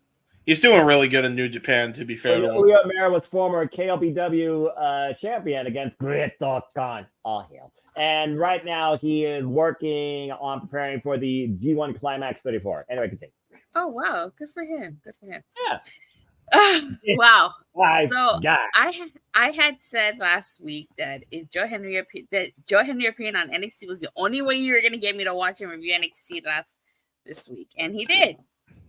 I have to say, like, I mean, I know there was hints, but my jaw dropped when he came out. Like, I was so happy for him. That reaction that he got, the whole nobody watches TNA. Who watches TNA needs to die. You need to throw that shit in the dumpster and light it on fire. Accurate. Jordan Grace, Frankie Kazarian, Joe Hendry getting these massive reactions. Obviously, people are watching. And even this past Thursday on TNA, Tom Hannigan said that they had the most subscribers for Against All Odds with the TNA Plus apps than they did for all the other shows. So again, that whole rhetoric of who watches TNA needs to fucking die. I am so happy for Joe Hendry. Really, really happy for him. He got himself over with his gimmick. I think really what put him on the map was his apology to AJ Francis. You know, I think that's really what put him on the map because I feel like he had his fan base, but it was still like, you know, catered to TNA. But I think him doing that got him a lot of attention. Considering he dissed the former WWE superstar Flop Dollar. Can you please get fired? And he had to do it to one of my all-time favorite bands, in Creed. 'Cause it's happened twice before. Yeah. So I was really happy for him. You know, I feel like the whole thing with Shawn Michaels, so far in TNA, we have yet to see that serious side of Joe Hendry. So I was really surprised to see it, and I hope we see that serious side in TNA. I really hashtag Joe Hendry for world champion here. Yes! Please win your qualifier and get to freaking Suniversary and get that 6-way eliminator. As far as the whole thing with Frankie Kazarian is concerned, yeah, it sucked that Joe Hendry got eliminated in a couple of seconds. But I mean, it made the most sense that it was Frankie Kazarian that did it because they are feuding with each other. So I'm hoping, we see more of Joe Henry. Most prolific bullshit chant ever accurate in WWE. Well, I will say I am a little disappointed that they cut his entrance off before they got to the wave your hands from side to side. Side and say, come on, man. The song is 1 minute and 12 seconds long. You couldn't give him the full song moment before he spoke to the masses. Damn. At least he got his entrance on television. But I'm really happy we got his whole little promo beforehand. So I'm really happy for Joe Henry. Yeah, 24 men and one sensation. The promo lasted longer than his performance, though. That's crazy. That's true. That's fucked up, man. That's fucked up. Yeah, you and your smile, you with the decision and freaking against all odds when only like 2 other people picked that guy. I call it now, though. I'm telling you, because that music is going to hit again on the Rumble. Remember, I said it now. Please, it's going to come out in the Royal Rumble. I can guarantee it. Wait, where's the Rumble next year? Rumor has it Indianapolis. The speculation as of this last week is Indianapolis on February 1st, which means Royal Rumble's going out of January for the first time ever, which just, WrestleMania is mid-April, so I get it, but... Wait. February Royal Rumble? That's the latest rumor and innuendo. The fuck? I might need to save a lot of money because I might hit Royal Rumble and WrestleMania the same year. Damn that! Anyway, I really think he's gonna pop out. Well, while you're talking about WPLE, back to NXT&A, where I'm just waiting for NXT&A presents Worlds Collide, but continue with Attila and then bring it back to JJ. No, that's pretty much it. I am actually really digging this NXT TNA crossover. I feel like it's helped TNA a lot tremendously. Still hoping for Natty versus Jordan Grace at Slammiversary. I like Ash by Elegance. I dig her character, but you could have that match on TNA. Yeah, that concierge system bullshit is not worthy of a TNA pay-per-view, in my opinion, for the Knockout World Championship. But I'm hoping this does lead to like a crossover pay-per-view. Worlds Collide. It needs to. Do it in a TNA ring, though. Seriously. In Vegas. Yes. At the Palms. That could probably get the Simple Man to Las Vegas. Yeah. Why is everyone still trying to get me to Vegas? Because we believe. We believe. Because something Stand dark and side. deliver when worlds collide. This is what exactly worlds collide. One of us. What would be better than to do Worlds Collide for WrestleMania weekend? In Las Vegas. Or bring back the pay-per-view named Armageddon, and it's Armageddon because it's NXT and TNA together. If they have the NXT and TNA audiences together in Las Vegas, I think the answer will finally be revealed of who gets higher than RVD. Because it'll be that whole crowd. Yep. That's accurate. I think everybody that weekend's gonna be a little. Everybody but this guy if he comes, because I know Noah will avoid the weed to the bitter end. The drinking he may concede a little bit, but the weed he'll avoid to the bitter end. Look, I'm still 99%. Off of Walter's supply. I'm 99.7% straight, Ed. So again, there you go. 87.7% straight. It's that 0.3, man. That booze is a mucker feather. Hey, it's steadily dwindling over each year. Right. First it was I'm straight edge, then it was I'm 99.7%. Now it's 97.7%. Like it's steadily going down. That's it. Come on. Anyway, we pick him up with a blotter New Year's Eve 2026. So the $1 million question, Datilla, will you be watching NXT this week? No. Oh. I went live 5 times this week. That's more and the than $10 answer. Straight up. What if Joe Henry shows up again? Well, then I'll just watch his clip. Just a straight up That's no. it. Like I love it. JJ had this like dramatic question. It's $1 million question with a $10 answer. I'm telling Dude, that's what I'm saying. No, he had the greatest question, and then it was just followed up with, no. She straight Goldberg for that. Nope. Just a straight up, not even and, just straight up. No. Just no. No consideration at all. No respect. No respect at all.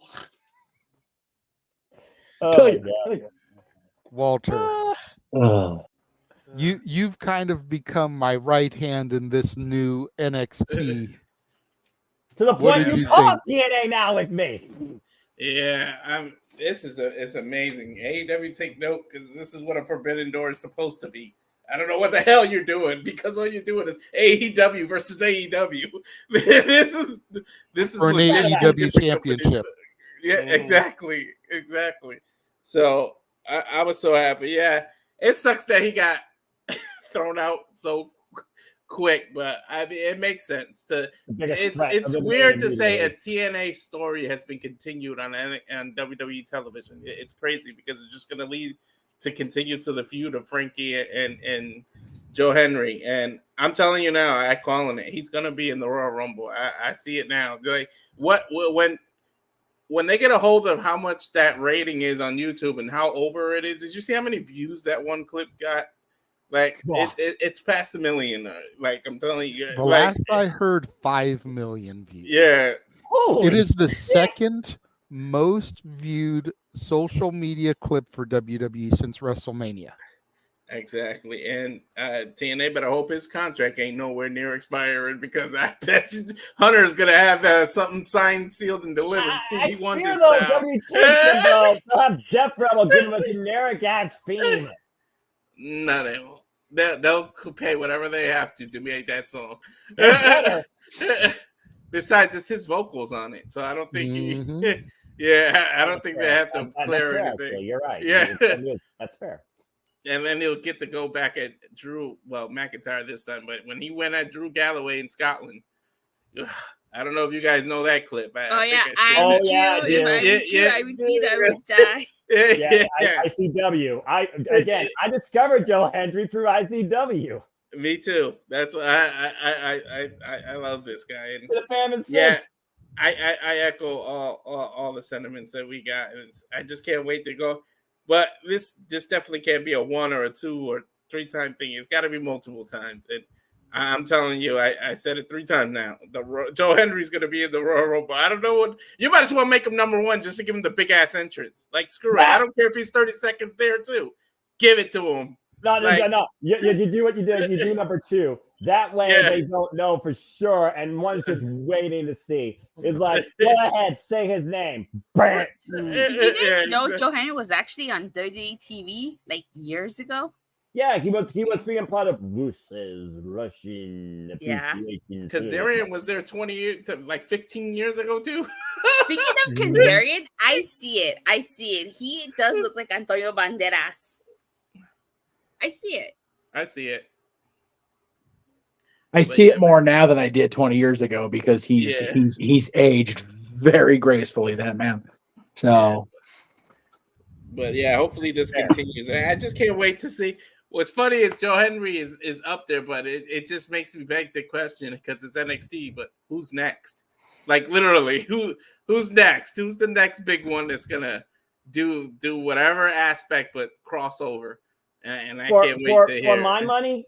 And this is just me going out there. If Wesley beats Obafemi, keyword if, I want Wesley versus Speedball Mike Bailey for the North American Championship. I was thinking that. Yep. Yeah. I want the Rascals to reunite with Wesley. There you go. That'd be the only way he would retain the title. Yeah. That when the only way to beat someone that monster or that big MFer like that is you got to reach back in the bag and go to your past and bring them out. Because I don't see that man. I don't see anybody putting that man down for a 3 count right now.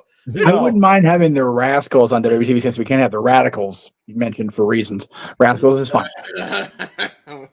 That's a whole different conversation. Don't say the B word. Or you talk about Obafemi. I mean, again, there's some bad motherfuckers in the TNA that definitely could give him a run for his money. Josh Alexander, Alex Hammerstone, anybody? I was gonna say Benoit Blanc, my favorite detective. I was gonna say, just don't have it be Moose, because then they'll be having the frickin' Spider-Man meme.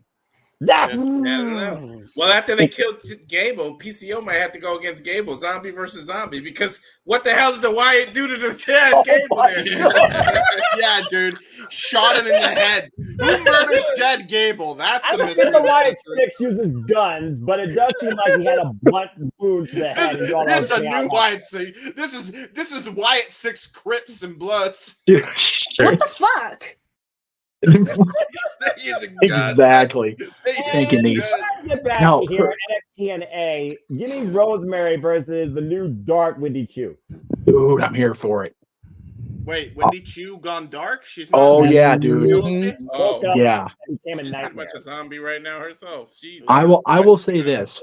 I was watching an old clip of Superstars from 1993, and Jacques and Pierre walked out for their first match as the Quebecers, and I told Dylan, dude, that's PCO. He goes, what? I said, yes, that's PCO. He goes, you're full of shit. I said, no, I'm not. I never saw PCO as Jean. Dude, Superstars and old Raw from like 93, 94 is gold, because you see Pierre Carl. That guy. You see Pierre Carwolette and you go, what the fuck happened? Yeah, Well, I've never seen him apparently as Pierre. he's not human, but he Yeah, does have feelings. he was Pierre in the team with Jacques. It was just Jacques and Pierre. They didn't say their last names because, you know, they weren't the Mounties, so they didn't want to make all the connections. But yeah, the first year and a half, 2 years of PCO's WWE career, he was just Pierre of the Quebecers. And you like, seriously, did he have the eye patch? I'm gonna Google him. I'm about to hit the point where they win the tag titles from the Steiners. I'm going to watch that match and then watch the PCO match and just make my head go, ow. Yeah. Because it's I don't know that's the Mountie, I don't know that's why. PCO, and fucking Raven at ringside. Like, I Googled him. That's him. He looks so different.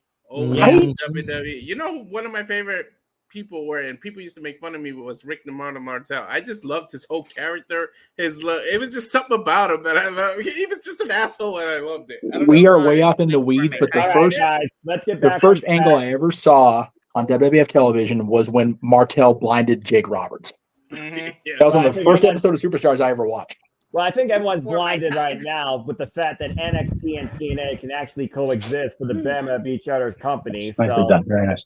that being said, JJ, I think Attila has expressed her point. I think Walter also expressed his point. So go ahead and pick the next of the remaining three Yahoos you deal with. Nice reel in. Very good. Well, let's go ahead and finish up the bottom row. We'll go with James for the win. I You know. am very happy. I'm very happy with Joe Hendry. When I saw him on NXT, I was like, what the hell is going on? Like, okay, if you were to tell me in say his name and he shall appear. Just stop saying his name. Well, what am I supposed? What do I call him? A guy named Joe? Ho Gendry. Jay. Okay, I'm gonna. People are That's gonna what I'm gonna do. That's exactly what I'm. JJ. You're gonna call Wait. people Caesars. Wait, then I'm calling him a hoe. That ain't right. Fuck it. James, We'll go with stay it on anyway. topic. Stay on Anyway, topic. we'll go with it anyway. So yeah, Ho Gendry. I'm happy with this guy coming in NXT. What is Ho Gendry doing in the NXT arena? Joe Hendry's Spanish brother. Bullshit? A bullshit? A bullshit. It would be So Joe Hendry has a Spanish brother. Oh wait, I said his name. Yeah, there you it would go. be Jose. So, yeah, no, Ho Gendry coming in. Is this going to be like Juan Cena? Right. Sí, cabrón! Fiesta! Lucha! Attila, how do you say I believe in Joe Hendry? Yo creo and Joe Henry. There you go. So no, seeing him there was crazy. Jeff, I killed Jeff. Oh no, sorry. Jeff is dead. So, no, if you were to tell me that we were gonna have WWE Lord. and TNA work together in any God. capacity this well, about 2 decades ago, I would have told you, okay, you're crazy. But Yeah. here we are. This is the greatest episode of a Might Night ever. Yes. This is what it should have been when WWE got Flair for the Hall of Fame and then Christian went back. Yep. Yeah. This is what it should have been. Oh True my that. god. I can't breathe. And with Slammiversary Mm. just around the corner, we still could get things to be a little bit more phenomenal. Yeah, I exactly. mean, it's Slammiversary, I believe, is after he faces freaking Marufuji and Pereira Sinoa. To your point. Yeah, and I do want to point out that a lot of people think the Forbidden Door can't happen. Again, there's so many damn signs that say, no, it's happening. You got Shane McMahon offering to come in. Hey, this prevents you from doing the graphic. There you go. No, it doesn't. You got Shane McMahon coming in, offering his services to AEW. You have you have the stuff going on with TNA and NXT. You have AJ Styles and the Good Brothers teasing their New Japan run and showing pictures on social media. Mhm. That's a thing, by the way. Yeah. All the signs point to shit's about to go down.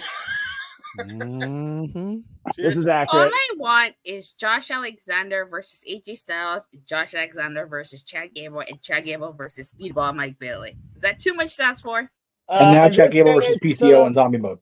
In this day and age, I would say no. I think you're onto something. There you go. That'll be fun. This is gonna be a fun year, I think, for the industry, and we're gonna get to call it off. Seriously, this week has been the most fun year we've had in forever. Absolutely. Yeah. It crammed about 5 years of shit in a 5-pound bag this week. I'm here for it, though. You know, This is the greatest time to be a fan of this fucking business. No I got matter. asked about the business by people that I haven't talked about the business with in like a decade, and I'm like, wow, all right, Yeah, I can't wait until we see. Well, what's Pepsi Phil doing in the Impact Zone? right, shit. Luckily, he owns that, so it doesn't have to be a thing. But Yeah. That's true. Gorgeous. That'll be fun. All right. AJ. Jeff? Okay. So I want to get back to when we first showed the video. Look at this man's face. He is just tickled pink. Look at him. He is so good.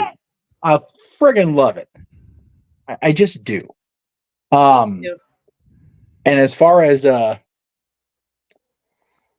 gonna say this now because they were talking about NXT versus TNA Worlds Collide. You guys were talking about earlier. I am totally using that concept, JJ. On I put it in here. I thought I did. I didn't. For our show on Friday, where we're booking our own version of Forbidden Door, NXT versus TNA. I already got 8 matches, and I am content with the people I picked because it's going to be that quality of people that I have on the rosters for each side. This is so much fun. It was great to see. I tweeted at Frankie, hey, we're going to see you at the game tonight because the Angels came up to Dodger Stadium to play. He's like, I'm watching from home. I'm like, okay, I'll just keep waving at the camera like an idiot till you see me. I didn't because I was just making a haha. But yeah, seeing our guy Frankie, seeing Jordan Grace, seeing the pop that Joe Hendry got. I liken that to my experience seeing the Roman Reigns, the final boss character, the first 2 times I saw it live. But I saw it at SummerSlam. It's like, okay, 50,000 people, they're going to be loud and whatever. Then I saw it at the Toyota Arena in Ontario, which is like a minor league hockey arena. And the energy and the noise felt louder. I'm like, all right, I believe. Screw it. That's how it felt with Joe Hendry on Tuesday. It was one of those things that this NXT crowd is so, I want to say it's like a consolidation of all the right things about an indie crowd. We've all been independent shows. We've all seen indie crowds, the dueling chant bullshit that I just can't fucking stand anymore. I'm getting in my old age. I think it's next level for, because they do it to actually do what the Scotland crowd was accused of and getting themselves over. That's exactly what those dipshits in the indie shows do now. They do the dueling chants to get themselves over because they're trying to get more attention than the freaking talented people in the ring. But that NXT crowd just has it purified. Like they've gone through a beautiful filtration system. and they let Joe Hendry know that we watch you. We believe in you. We're glad you're happy where you are, but we sure as shit wouldn't mind you in our uniform. He said his name. I did. I've said it about 4 or 5 times here, but JJ knows if as much time as I say, we're never going to see me on we're never going to see anybody on camera the rest of the night. So there you go. If you want to just leave it on loop for a while, since I've said it so many times, it's whatever. Yeah. But anyway, No. I'm trying to turn the media up so I can hear you guys because this phone is just being derpier than the indie crowds.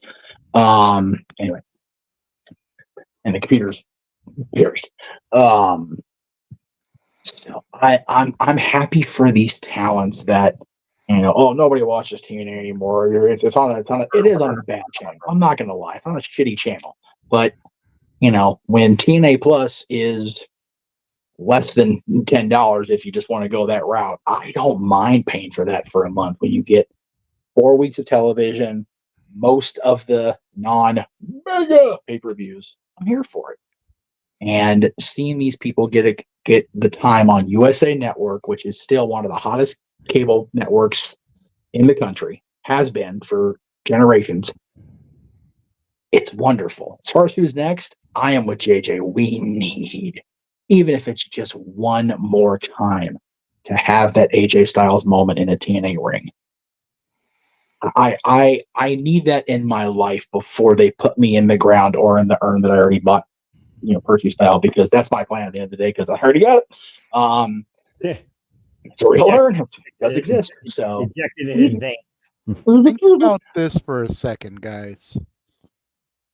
Come October 1st, NXT is going to be on CW. It's true. Yeah.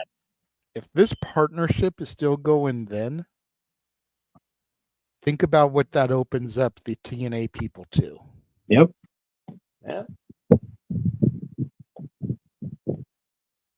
That is the one negative thing I can think about for this partnership, is that with TNA going to CW, I think the NWA might lose a huge chunk of their audience, because people will tune into NXT to see NXT people and WWE people.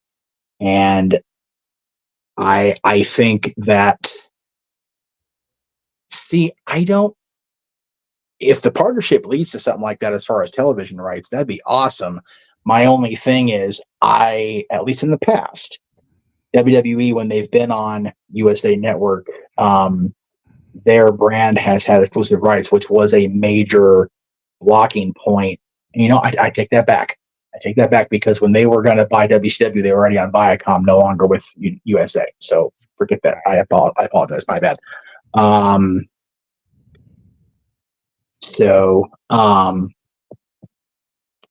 But I just feel like there would be so much more opportunities for these kids, God, listen to me, these talents in TNA, if they were to get a different television situation.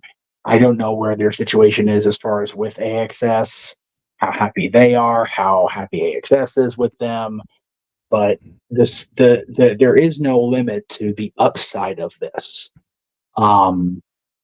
So I really think that overall it seems like a positive thing. I'm an eternal pessimist. I wonder what's going to happen once we get NXT on full-time over-air CW. How is USA Network going to fill that Tuesday night time slot? Because that's 2 hours of prime time on USA Network. Granted, they're getting SmackDown on Friday nights. That still is a giant hole in the and what is USA going to put on Monday nights? They'll just rerun Law and Order SVU, which is fine, but I feel like USA, if TNA is in a full-fledged working relationship with WWE, there is no reason TNA can't fill one of those 2 slots. Now, granted, are they going to throw TNA into a 3-hour giant hole in programming? Probably not. But 2 hours on Tuesday nights doesn't seem out of the realm of possibility. And I forget where I read this, and it may have been in a group chat, and I don't know if it was addressed earlier, but the discussion is that Raw may go back to 2 hours on once it gets to Netflix. So I would be totally fine with all wrestling programming being 2 hours or less during the weekend. Because as good as Raw was Monday, it still felt like it took a long time to get to the lights. A long day. A long Monday night. But and anyway, this, back to NXT. yeah. Well, no. I was tying it back into that. This developing relationship could mean that we get every brand of wrestling that we all enjoy on actual available to a huge group of masses, with WWE and TNA on USA and on WWE and TNA on USA, WWE on Netflix. Most people have Netflix. AEW on the Turner networks, the Warner Brothers networks, however you want to phrase it. This burgeoning thing only looks good to me as far as I'm concerned. Yeah. I just worry about the NWA because I am an old hat. I am a old school guy, and I just, whatever you think about the product on television, I don't want the NWA to go away again. It sucks, and I would hate that. I don't think it will. They'll include them if they end up doing a lot of this stuff. I think the whole idea is to make a global territory system. I think that's been the goal for a while for a lot of these guys. I would agree with that, and I think that there's so many in WWE that are friendly with Billy to this day that I think WWE is the one wrestling bridge Billy hasn't burned yet. There you go. You know, Jeff, going back to what you were saying, if hypothetically they were to put TNA on Tuesdays on USA, what would be the time slot? Because then you would run into the issue with it going this airing at the same time as NXT on the CW. Oh, that's true. That's right. They're not losing their time slot, just the network changing. Okay, that's valid. I didn't even think about that. Good call, Attila. I just my brain's still fried from being outside far too long today. There. 3 days in a row, to be fair, because I was out Friday, most of Friday, and today, and then Thursday I was out for a little bit too. Yeah, I mean, if the partnership's intact, then yeah, they're not going to put them against NXT. That would be detrimental. I think, honestly, putting TNA against NXT would hurt NXT because the TNA product is so good too. So it would create a war, which I don't think they're looking to do at this point, because competition within each other's scopes just means I don't think a competition would grow the audience like it did with Raw and Nitro. I think it would be the opposite this time. I think the Raw Nitro thing was just a once in a lifetime phenomenon that the audience expanded rather than divided. TNA airs at 5, so even if you air it if you air it NXT on the East Coast time, they'll be airing at the exact same right time. Yeah, so it's having the chance to realize that I mean, and you could put it on Mondays and just put something else at 10 to 11. There are so many possibilities right now. I love that. I love that we have a wrestling business that every one of us thought when WCW and ECW were swallowed up that wrestling would suffer. It did suffer, but it didn't wither up and die. So that was at least a good thing. I really believe that when TNA really fell off the radar, that there was that worry again. I think when AEW has started to have their struggles here in the last couple of years, the same worry appears. So I am all for a wrestling business staying viable and growing from here. And TNA partner with WWE definitely does that, at least in my eyes. Yeah, true that. I think we need to get to that point with all wrestling companies just doing the same thing, but also still competing to some degree. I think that's better for the entire industry at this point. The biggest thing at this point is all wrestling companies and promoters need to understand that trying to appeal your product to one specific group or one, specific type of audience, like Tony Khan has admitted to doing, is not the way to go. You have to have your 3-ring circuit. Yep. Mm-hmm. True that. All right, Noah, good sir. Oh. This is my NXT. This is your TNA. Damn it. We have said his name multiple times tonight, and he has appeared virtually every time. Yeah.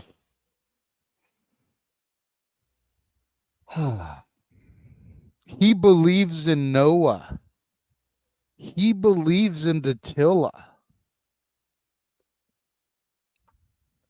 Well, I'm just going to say this, simply put, to start off.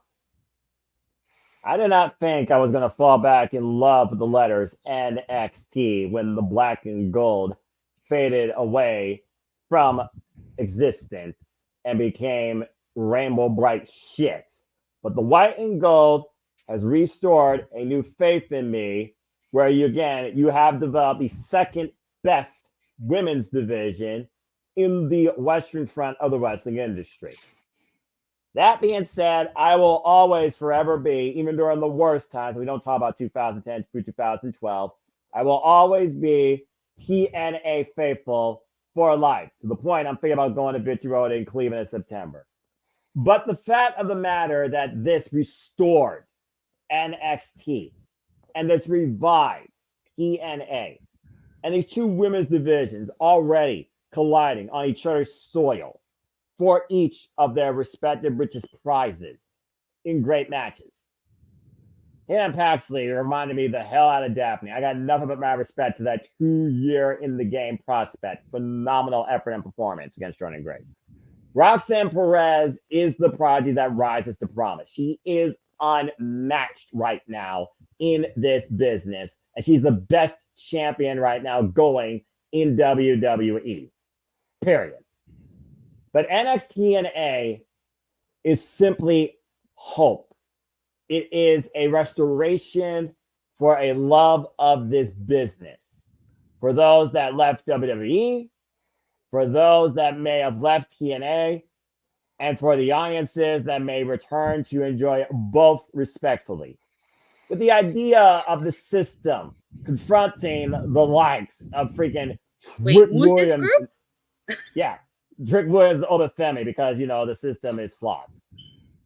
It's one of those things right now where I look at this name versus this name, and that name versus this name, and this name versus that name. When I look at the letters W and T and A, that feels more possible than ever. And I don't necessarily see a bad combination. But for the love of God, if I don't get AJ Styles at Slammiversary or Bound for Glory, then why should I fully believe in NXT and A when you can't get Mr. TNA back home for Pete's fucking sake? So that being said, NXT and A is one of the great things to happen in my fandom, restoring my fandom in NXT. To the point I'll almost watch it. Not quite, but it's getting there. Because it's far better than it used to be, and it's got more positive vibes for me than ever. In and out of the women's division. And that's saying something. But TNA, to me, again, it's restored that value with those three letters met in total nonstop action, in being the alternative, where you cross the line and you make a name for yourself, and you either make that your home or you use that stage to make TNA go global. And very well right now with NXT TNA, we have that. And all we're waiting for is some Anthem dickhead with freaking WWE official, making Worlds Collide official, in and out of WrestleMania weekend, which I do think is going to be happening sooner rather than later, and could be a huge ass announcement. And I'm all for it.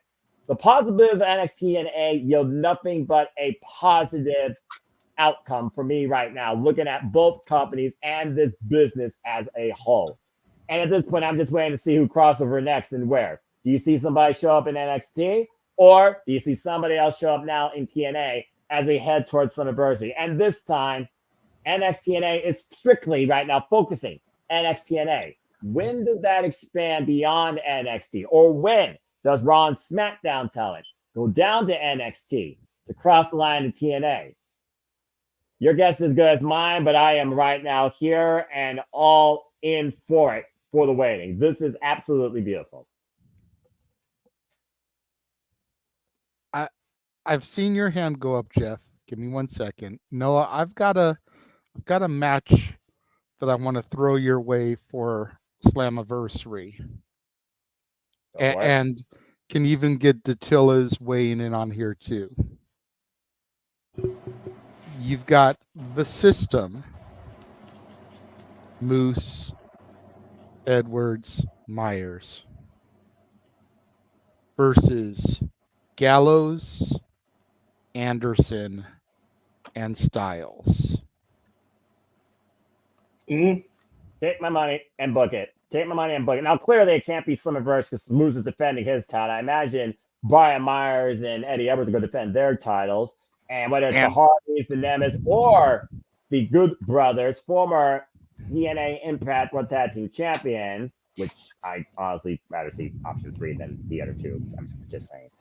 And you can even extend it and put Alicia and Meechin.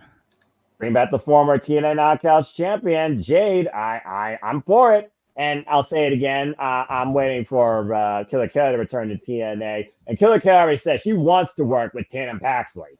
Just saying. And she's still signed to TNA, by the way. She said that herself verbatim, which I'm glad to hear because I hope to see her at Victory Road.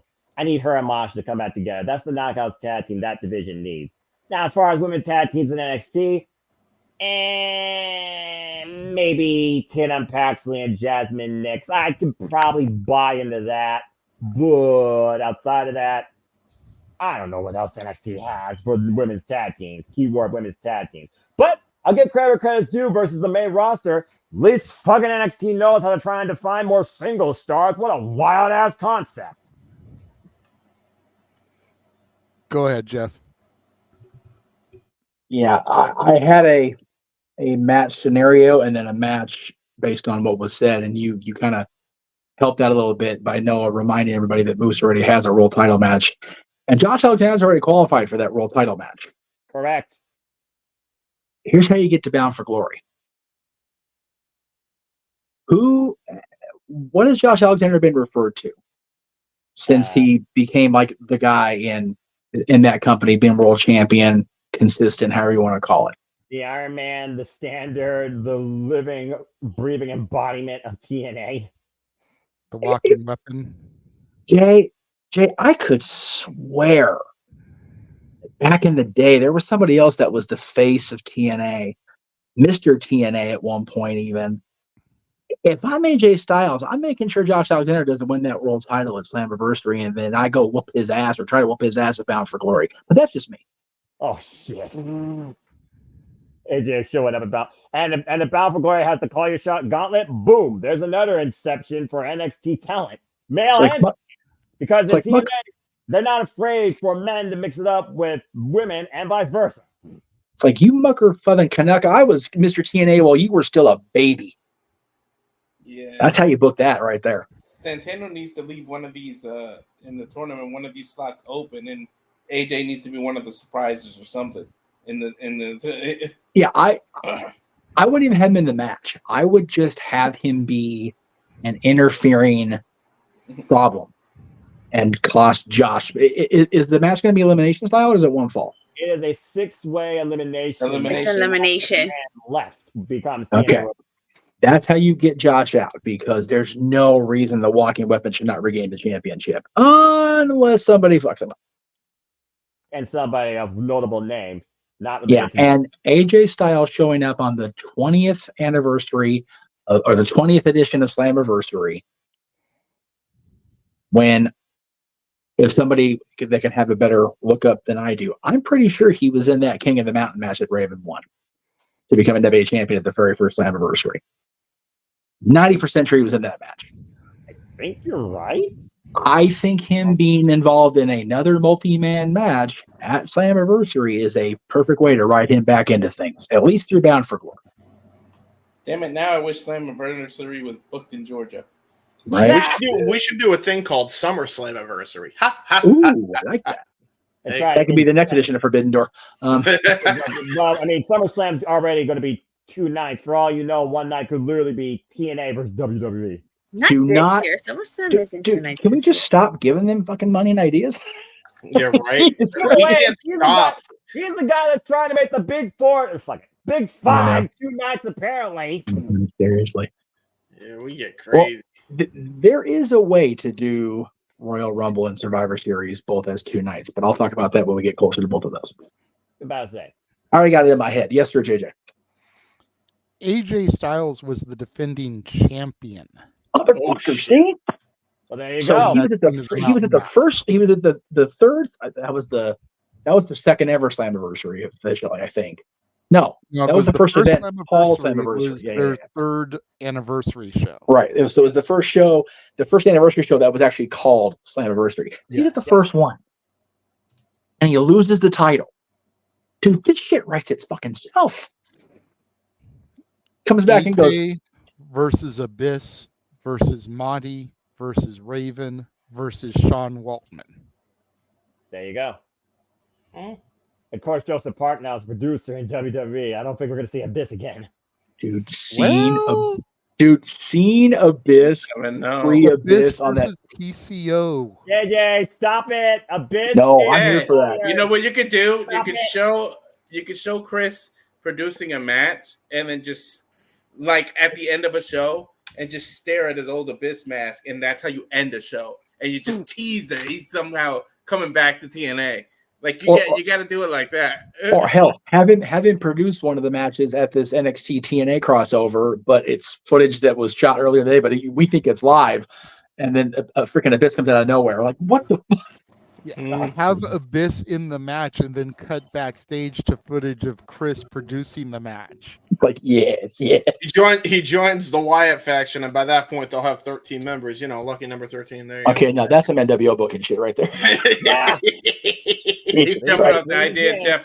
Earlier I introduced I said the Wyatt can hack the system, and there's already history with Matt Hardy, and they're all beefing. And Dude, I am here, dude. Okay. I forget. It was probably Tito, but I didn't read the call, but I saw a headline about, don't fuck this Wyatt stuff up. And I agree, dude. They have to get everything right and don't rush things. I think introducing them into the TNA stuff is rushing. Hell, just on Raw was great, but then having them show up and fuck up the Pat McAfee show was just a bonus. I was here for that. So they need to fuck up the Def Rebel the office and get That's him out right. of there so we get some good music. Destroy all his guitars, so we have no more generic guitar themes. Coming need in to July, the top 10 Def Rebel themes to the dads, not always right, on wrestling. right. They need to hack enough where Hunter's forced to rebook Jim Johnson and apologize to that man. Yeah, and give him all the money in the world because you know you can, WWE. You don't have a financial problem. And then put him in the Hall of Fame. Yeah. I don't hear you don't got money. You wasted $370 billion on a football league. Kiss my ass. Man, what a dumbass freaking investment. But not Anyway, I digress, even though we're not supposed to do that on Saturdays anymore. Well, I'm about to say, but bottom line though, NXT is promised with unlimited potential for both WWE and TNA, and as a whole, the wrestling industry. And I'm all for it. Yes. They might need to call a PLE that. What? NXTNA. They might need to do a PLE. And call yeah, it I just said really brand it for Worlds Collide. This is the Worlds Collide we needed. Not fucking Raw and SmackDown versus NXT when Survivor 2019 blew that out of the damn water.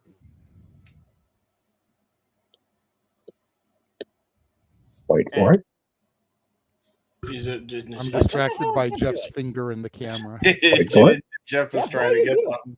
He's trying to do something. I'm trying to find something. Oh, well, anyway. Frankie posted this earlier in the week when he was on NXT. It's like, dude, it makes itself. Yeah, true. Okay, I can actually get behind that, Logan. I can't believe I just said that. Although Josh to see this, Jesus. We need to make sure that shit's more high res. That's all I'm saying. Well, like I said, I threw it together to go in a corner or something. So I say, yeah, the next time we have a crossover, that belongs in the corner because I've noticed you've been brand cornering our watch alongs with the company. If one of us goes to NXT or TNA, we need to put that on the shirt because I'm pretty sure they'll throw our asses on camera. Somebody will point it out. We did that. Yep. I'm just waiting for Ivy Nine and Jordan Grace to take the WWE Women's Tag Team Championships. Dude. Now that's the power duo. Anyway. Kylan King, by the way, get well soon. Jeff DeFries. Oh, there he is. He's okay. Oh, too many files. Okay, hang on. They're known This is what happens when you have too many things open on a slow computer or low computer. They're known as throwing tags together. What if they like threw like a random person from TNA, random person from NXT, and made them a tag team and they win tag What title? the hell? Like what? Where do they defend that? Like the mixed tag team challenge chaos. created by the mixed tag team challenge by companies instead of genders created by Ava Rance and Team Morello. What are you doing? Get out of my booking brain, people. Stop that. Nope. Stop that. He started it. I know. The Dusty Rhodes Ultimate Tag Team Classic, baby. It's the Dusty Rhodes O'Connor Memorial Crockett Cup. Why the fuck not? We just broke Jeff's brain. JJ, I I think did. it's time for you to close out this topic. Bottom line, bottom line, folks, buckle up in what is becoming the birth of NXT/NA. Yeah, and just because I can, I'm gonna play the opening seconds of that one more time. Please.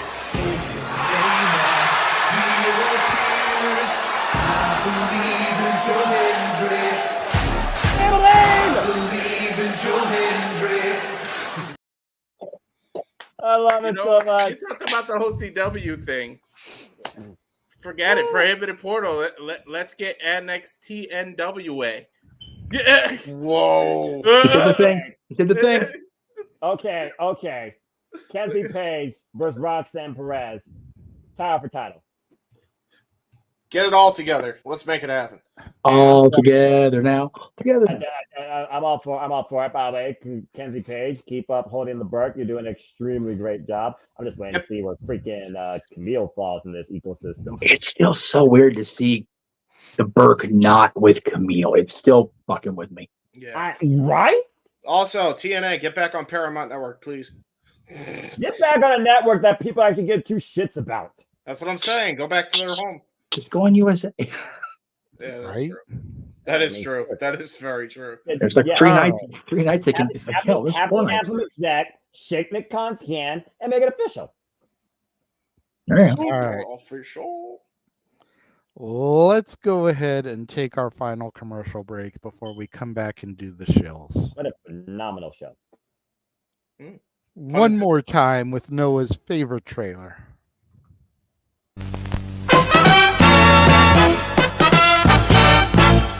And now, preview time.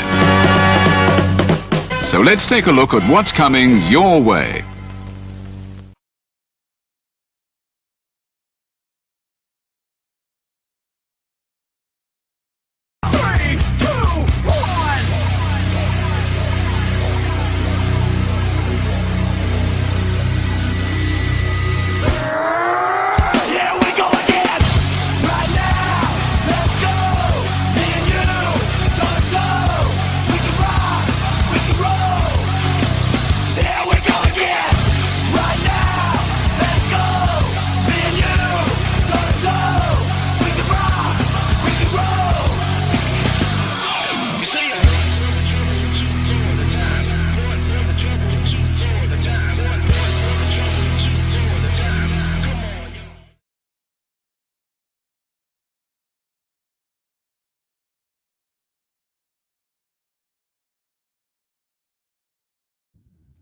The fact of the matter that we still don't even know anything regarding the fall line for TNA and WWE outside that trailer is ridiculous. But once again, still, all the wrestling, all the professional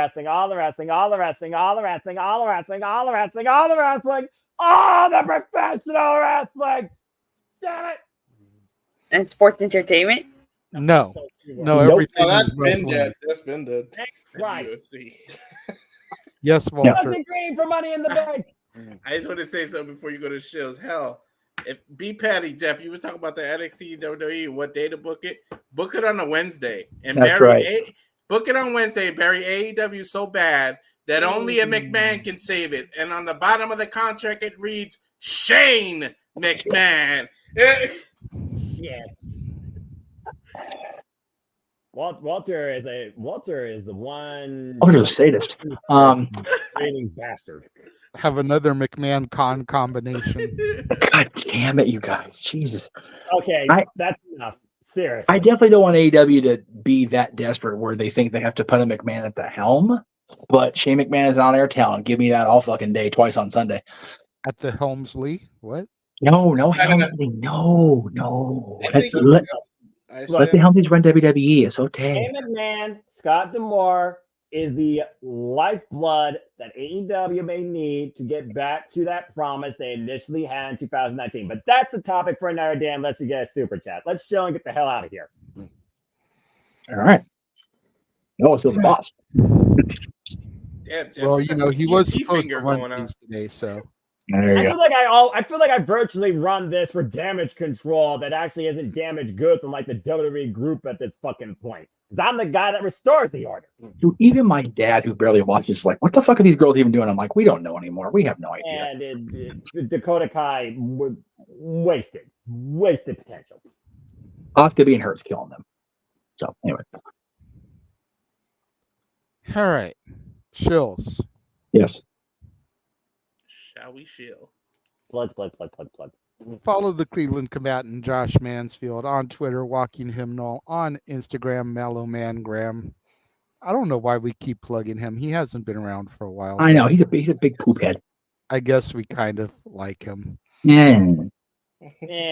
Big G was here earlier. Follow him on TikTok, Big Baller G 1988. On Twitter, NoDQ_Big Baller G. On Insta and Threads, NoDQ_Big Baller G 1988. Datilla.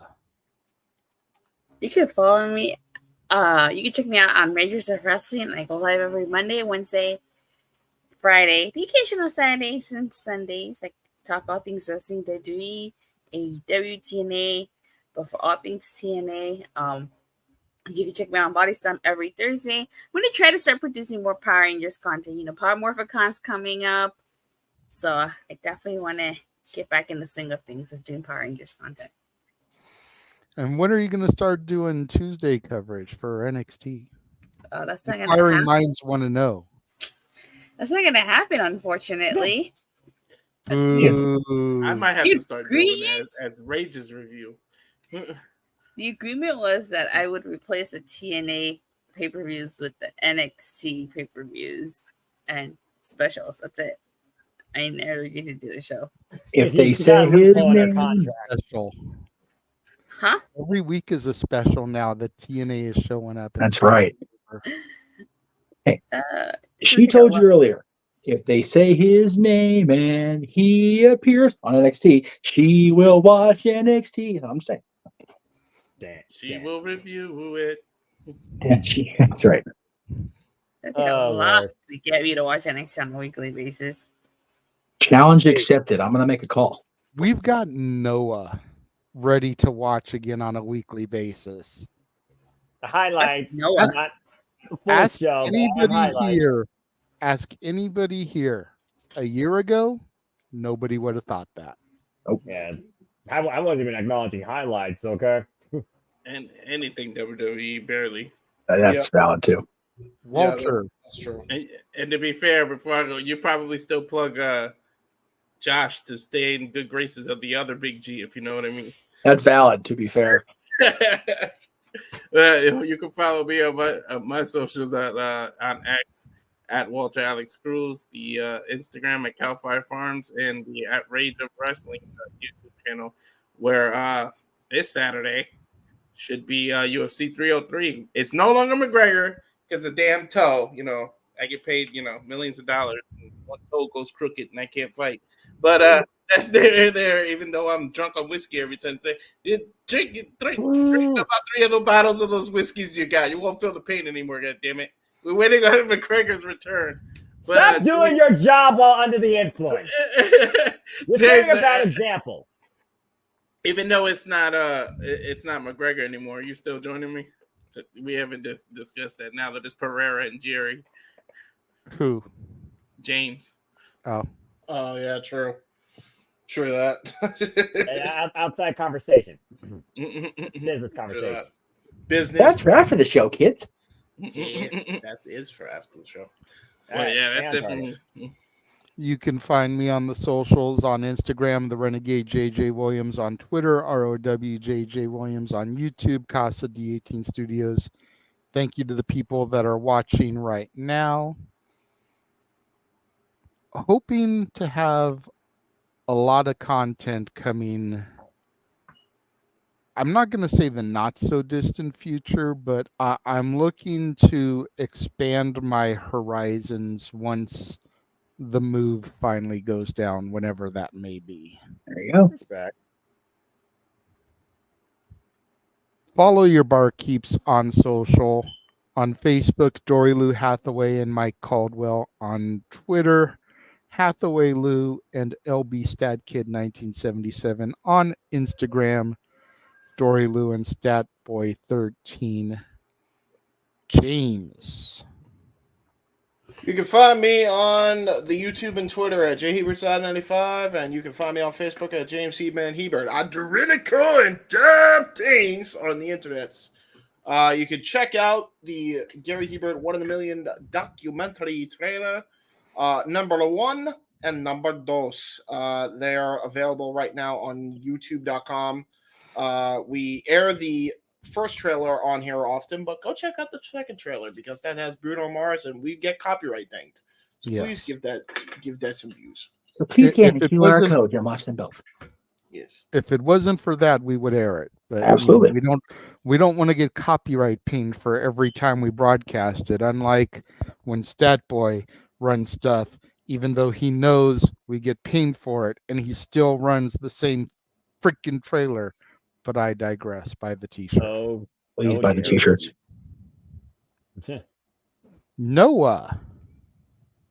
Again, this has probably been the best episode of Open Mic Night this year. I've been probably the best week of professional wrestling this year so far. And we did it at the halfway point. So, again, an absolute pleasure as always, gents and viewers. If you wish to engage and follow me, do so if you choose primarily on the Twitter and on YouTube and in Foster 1916 for all fans wrestling. And shout out, of course, to my entire ATW family on the Twitter and our social media platforms. It's going to be a fun week. We got another AEW preview. You know what that means. Me and my crew, usually me and the KNG King, we'll be back for another AEW review impromptu. Of course, we pre-record those. After this, go home down my with our own preview coverage of Indoor and talk about all other things professional wrestling as well. If you want to stay in tune with all 5 leagues I host, including the All Elite League that continues this week with the Forbidden Door, follow the YouTube channel. You'll see the form underneath the community tab where you also give your own opinions on a simple assessment poll after all the biggest shows across all things wrestling.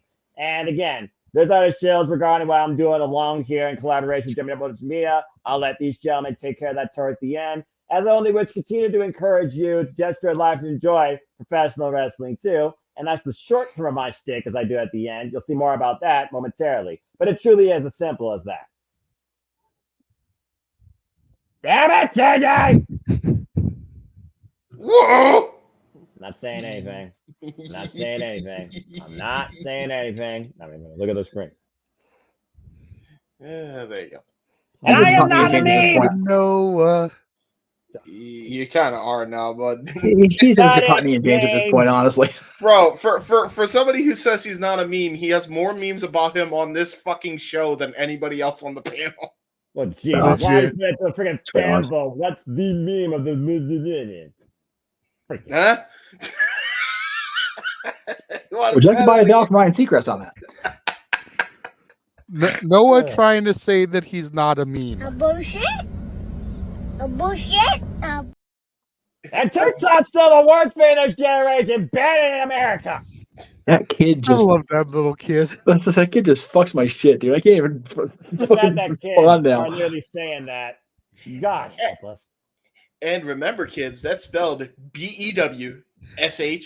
EET. Bushi, that's right. Bushi. And this is why people can't freaking write a paper, but they can emoji con a freaking essay. It's amazing what gets you to go viral.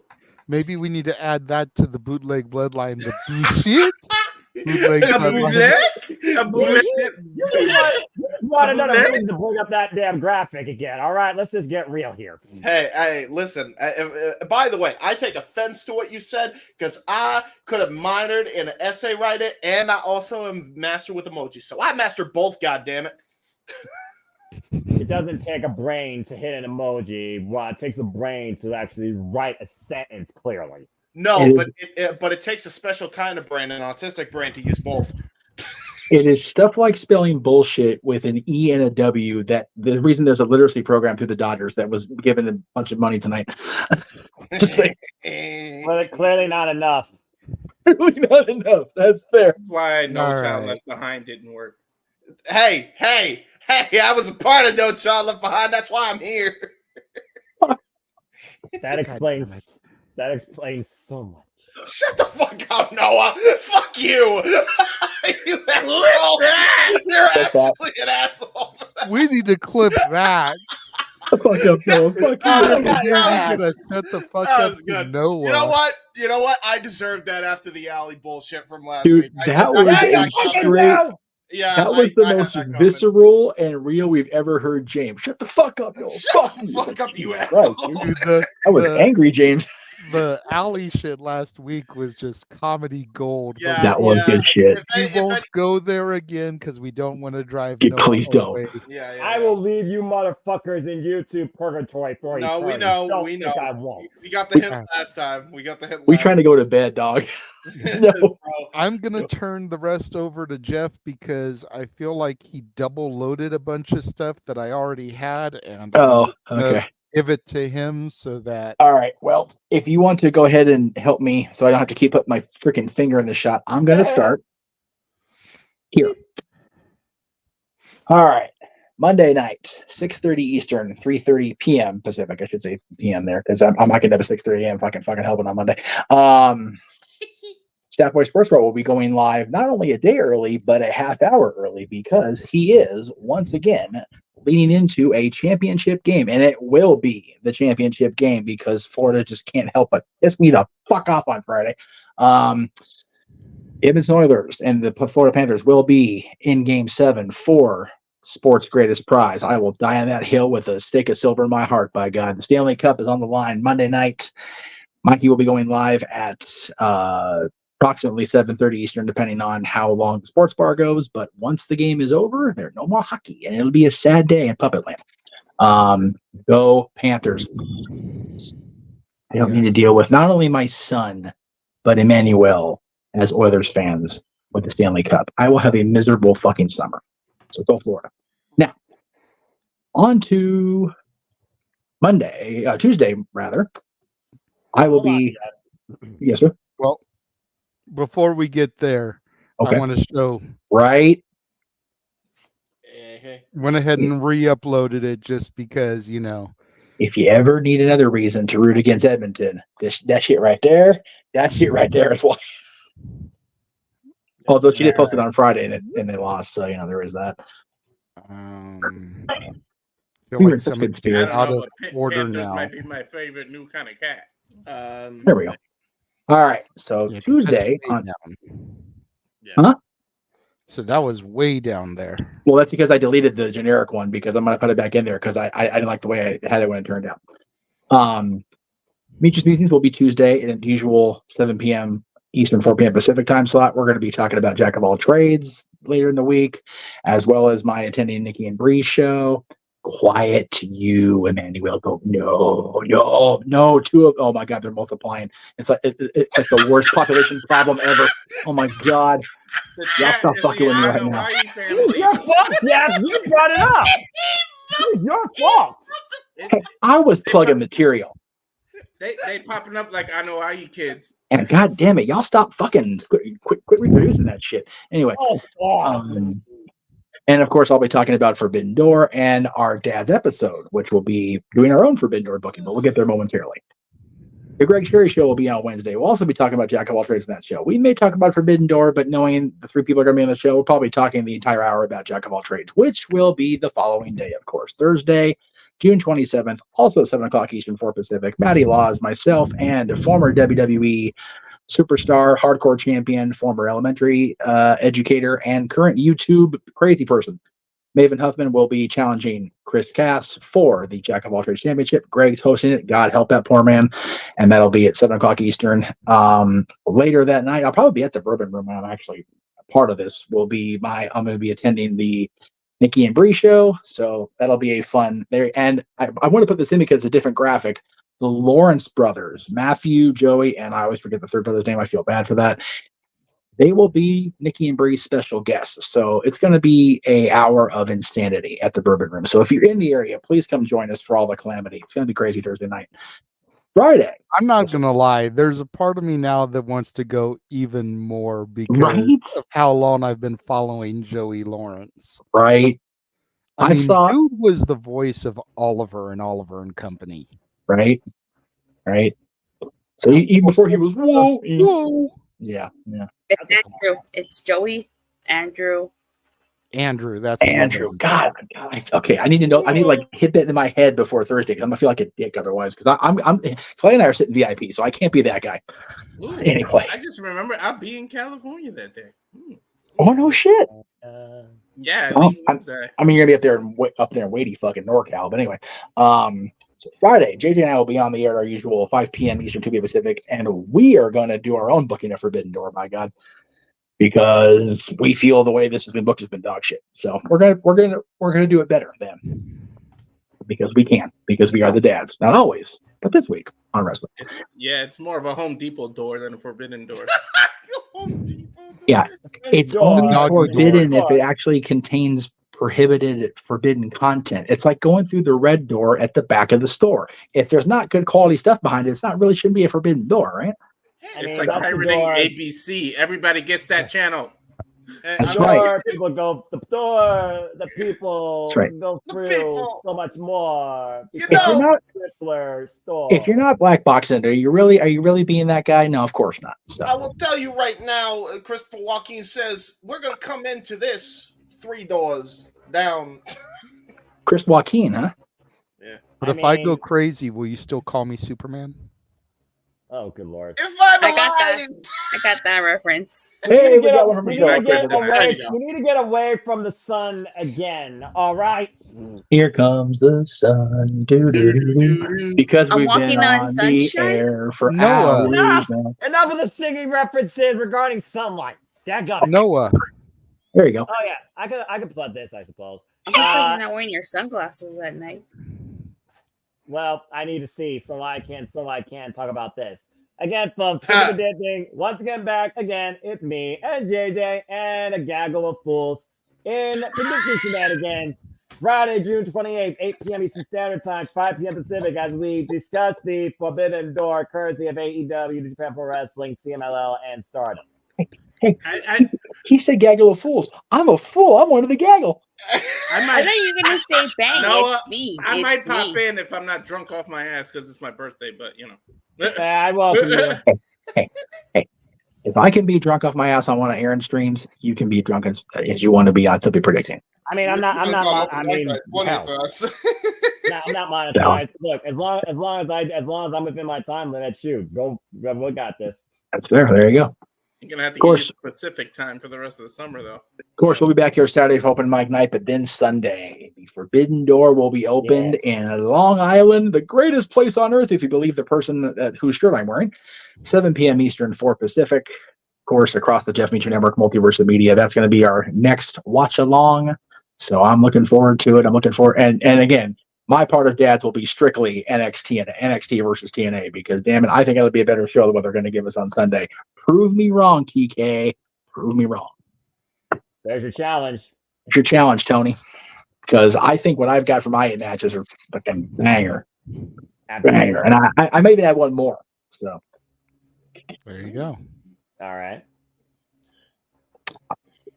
Before I go into it, I want to briefly again thank Datilla, because I finally got my shirt from Full Gear. my Kings, not Lakers. Screw you, fucking Lakers. Kings centric. He's our scumbag shirt. So thank you, Tatilla, for hanging on to it and keeping it under such good care for what felt like an eternity, but it was really only 7 months.